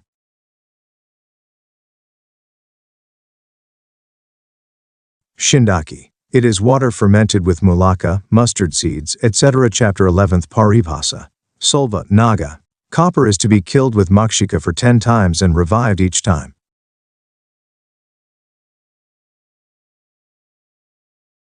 Pure lead is also to be similarly treated. 2 pallas, each of these 2 metals are to be taken and combined. This amalgam is to be killed with nilanjanam for 7 times.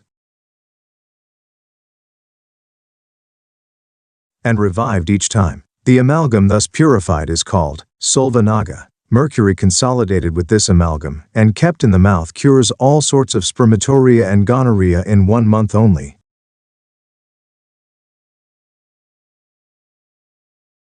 Keeping it in the mouth for 1 year, with the observance of salutary diet, makes a man free from senile decay and all sorts of diseases. It improves especially eyesight, and helps all-round development of the body.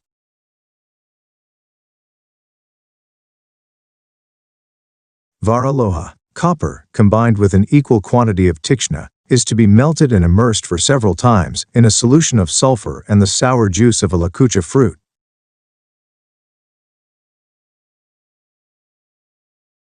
The amalgam turns by this process into an excellent metal. Copper extracted from bell metal, bell metal mixed with a little haritala, is to be subjected to fire blown by a blowpipe.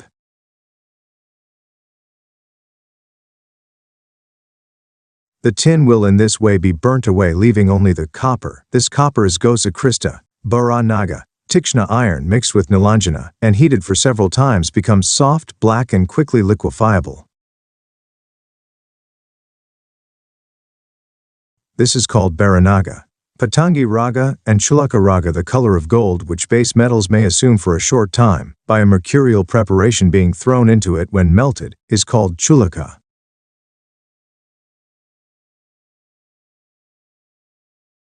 Color, whereas the color of a base metal permanently transformed into gold or silver is called Patangi raga. Abapa. The act of throwing something into a liquefied metal is called abapa, pratibapa or akchadana.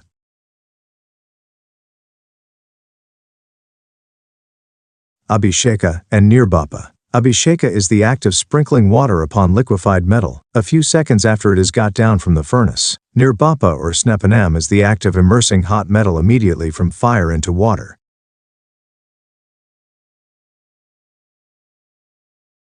Suddhavarta and Vijavarta. Suddhavarta is that condition of a metal which is so heated by a strong fire that the latter emits white flames. That is the time of essence coming out of the metal.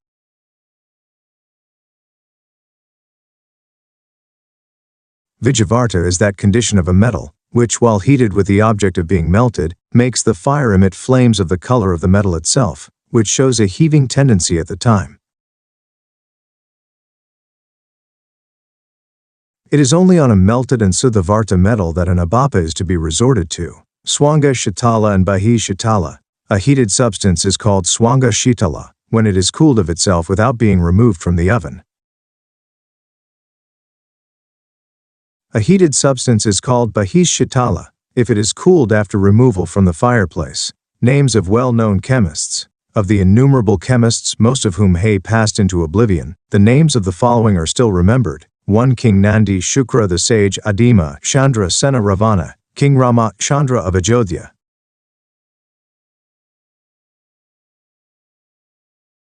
Kapalimatta, Mandavya, Bhaskara Surasena, Ratnakosha, Shambhu, Satvika, Narabahana, Indrada, Gomukha, Kambali, Vyari, Brahmajyoti, Dandi, Somadeva, Nagarjuna, Surananda, Nagabodhi, Khanda, Kapalika Brahma, Govinda, Lambaka, Hari, Manthana Bhairava, Nityanatha, Bhagbata, Anantadeva and Bhudeva.